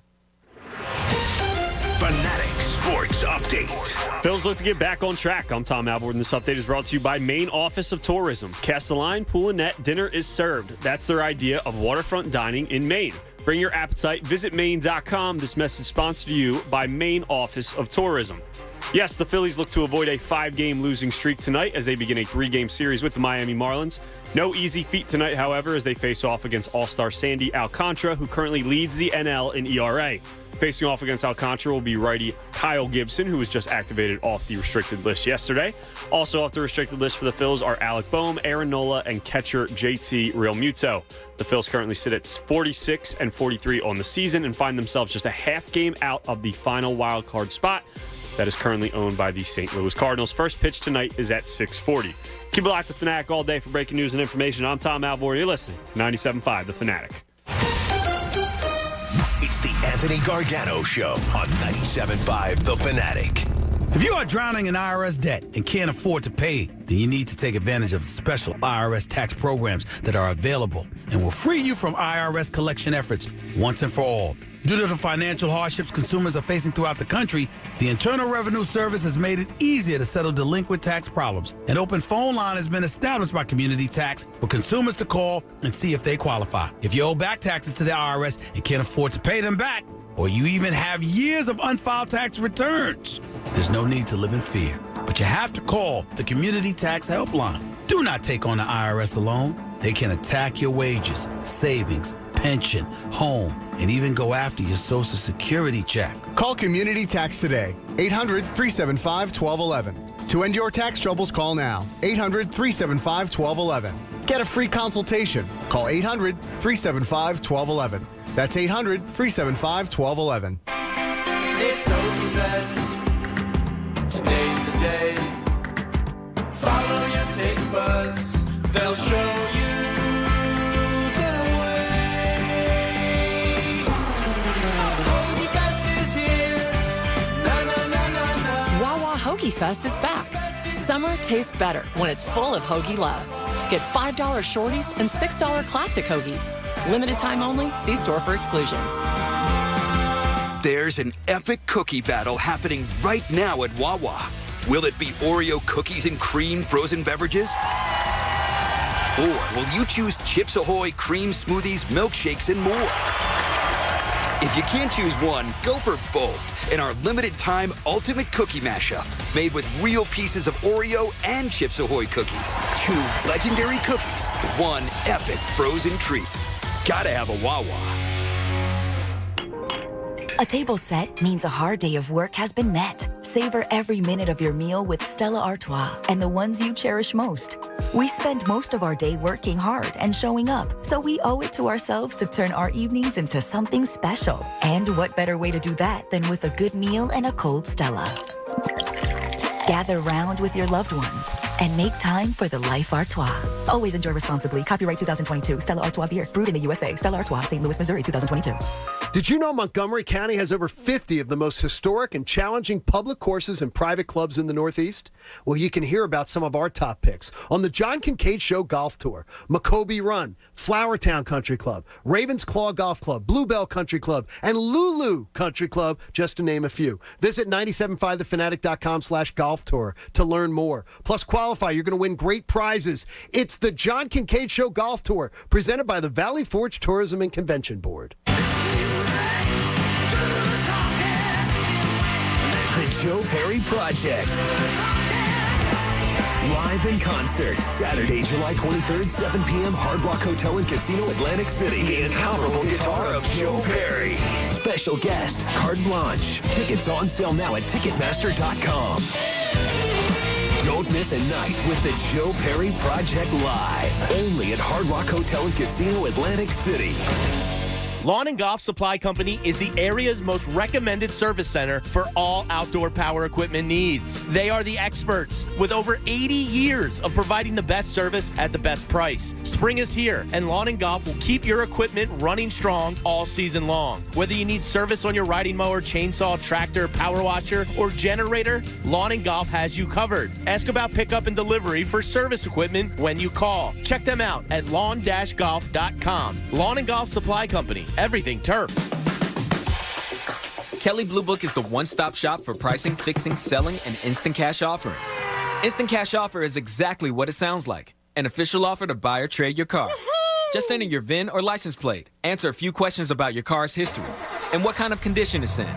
In minutes, you'll receive an offer to sell or trade your car that you can be sure is fair. Then choose a dealer to purchase your car and schedule a time to meet. For all of the it's, KBB.com. In the wee hours of the night, when everyone else is fast asleep, you're the one on third shift, burning the midnight oil. When a part fails and everything comes to a grinding halt, regardless of what the clock on the wall says, you leap into action. Grainger is with you and all the ones who get it done. With 24/7 customer support by phone or click to chat. Call, click Grainger.com, or just stop by. Grainger, for the ones who get it done. How are your kids getting their news? From their friends? Through social media? Can they ask you questions about what's going on around them? And will you be ready? Kids are exposed to more than you think. Help them understand the world around them and how they fit into it. Family mental health begins with how you respond to the events around us. This station is part of the Beasley Best Community of Caring Focus on Family. For tips on how to talk to your kids and how to develop your own coping skills, visit our website. Hello? Whether you're at home or on the go, listen to 97.5 The Fanatic on Odyssey on your smartphone, Roku, LG Smart TV, Waze, and more. That's Odyssey, AUDACY. Check it out now.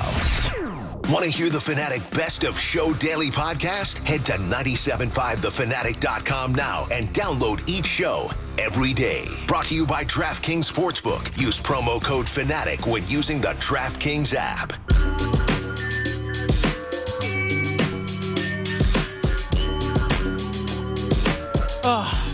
Just when you think you could go through a day stress-free, you walk into Dylan McKinnon. I don't want to. I'm sure Tyrone's going to talk about it, so I don't want to blow up his spot. But let me just say this: I know that when it comes to food, I can't talk. All right, I get it, but it's really my biggest thing is eating food cold and the circus peanuts. But other than that, I'll eat a little bit of everything. I'll try everything. I love everything. I've said this before. There's only a handful of things in this world that I do not like. Olives, I can't stand olives. I like love olive olives. Oil, hate olives. Both kinds. Love it. Hate olives. Do not like anchovies. Have tried them. I will, I'll always try. I've never turned anything down. I've tried very weird things. I always will. But olives, anchovies, can't stand. And I don't like a chickpea. Now, I like hummus because it's always flavored, right? But chickpeas on their own, they stink. My wife loves chickpeas. I don't like chickpeas. So I can't talk. I am also the condiment king here at 97.5 The Fanatic. One French fry needs it's covered. I'm that gross dude.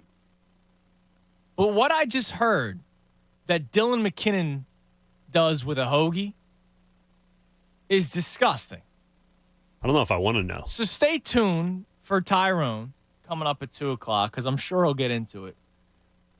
But it was the combination of the meat, the cheese, and the condiment. And when I heard it, I was just absolutely disgusted by it. Now, I want to bring up something that I saw yesterday on social media, Tom, that I wasn't anti.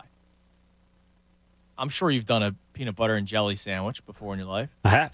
Delicious. Have you ever had banana in the peanut butter and jelly sandwich? I've had peanut butter and banana, not with jelly. It's delicious. Yeah. It works, right? Not a huge banana guy, but yeah. I saw somebody, game-changing, got a hot dog bun, and the banana replaced the hot dog, and then peanut butter and jelly smeared on the inside. That's gross. Bun. Why is it gross? It's literally white bread. It's peanut butter and jelly. That's too much banana. That's why. What do you mean? You're just biting into a banana like a hot dog. That's fine. I don't know, man. That's what? It's better when it's sliced up. There's okay, fine. Slice it up and try to take individual bites. It's game-changing, though. And don't say that's gross because it's literally white bread. It's literally the same thing. Tom. Well, man. All right, maybe it's not gross. It's it's just different. I gotta get used to change, I guess. James Pickford asks an interesting question. I just started Googling his name and not the name that he brought up for a potential Phillies second baseman. I'd say no. I think of him as more of a first baseman. I don't even think he played second base in Philadelphia. Let me check. Oh, no, he played one. No, he only played one game at second base. That doesn't count. That doesn't count at all. He said Pete Rose. Now, Pete Rose, if we were going career, Pete Rose is the starting first baseman over Ryan Howard, over Dick Allen. He's the damn hit king. But, Pete Rose is a Red. Played 5 seasons here. He did play 5 seasons here, but he's a Red. 19 seasons with the Reds. That's crazy. And, like, listen, he played different. So when he was with the Phillies, he only led the league in hitting one time. So the hit king only led the league in hitting one time as a member of the Phillies. Ryan Howard and his home runs. That stretch he went on early in his career was. Yeah, like that's why I put him on the all-time, first team all-time team at first base. Now Pete Rose should be in consideration, and could be for the second team. He could rival Dick Allen at first base. Now that I think his first season here, he was 38 years old. Yeah, dude. And he won 4 straight All-Star. Sorry, he made 4 straight All-Star games. Pete Rose. Yeah, and he still led the league in hitting. What, his second year? I think I just saw. What was it? So when he was 39. Oh no, when he was 40. When he's his 40, third his year. third year. Yeah, that's crazy. Yeah. Yeah, I mean, beside him being kind of a creep nowadays, and I'm not talking about the gambling. I'm talking about all other kinds of stuff. Yeah, I mean, he belongs in the Hall of Fame. The gambling things, like, come on, man. Yeah, at this point, the guy finished with 4,256 hits. He wasn't betting to lose. Like, no. Maybe finish with 2,000. No, you could make that case. But come on, and I get it was as he was a manager too. But come on. It is crazy. He should be in as a player then, just only player. You have the all-time hit leader not in the Hall of Fame and the all-time home run leader. Yeah, it's not in the stupid. Hall of Fame. It's stupid. And I'm sure Clemens has records like all-time records. These some of these moronic voters, like I vote MLB voters, all these voters. First of all, NBA voting is like the biggest crock. You know what? Because I don't know half the people voting. Like, I really don't. Like, you read the names of the NBA voters, and I'm like, dude, who are these people? And then there's baseball, and it's just too many old school guys that are set in their ways in the steroid era. And as long as I have a vote, Barry Bonds will not be in the Hall of Fame. Dude, get out of your way. Get out of your own way. Always bothers me.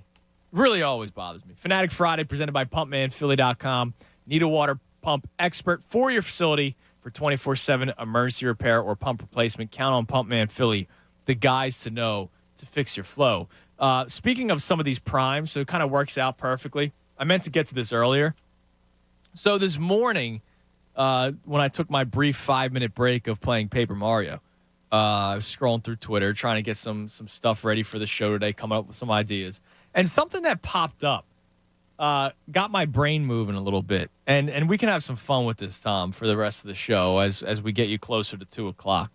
But somebody posted a Dwight Howard Orlando Magic highlight video. I actually liked it, so if you go to my likes, you'll be able to see it. And the guy tweeted like people forget how dominant he was with Orlando, and I still to this day believe Dwight Howard should be in the will be in the Pro Basketball Hall of Fame, really because of those numbers alone. He's then since won a championship with the LA Lakers. Dwight Howard, I believe, will be one day in the Pro Basketball Hall of or the Basketball Hall of Fame. Okay, I think he will be. The guy Probably had will, yeah. a ridiculous career in Orlando, left Orlando to try to win, and it just didn't happen. I mean, those teams had no business of winning. Hito Turkoglu, with all due respect to Jameer Nelson, like those teams had no business of getting to NBA Finals or Eastern Conference Finals, and yet they did because of Dwight Howard. And this was really right before the league changed, right? Where guys like Joel Embiid are taking 3-pointers, right? Like it was right at the end of the center. Like he was basically Giannis, right? Like without even attempting 3-pointers, yes. Right? But he was basically Giannis with the way he was built and his athleticism. So it made me think, what other players, Tom, did like, I don't know if you want to say prime or if it was flash in the pan season where you're like, my God, this guy was actually pretty good, but we remember more. And the first name that came to my mind outside of Philadelphia was Dontrell Willis. Great name. Because Dontrell Willis was ridiculously good with the Marlins. And then when he goes to Detroit, it was just, it ended. Like he was done. His time in Florida, he goes 68-54 on a pretty bad team, right? 68 wins on a pretty bad team. They won the World Series in 2003, but whatever. 68-54, had an ERA of 3.78. Let's see. Had the most complete games in 2005 with 7. Had 5 shutouts. Went 22-10 that season. The dude was incredible. So that was his numbers in Florida. 68-54 with a 3.78 ERA. He gets traded as a part of that monster deal with Detroit that Dave Dombrowski was a part of. Dombrowski traded for Dontrelle Willis and for Miguel Cabrera. In 3 seasons, he goes 2-8 with a 6.86 ERA in 22 starts. Terrible. Awful. But think about how good he was with Florida, and then his career was done. He made a couple appearances for the Diamondbacks and then the Reds after that, and was just trash. Like, he was so bad, but he was dominant for a brief stretch. And it wasn't like, I don't want to say flash in the pan seasons because there's always that guy that has that one really good year. Like Dwight Howard might be in the Pro Basketball Hall of Fame one day. Dontrelle Willis won't be in Cooperstown, but like he actually had a stretch of like 5 very good years. I'm trying to think of other players like that. And that's a good one because he was such like a fan favorite, even if you weren't a fan of the Marlins, because of the the whole the wind up and stuff like that. Yeah, it's great. Everybody did it. If you played baseball, you did it. If you played wiffle ball, you did it. Always mocked that. Yeah, so that's a great one. The first one that came to mind for me, and this is a name I actually mentioned to you randomly yesterday when we were discussing the Phillies team, Grady Sizemore. Grady Sizemore was like really, really good. If he wasn't injury prone, which he was, I mean, I'm not saying he'd been Hall of Famer, but he was dominant. Dude, so he came in the league in 2004, barely played. 2005 to 2008, this dude was easy 20 homers, 20 steals with like a high 280 batting average. In 2008, his last All-Star year, his last good year, he had 33 homers, 38 stolen bases, batted .268, and had 90 RBIs. Like, the dude was an absolute stud and young in his career, too. People thought he was going to be the next great player in the game of baseball. Yeah. And then just ends up falling off. 2-time Gold Glover, by the way. 3-time All-Star. He had so many injuries. Silver Slugger. Everything. Yeah, so it sucks because, and he played for the Phillies for what? Was it just 1 season, I believe? Yeah. Like when they were really bad. That was like the Peter Borges days. Yeah, exactly. So that was one that stuck out to me. Also, Brandon Roy for the Trailblazers. Oh, dude, I see. He's not, and it sucks because he's another injury guy. Yes, exactly. A guy that if he doesn't have injuries, would have been just such a ridiculously good basketball player. Yeah, those are some good names. Now, I'll give you a teammate of Grady Sizemore. Okay. How about Travis Hafner? Wow. I actually completely forgot. So, Travis Hafner. Look at that. In 2002, played 23 games, had 1 home run with Texas. In 2003, played 91 games with the at the time, Indians, 14 home runs. Then he goes 28 home runs, 33 home runs, 42 home runs. That year, he led the league in slugging and OPS. He comes down to earth the next year with 24 home runs and then never reaches 20 again in his career. But one of the more feared hitters for like 4 straight seasons. In 2006, he had 5 grand slams before the All-Star break. What? Before the All-Star break. That's a ridiculous stat. 5 grand slams? Before the All-Star break. So those years, 109 RBIs, 108, 117, 100. The next highest after that, he finished with 57 in 2011. And he played 94 games, right? So he didn't play full season, but played 94 games. He only finished with 13 home runs. But think about how good he was. Just for the a drop stretch. off. I mean, the dude was ridiculous. He hit over 300 all those years. Like, think of a power hitter who's hitting 300.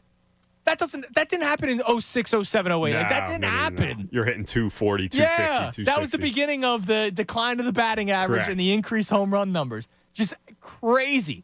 Brandon checks in with another injury, and it sucks. Derrick Rose. I mean, I love Derrick Rose, and, you know, he goes down against the Sixers, remember? And so does Joakim Noah, and that's why the Sixers won that series in 7 games. They shouldn't have, but they did. But, yeah, Derrick Rose was a guy. Youngest MVP, I believe, right, in the history of the NBA? I believe you're right, yeah. Jamal Hutchinson checks in with a former Eagle, but it was before the Eagles. He was very good. How about linebacker Kiko Alonso? Dude, I have a Kiko Alonso jersey at my parents' So does Pat house. Egan. Dude, I thought he was going to be so good for the Eagles, and he played, what, 1 season, 2 seasons? Chip Kelly traded him for Carson Wentz? I broke my phone. No, lost my phone And so I had to get a new one. So I had to go. I was at the Sprint store in Deptford, and we had to go at that time, like between my dad's work and all that kind of stuff. And, of course, it was the Monday night game when Kiko makes the one-handed interception. Dude. And I remember going on Twitter and being like, oh, my God, I love you, Shady, but look at this guy that we got. Because that was his first game as an Eagle, right? I think that was week 1. It was a diving catch, one-handed interception in the end zone. I was like, dude, this guy's okay. I see what you guys are doing. And that was it. Dan Baxter with a good one. And it's cool. Oh, not cool. He gives a running back who had a great stretch for like 4 seasons. Nowadays, that's kind of the norm. 4 really good years as a running back, and then you're kind of done. Yeah. But back in the day, and this isn't too far back in the day, but back in the day, not so much the case. And he's right, dude. Chris Johnson, when he was on the Titans. CJ2K? Was that his nickname? Yeah. Yeah, the 2,000 yards rushing. Dude, Chris Johnson, let me see some of his he was ridiculous in his prime. Chris Johnson, 2,006 yards, his second season in the NFL. 2,006 yards. As what, God. a 23-year-old kid? That's insane. Yeah, and then he was just done. You know, he had a couple good seasons after, right? He actually had a decent one with Arizona when he was 30. Finished with 814 yards, which is okay, but compared to what he was doing, 2,000. Oh my God, yeah, dude. There's some absolutely great names. So yeah, if you want to keep tweeting them in and send them on the YouTube, I'll continue to get to them. 610-632-0975. Let's go to Tristan on the cell. What's up, Tristan? Hey, Tunis. I'll tell the Phillies. They've struggled lately, but I'm still confident they'll make the playoffs. Yeah, Tristan, they're gonna be great, man. I think they're gonna make the playoffs. Yeah, absolutely. And hopefully, they clinch a playoff berth, maybe division title on Fame Fest. Oh yeah, and I think I remember seeing your tweet. You wanted Fan Fest tickets, didn't you? Yes. All right, well, I'll take care of you, Tristan. You hang tight, okay? All right, thank you, man. Oh, always great talking to you. There's Tristan. Tristan was tweeting at me yesterday saying, I hope I can get in and talk some Fan Fest tickets. I was like, yeah, man. Look at that. Well, won't take long. Call in. We got you. You know? Yeah, it's how it works. Is there any? I'm trying to think of other players, man. Well, I'm thinking this is more of a one-hit wonder, which I guess is that kind of count, or are we doing more you need multiple seasons? I mean, more so multiple seasons because there's a lot of guys have kind of Peyton Hillis was got the Madden cover. Got the damn Madden cover, which is ridiculous. But I'm trying to think of 3-4 year stretches where they were just so good, and Dontrell Willis just was done after that. I want to let me look up his numbers. There's another name. Like a Tim lot of times, Lincecum? that's who I was Were you looking going to up. say that? Tim Lincecum, But I feel like he was more than 1 or 2 years. I feel like he was good for 5 seasons. Let's see. What was he called? The Freak? Tim Lincecum. Yeah, he was good for 18-5, 15-7, 16-10, and then a year he goes 13-14. He had a 2.74 ERA because wins don't really matter. So that's kind of ridiculous. 2.74 ERA, and I guess, then he falls off. He did fall off hard. Then he fell off. 5.18 ERA, 4.37, 4.74, 4.13, 9.16. I guess that counts because Dontrell Willis was 4 years like that, and he led the league in strikeouts 3 times. What do you have? 2 World Series in that span too? Yeah, and he won Cy Young back-to-back years. That's crazy. 08, 09. Yeah, Tim Lincecum is a perfect answer. I think pitchers you could come up with a lot of. Can I Live? Carlos Baerga. Yes, that's a good one because he was another guy. He was another guy that was just ridiculous for a little bit. I feel like everybody was on Cleveland. Yeah, right. And then all these guys were on Cleveland. I remember Anthony telling me about Carlos Baerga and how he was just such a great hitter, and then he just stopped. Yeah, not so much the power numbers, but 312 batting average, 321, 314, 314, and then a lot of 250s after that. The one I kind of thought of was Carl Crawford because at his prime he was so good, but he got paid. He went to Boston and it was done. But he was an All-Star in 2004, but then also an All-Star in 2009 and 2010. So I feel like that's kind of too long of a span there. That's like 6 seasons. Dylan Lano gives a good one. Justin Morneau.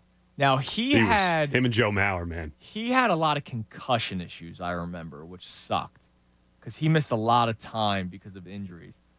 But yeah, he was a 30 home run guy year in, year out, and then he only played over 100 games. After 2009, he only did it 3 times. So out of 7 more seasons, he only reached 100 games 3 times.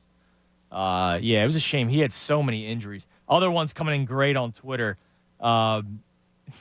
Craig Downing with Larry Johnson, which is a good answer. Matt Gallagher says Priest Holmes, who Larry Johnson replaced. Jeremy with a great running back. 2 great running backs. Trent Richardson and Eddie Lacy. Now, were they good in the NFL, though? They were big, both higher. Like Lacy, I think, was for like 2 seasons, but I feel like Richardson was number 3 overall, I think, and then just did nothing. He never good? I thought he had like 2 good years with He was great Cleveland, in college, but I think he kind of fell off as soon. Oh, wow. You know what? You're right. He was done. Oh, my God. He only played 4 seasons? Yeah. Jesus. Yeah, Eddie Lacy had some good years with Green Bay. Good. Then he just got huge. Got fat. Yeah, the Chinese food. Yeah, it's man. It gets you. Remember, he got obsessed with Chinese food. Yeah. Leonard Weaver from Bob checks in. Oh, dude, Hank Blaylock. That's a bust-out name. How about, who was the dude that, broke the running back that came over from the Browns to the Eagles? Jerome Harrison, was it? Who had 300 yards in a game? Yeah, and he was terrible. And then, but I think that was just 1 season. That's more of a one-hit wonder. Yeah. And thank you to Daniel Alt checking in. He said Goldeneye overrated is the correct take.